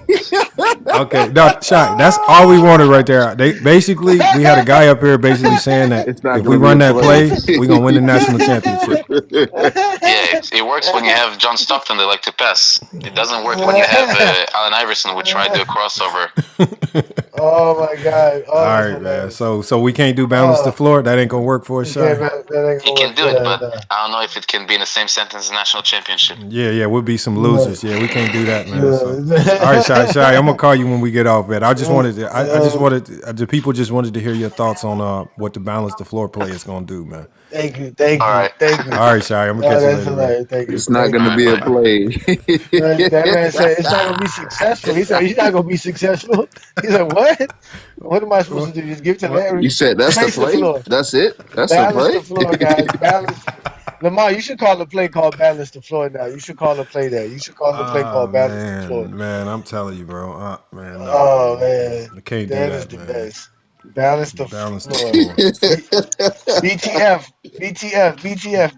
shot. BTF. Balance the floor. Yeah. Balance the floor, man. That's the play, man. That would be great, man. That was hilarious. That man said, he said the best thing we need to hear. He said, that's not going to be successful. We're not going to win with that.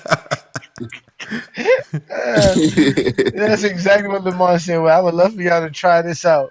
Y'all talking about all this stuff. I would love y'all to put this into motion. Please go coach somewhere. Please go tell your kid. Go tell your son. That's it. Go tell your son. Go tell your son why you not balancing the floor, man. You trying to teach your son basketball, and he looking at you, and you like you need to balance the floor, son. Bro, you wanna know what's crazy? He tried. His argument was to say that you went to a coaching clinic and you probably coach every possession. And my thought process was, let's just say that was the case. So the job of the coach is to coach, and you mad because he executed on offense and defense, coaching every play with his players. Because y'all will kill him if he don't coach and just let players go out there and just run one route with a five out there, just trying to figure it out on the fly.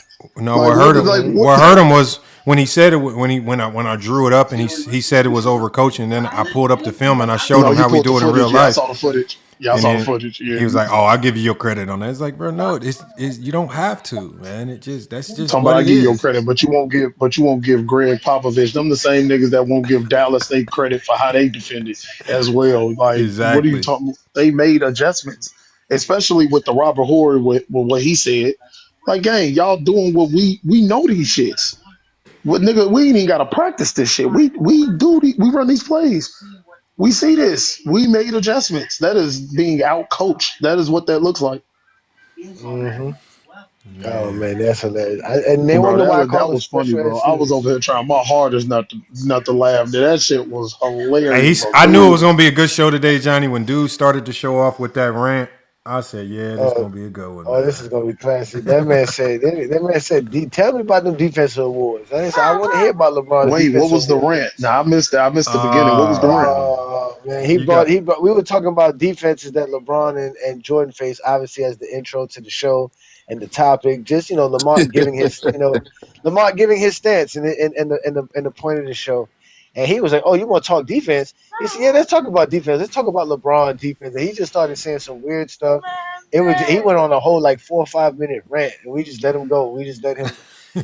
He was just talking about defensive awards and all defensive teams and be playing defense instead of talking about defenses faced. He wanted to talk about the way they play defense.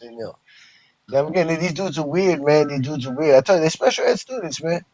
It doesn't require much to be in special ed. I'm telling you, man. Oh That's man, why I you don't gotta. think you have to coach. I really wish Ochi would have been able to clip that whole demonstration when Lowe went over to Superstar channel, man. And I'm talking about Superstar was just. I'm talking about man. You talk about a special ed student right there, man. That man, bro, he had him rethinking his whole life. I missed that. I missed that, man.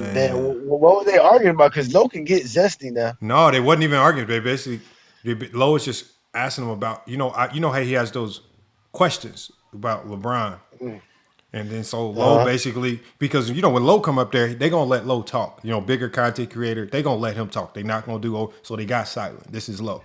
So Lowe was able to basically said, well, when I use your criteria, when I apply these questions to Shaq and Tim Duncan, he was like, because I think he had Shaq ranked higher than Tim Duncan. And so Lowe was basically saying this same criteria, when we use it for Shaq and Tim Duncan, it makes no sense why you have Shaq ranked over Tim Duncan. And Superstar he paused and he was like, you know what, Lowe? You right. I think I did screw up. I'm gonna have to change my criteria. He just kept, and he was so defeated. It was getting so bad, bro.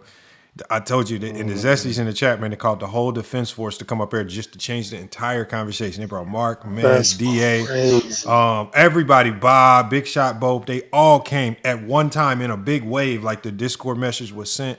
They all came in one big wave, and then they changed the conversation completely. The bad signal. The bad signal came out. They all came at the same time. Said we cannot let Superstars our only hope at getting our Zesty message out to a lot of people, man. So good luck with that. Good luck with that. Oh my God. Good luck with all those dudes. Shout out to y'all for keep trying. Your love for Jordan is definitely admired, man. Shout out to y'all, man. Y'all just don't never stop, man. It's really the love for LeBron. They don't like dude. That's what they was trying to ask Superstar too, because Superstar said LeBron's not in the GOAT conversation. But then he keeps doing this conversation between LeBron and Jordan, and the dude came up there and was like, well, how come we not having this conversation with 1 and 2 on your list? Not 1 and 5 or 1 and 7. And it's just like what he said. They always make it about LeBron James fans. That. They always make it about LeBron James fans. He tried to blame it on the fans. Because about LeBron fans, yeah. Yeah, exactly. It's our fault. Because LeBron fans put him in the GOAT discussion, so I'm going to talk about LeBron. They want to be us so bad, begging for me to go up there just to kick me off. I don't know why he be begging for me to show up. Knowing all he gonna do is just kick me. Yeah, he definitely not gonna let me speak like Lowe. So no, he's not. That's why I say I'm about to waste my time. He still owes us. He's supposed to be coming over here. They ain't coming over here. He ain't never coming over here. Never. He don't even follow nobody. He don't follow nobody. Nigga, you can cancel that nigga. He is definitely not coming over here again. He's not coming. He's definitely not gonna come. He don't even follow nobody, so you know he ain't coming. No, he's not coming. I send him a message every time we go live. I send him the message, but nah, he ain't that crazy. He's already been warned. Mm-hmm. He's already been warned. Of course he's been warned. They all told him that. You even see Willie embarrassed. Even Willie's staying away, which is hilarious. Embarrassed. Willie don't even want to come around these parts no more. Man, Willie been having a rough go. Willie been having a rough go with these young dudes lately. No, he be on King Money Lives and getting fried over there. He been having a rough go. I be listening in. I be like, man, Willie having a bad day today. He's been around. He just ain't been around these parts. He's just been staying away from Go James Kingdom. Yeah, he been over there in King Money Flies He and pulled up stuff. to my He's live. over He there. had his camera on. Who's It was the that? funniest shit in the world. Who's that Mufasa telling Simba not to go to the Shadowlands? Who is that over there telling him that? Who is them? Which one? Say, see, son, this is the land we surveyed. But that area over there where FYF and Go James Kingdom is at, nah, don't ever go over there. Please stay away from there, sir. Oh There's man. nothing but trouble over there. Yeah, boy. That's hilarious, man. They are some cowards. Oh my god. Yeah, Willie Yeah, Willie one time came to my live with his camera on. It was the funniest thing in the world, man. With his bottom lip shaking. Yeah, exactly. Oh, he looked like he had lip Willie's the gloss best, on. man. Shout out He to was Willie wearing though, man. sunglasses. Yeah. We always welcome Willie. Willie has always been welcome. He's my favorite zesty, man. He's just been hurt because I've been destroying all his favorites. Now he's mad. Why King Speech Road don't come Mini around these Glock parts got anymore? destroyed. So gay Jake. Hold on, we got King's Truth- Speech Road somebody. doesn't come around these Somebody parts. just I sent me a don't know if he message. knows him. You know, like that. Somebody just sent me a message. Truth be told, 101. Uh-huh. He says, you protect your casuals that join your live. Man. That's what he said, man. I don't know who my he is. God. He's the guy that I muted for the entire stream because he kept bringing up other content creators. So he messaged me. Oh yeah.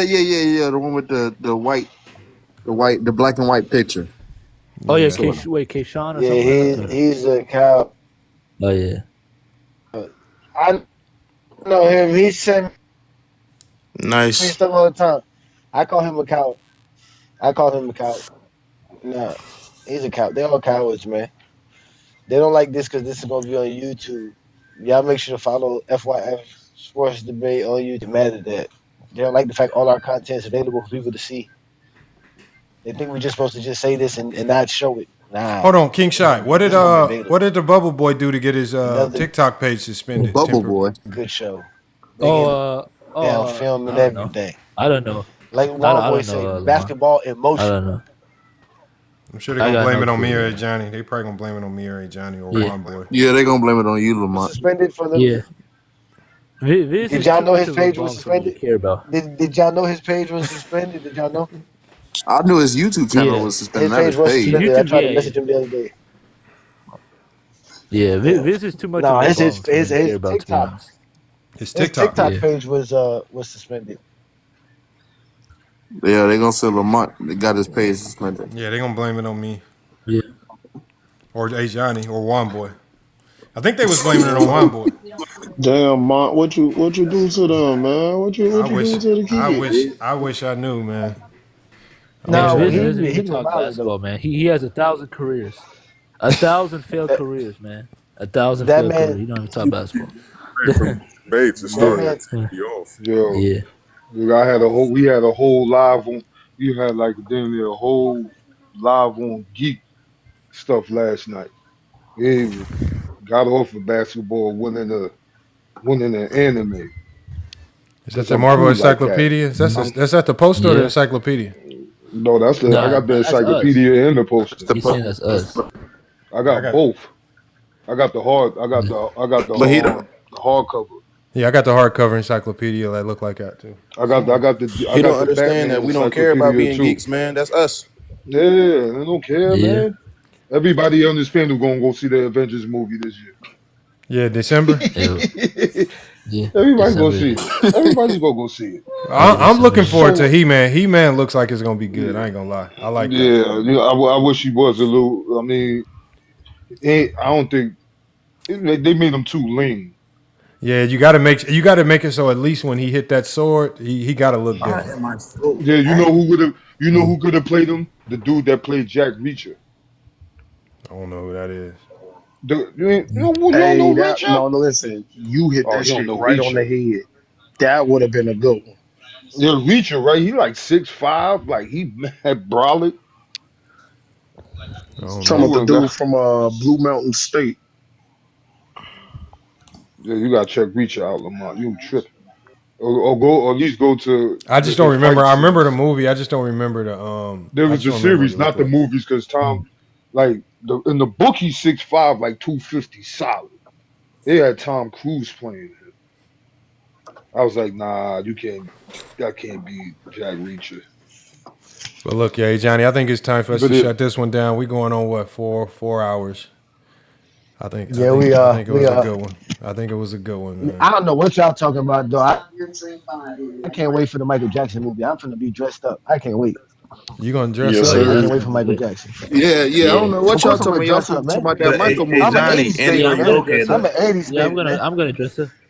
Everyone's gonna Yeah, dress man. up, man. Hey, Yeah, Lamar, I'm gonna be a next smooth time you criminal. get I'll be a on smooth criminal with that Tuesday, white suit with the blue shirt and the black tie and the hat. Yeah. What? Michael Jackson, I'm man. going every day. I'm going every day until they stop showing it. That's what that. Yeah. Yeah, that's crazy. I don't think it's Michael, gonna be man. that good, man. I think they're gonna screw it Stop, up. Lamont. Stop. I think it's gonna be that Man. good. Hopefully Telling they you, don't man. mess it up. Stop. Hopefully. Yeah, I Stop. think it's gonna be good. I think That's it's gonna all be they good. do today is screw these movies up, man. This is not the No, They it's not kind a of do lot of Nah, I time. think it's gonna be good. bro. If this was the It's not a They lot kind of of do 2000s, good, man. if this was the early 2000s, it would be guaranteed a box office. But they What don't about know the what they're 2010s? doing now. What about the 2010s? Maybe the 2010s, but Yeah, 2000s for sure. Why This not? would Why not now? Why is it gonna be bad now? because producers don't know what they're doing now. They screw it up and they try to inject like stuff that never happened in like with other communities. They did and that stuff. with the American Dream, and y'all like that. Talking about No, that's what better. they I was just inject. about to say, I thought with this one, other than Janet It's more Jackson, accurate than the American all of them Dream. told their story, or at I least thought their American Dream perspective was on it. good. I thought American It Dream was wasn't good. accurate. It was This is not. It about wasn't that Michael, accurate. man. It This is wasn't gonna be even. about Michael. That's what It I'm ain't gonna be saying. about It wasn't nothing. even a Michael Jackson biopic. It's This is the gonna be family. about the It real was story. accurate. They was And this Jehovah's is not about. Witnesses. That was And accurate. this was not gonna talk about. This was not gonna talk about like the 2000s or like the late 90s Mike. This is gonna stick to the 80s Mike and his hype with Thriller and Bad. This is the And real like MJ. that's what This it's is the gonna real stick. MJ. But Yeah, The real they MJ. said they're yeah. gonna This, show a part two too. They're gonna do a part two It's the real for the MJ. last yeah. part of his They life. always gotta have a part two. That's Always. what Jackie. Mike's the That's what man, Jackie. man. That's what Michael Michael Jackson, brother man. said. Michael Always gotta have a Jackson. It's part Michael two. Jackson. It's Michael Jackson. Like Dave Chappelle said, it's Michael Jackson, man. It's Michael Jackson. The Movie ain't greatest even star came The ever. out yet. only thing that can remember the problem is you have to get Mike 1000% right. Anything that's You off, got if to, it, yeah. His if nephew it gonna do it. that's Yeah, what's gonna anything like to off. me. That's where I think they're gonna.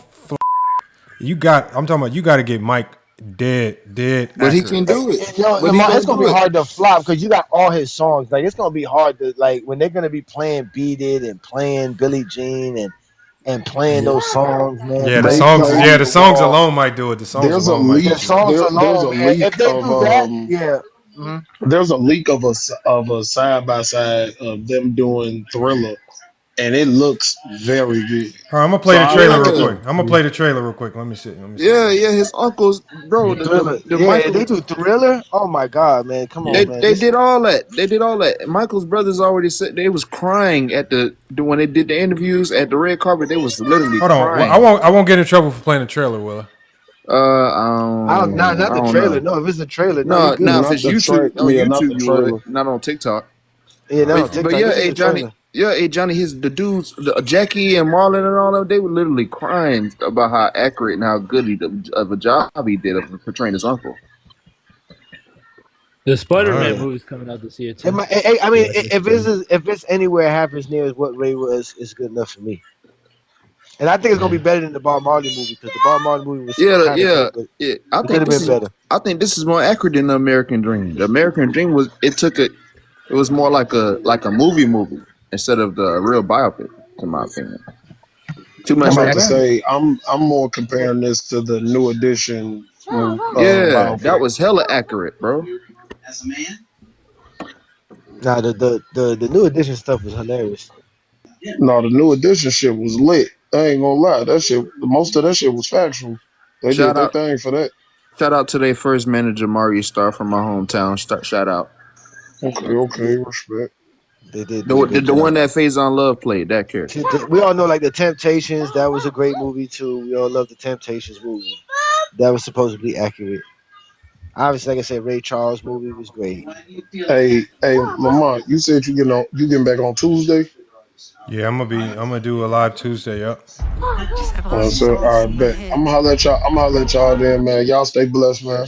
I appreciate you, man. Hold on. He says Lamont. watch Max it. says Okay. Lamont hate locker room. What? Where do y'all be getting this information? This is how y'all be running around creating fake beefs, man. I'm like, man, everybody say I hate him, man. Like, what? Like, why? If the locker room put up today, you think I'm gonna be mad? Like, what I'm gonna be mad about? Come on, man. Jesus Christ. Like, what the locker? Like, come on, man. The locker room is. Come on, man. I don't get these dudes, man. Motel room, why y'all be? The They be motel room thinking ain't you got nothing to care. talk Like, about. yes, there it is. There it is. The All right, let's motel see. room ain't got nothing to talk about. That don't look like Mike. Yes, it do. Oh man. It kind of do, but not really. barely All right, hold looks on, like y'all. him, Okay, hold on, They y'all. ain't gonna Let's get see. somebody that look just like Hell no. Yeah. That look like Michael a little bit. All right, hold on. Let's see. Let's see. Let's see how he talk. Let's see how he have all talk. these songs in my head. Just gotta get them out.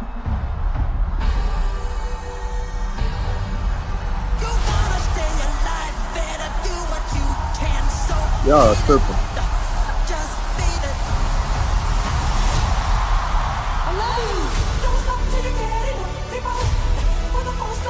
I'm just getting started.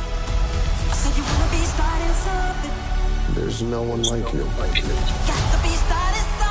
This is what I was put on earth to do. I knew you were different the moment you were born. You let your light shine into the world.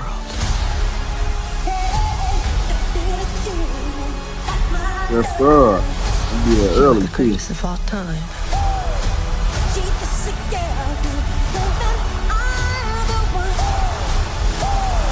Yeah, y'all tripping. Lamont, you tripping, dog. Okay, you're not lying. Hey, you know It what? might be Yeah, hard. hold on. It might Don't be take hard. it down yet. Don't take it down It's yet. actually good. Hold on. Yeah, One it's a more good thing. trailer. Hold on, King It's a Shot. good Hold on, King Shot. One thing I want you to do. He got music videos. People don't know this. He make real music. Play one of his music videos. Just one music video. I guarantee you're gonna change your mind. Who? Guarantee you. You talking about the actor who plays Michael Jackson, right? Yeah, Jermaine Jackson's son. Yeah, he got music. Jafar He got Jackson, real yeah. songs. He got real Yeah, music. Jafar Jackson. He got music videos. I guarantee you. Pull it up. You'll change your mind. No, I'm not gonna play it, man. Oh man. I think the trailer looked a little bit better. I hadn't seen the full trailer yet. I might actually listen to one. Oh, we got Max Pittman. Max canceled. Man, come on, Max, man. Do You it, can't bro. be- Do it. He sound and talk. He sound just like Mike. No, when he put the shades on, he looked like Mike. But when he with the shades off, he don't look like Mike. But when he put the shades on, he definitely looked like Mike. Who else gonna play on Lamar? Yeah, no, it's gonna be good, man. Like I said, they're gonna do. Yeah, I'm about to say. They're gonna do if they do them songs like that, Lamar. They do the songs and they do it good. Like they do a good like a story. Yeah, it's This is like a $50 billion movie if they get it right. If you get this right, everybody a part of this movie about to be billionaires. Yeah. Yeah, yeah, that's why Michael that's Jackson. why the brothers involved. Jackie and Marlon involved. Why would I hate on Michael Jackson, man? Look at Max. Yeah, I'm about to say. Yeah, well, who would hate on What is Michael he talking about? I don't Come know, on, bro. man. Max I always just try wants to keep attention, negative, man. Yeah, man. With that said, man, we're gonna get up out of here. Shoot, man. we're gonna. Hey, we might have to all go over to the locker room live one of these days, man, to see what he's up to. Yes. Yeah. We all just got to go over at the same time, man. Michael Jackson is the only MJ I know. I'm about to say YB. He the only one that really transcends. YB LD came up here looking for you. LD? Yeah, I didn't know that was him. That's why I had. Hey, Johnny, you know what's Hey man, funny about LD? at this point, bro, just get him to win, bro. You don't want to do that. You know, we don't do that. Hey, Johnny, Brothers you know what's don't funny get about wins LD? around here. And you know what he told us earlier on my live? He said this. He told me that shit is. He said the only reason why he has Michael Jordan as the GOAT is his feelings and that he knows that factually LeBron James is the GOAT. He literally said that out of his own mouth. He said that out of his own mouth. Oh my life. Bro, y'all got to debate. Y'all got to debate it. Hold on, we got Coda up here. I'll let Coda up. I'll let Coda up. Yeah. Hey, Kobe not top 10. Coda, what happened to you? Was supposed to tag us. Hold on, Coda's been having a rough. He's been having a rough week too, man. I've been seeing him. Boy, please unmute yourself, bro. Please. Coda ain't tag us on nothing, Coda. What happened, man? You supposed to tag us on. He said he wasn't supposed to drop a film video for you, Johnny? A whole film. We ain't get no tag. Man tag. You ain't get none of it, man. Y'all just be lying all the time, man. Capping, man. Matter of fact, show y'all who y'all leader is. Y'all love Cap and Crunch. Oh yeah, Captain yeah. Crunch. Hell yeah. Y'all be Okay. capping like Captain Crunch, man. Love like Captain Crunch, man. Just be capping all the time. Y'all gotta stop capping, man. Talk basketball, man. Man, that look just oh man, Captain Crunch, man. Captain Crunch, man. No, and don't let me bring up Where the you at, motel Coda, room. man? Come on up, I can Coda. show y'all the motel room always crying about Austin Reeves and Luka. Come on up, Coda. Where Coda at, man? Oh man. I remember somebody was live and Coda was talking and then somebody made Coda's face their profile pic. That shit was funny as hell. Oh, I think that might have been certified or something. Yeah, That's certified. He got everyone. You gotta stay lying all the time. You gotta Come stop on, lying, Coda, man. Come on up, man. I want to know why you ain't tag us. Why? Because you ain't find that film. You ain't find nothing about Michael Jordan in them first 4 games. I mean, with Kobe in them first 4 games. He was over there talking about he gonna play the first 4 games just to watch Kobe break. Kobe out here messing up the series for the Lakers. Captain What Crunch. series was that? What series was that again? That was the 2006 series, right, one boy? When the Lakers went up, what was that? 2006 or 2007? When the Lakers went up 3-1. Yeah. 06. We got outscored in the game by Matt Smith Parker. He had Smith less Parker? points in it. Smith Parker led the Lakers in scoring in that game. Oh my God! They never talk about that. Why they never talk about when the And he only had 18. carried Kobe, man? Why don't talk about that? Gordon Steve Nash had no fouls. Lamar no Odom carried turnovers. Kobe. Lamar Odom was the best player on that series. Yep. Damn, and he was gonna tell us that's why, because that's why they lost, because they decided to let Lamar Odom be the number 1 option. They were playing through them. He was gonna literally try to pull a GOAT James Kingdom. You see what I'm saying? They be trying to be like me, Lamont, but not without talking basketball. Here, I'm gonna show y'all the full image, man. This full image funny as hell, man. Yeah, you gotta show the whole image because in this one you really can't see it. This full image is funny, man.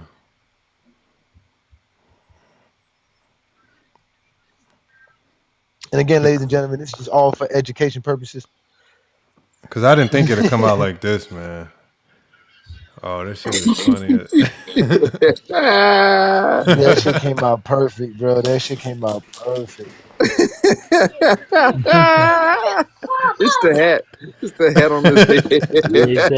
No, the funny, look, hey Johnny, and the funniest part about it is, right? Here's the funniest part about it. Like, they got everything right. They got everything right, bro. They got hold everything on. right. So that's is that how they spell it on the Captain Crunch box? They put Cap'n, like CAPN? No, they put this captain, like real captain, like he's real captain. But Johnny put captain. No, I'm telling you, look. So when I told it to make the image, I literally told it Captain Crunch, but it put on the box Cap'n Crunch, so it changed it. Crunch, yeah. I didn't know how it changed it, man. That shit was. That's why he be Captain Crunch. Captain Crunch. That is hilarious. That is, and they put it in the right font, and then they put the look at the smoke pipe, and he has on the suit, and then they put the cereal there. It's hilarious. Oh, that's man. That's the only thing it was missing was the crunch berries that you said. You wanted the extra on our family. Man, with the berries, man. Yeah. Yeah, man, with the berries now, man. So stop capping, man, before you get put on on another meme, man. Yeah. What's going on? I wonder if he's seen this. I gotta pop up on one of his lives with it and tell him, man, what do you think of this, man? Put it on the big screen. He might laugh. He might laugh his ass. Hold on, see, that's what Talib said. Talib said that's how they spell it on the regular box. It's Captain Crunch. Yeah, I didn't think they put the whole Captain Crunch on the box. Oh, I didn't know that. I didn't know that. So it just kind of goes perfectly. Captain Crunch. Yep, Captain Crunch. I thought it was Captain Crunch. Damn, that's crazy. Yeah, I thought it was Captain Crunch. I was yesterday. I was born yesterday finding this out. I was today years old finding this out. I did not know it was like that. I'm now gonna make me go look at the box. I got the box. Well, hey Johnny, whatever the boss makes, we just gotta go with, man. That's the boss. So. I like it, man. It's hilarious that they took a picture and did it like that. That's hilarious, man. What did it say in the caption? Awesome coincidence. Number one source of fun. Oh my god. Number one Oh source my of fun for God. Zesties. Number one source of cap. Number one Number one source of source cap. of cap. Hey, Lamont, you gotta go in and put Number one change source of fund to cap. cap. Yeah, number Oh one my cap God, they for go to fun. crunch berries, not the crunch berries. Captain crunch berries. Crunch Captain zesties. crunch. You gotta put Oh crunch my Yeah, but it God. said zesties. Crunch Zesties. Crunch Zesties. zesties. Captain Crunch Yeah, Zesties. Captain Oh Zesty. my God. And then also Oh. Lamont make it like change the word fund to cap. Yeah, No, cap. you didn't, Cap. Lamont. This. Number one Oh my capper. God. Oh man, this is Hold on, it good. created one more Oh, addition for us, man. Let me see. Go. He What told we me got? to. What else we He got? told me. I told him to make a crunch. special box for A Johnny. I said make one for A Johnny. Yeah. I'm just Go curious to ahead. see what it does, man. Let's see what it does. Oh man, they gonna put me like it's Count Dracula or something. No. I'm saying make an addition for you. It's just based on what you be talking about, like a Zesty Jeffrey edition. Let me see. Oh man. Cap a lot records, man. Hey man, follow the Chat Hardwood GPT's Authority off show. the chain. Come on now, y'all know what it is, man. Yeah, man. Hardwood Authority. Cap a lot records. I forget you used to say that. I think Chicky used to say that. Chicky used to say that. King Cap a Cut, lot like A Johnny records. says, they've been marked, cataloged, and what'd you say? Somebody said where the ops be hiding, man. They be scared, man. They'll never pull up over here, man. Like I told y'all, they go man. Mike. They go Mike 23 greatness. This the Shadowlands and the Pride Land, man. Don't go over there, man. Look, Mike 23. We'll be having fun. Hold on. He How came come he up here never? once. He never comes on our panels. I be seeing him on other He never people's came. I panels. thought he came up here one time. Nah, Oh, yeah, nah, Mike? Crunch. I've never seen Crunch come over here. Never. I don't remember. No. No, he's No. talking about Mike 23. Mike, Mike Yeah, 23. Mike. Mike don't show up on it again. Another one that's again. They got to get permission, man. They got to get permission Yeah. from the leaders, man. Mini Glock, Young Miami.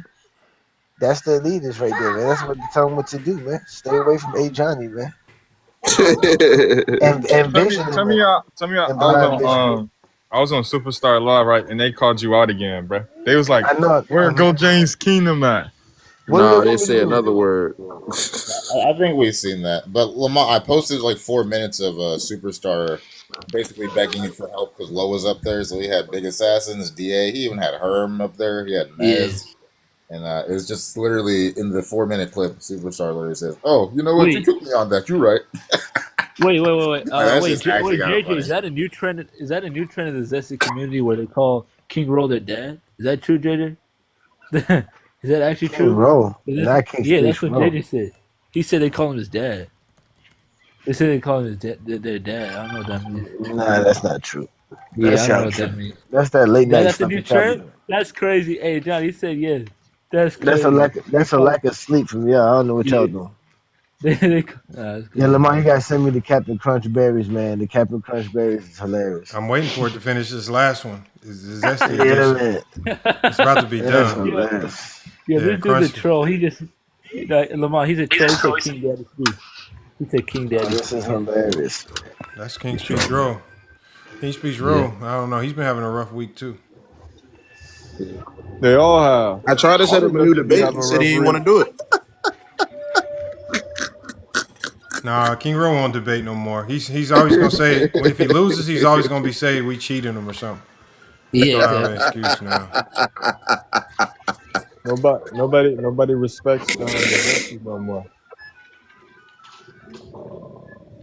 I don't get this one right here. Hey Lamont, who was that dude that turned his camera on and showed us his Jordan 4s? He had them red Jordan 4s and he had them tied up too tight. Michael's brother. Michael, but that joke was funny. Yeah, he turned his camera on. Hey Johnny, he was trying to flex his shoe collection, right? He pulled out some old busted, worn out Jordans, man. Lamont got up and walked out. He got up and walked out. And then Go Jay said, "You spent $200 to look." You know when you start wearing the shoe so much that the tongue and stuff start looking puffy and all puffed out, man. The shoe was talking. The shoe was talking. Oh my god! No, it just it looked blown inside up. was like inside said, "Oh hell no, hell no." we got the what, zesty berries. That's it. The zesty Yeah, berries, the, Captain the, Crunch. the LeBron ain't shit version. Zesty Jeffries Oh my Captain god. Crunch. Number Yeah, one, Oh that's my a good LeBron ain't one. god. shit. Number one source for LeBron ain't shit. Oh my god. Yeah, Oh, they are hilarious, bro. Oh, that's good. I need all that's those sandwiches. crazy.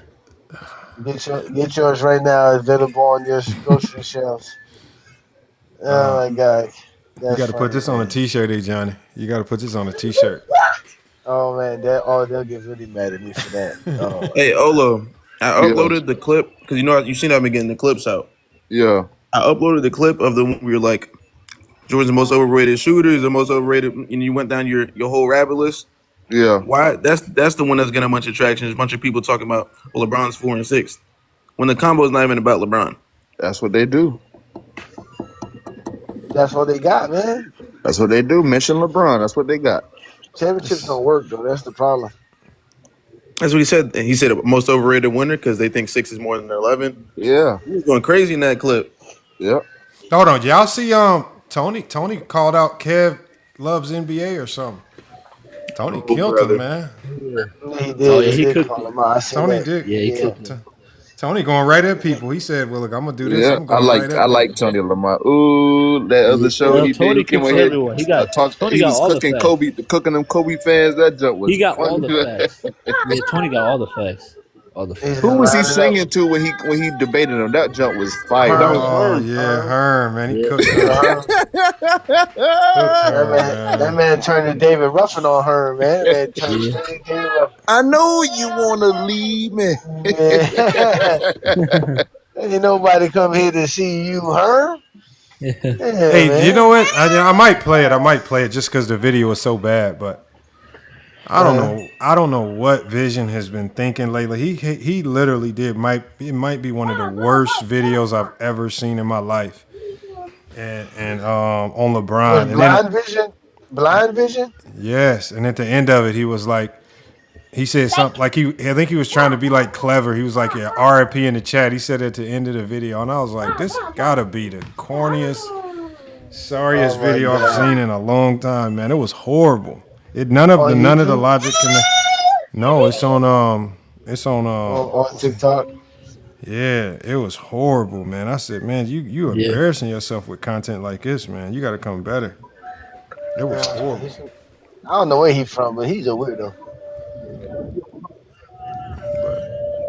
Yeah. Hold on, New World always in the gas station, man. Right, about to get some you know what I'm saying? At the gas Yeah. station. Exactly. I met her at the gas It station. sound like he in the hospital, Exactly. man. What the hell going on? No, No, that's that's that door That's a noise. gas station. That's Yeah, the gas station, man. Yeah, they did that. Yeah.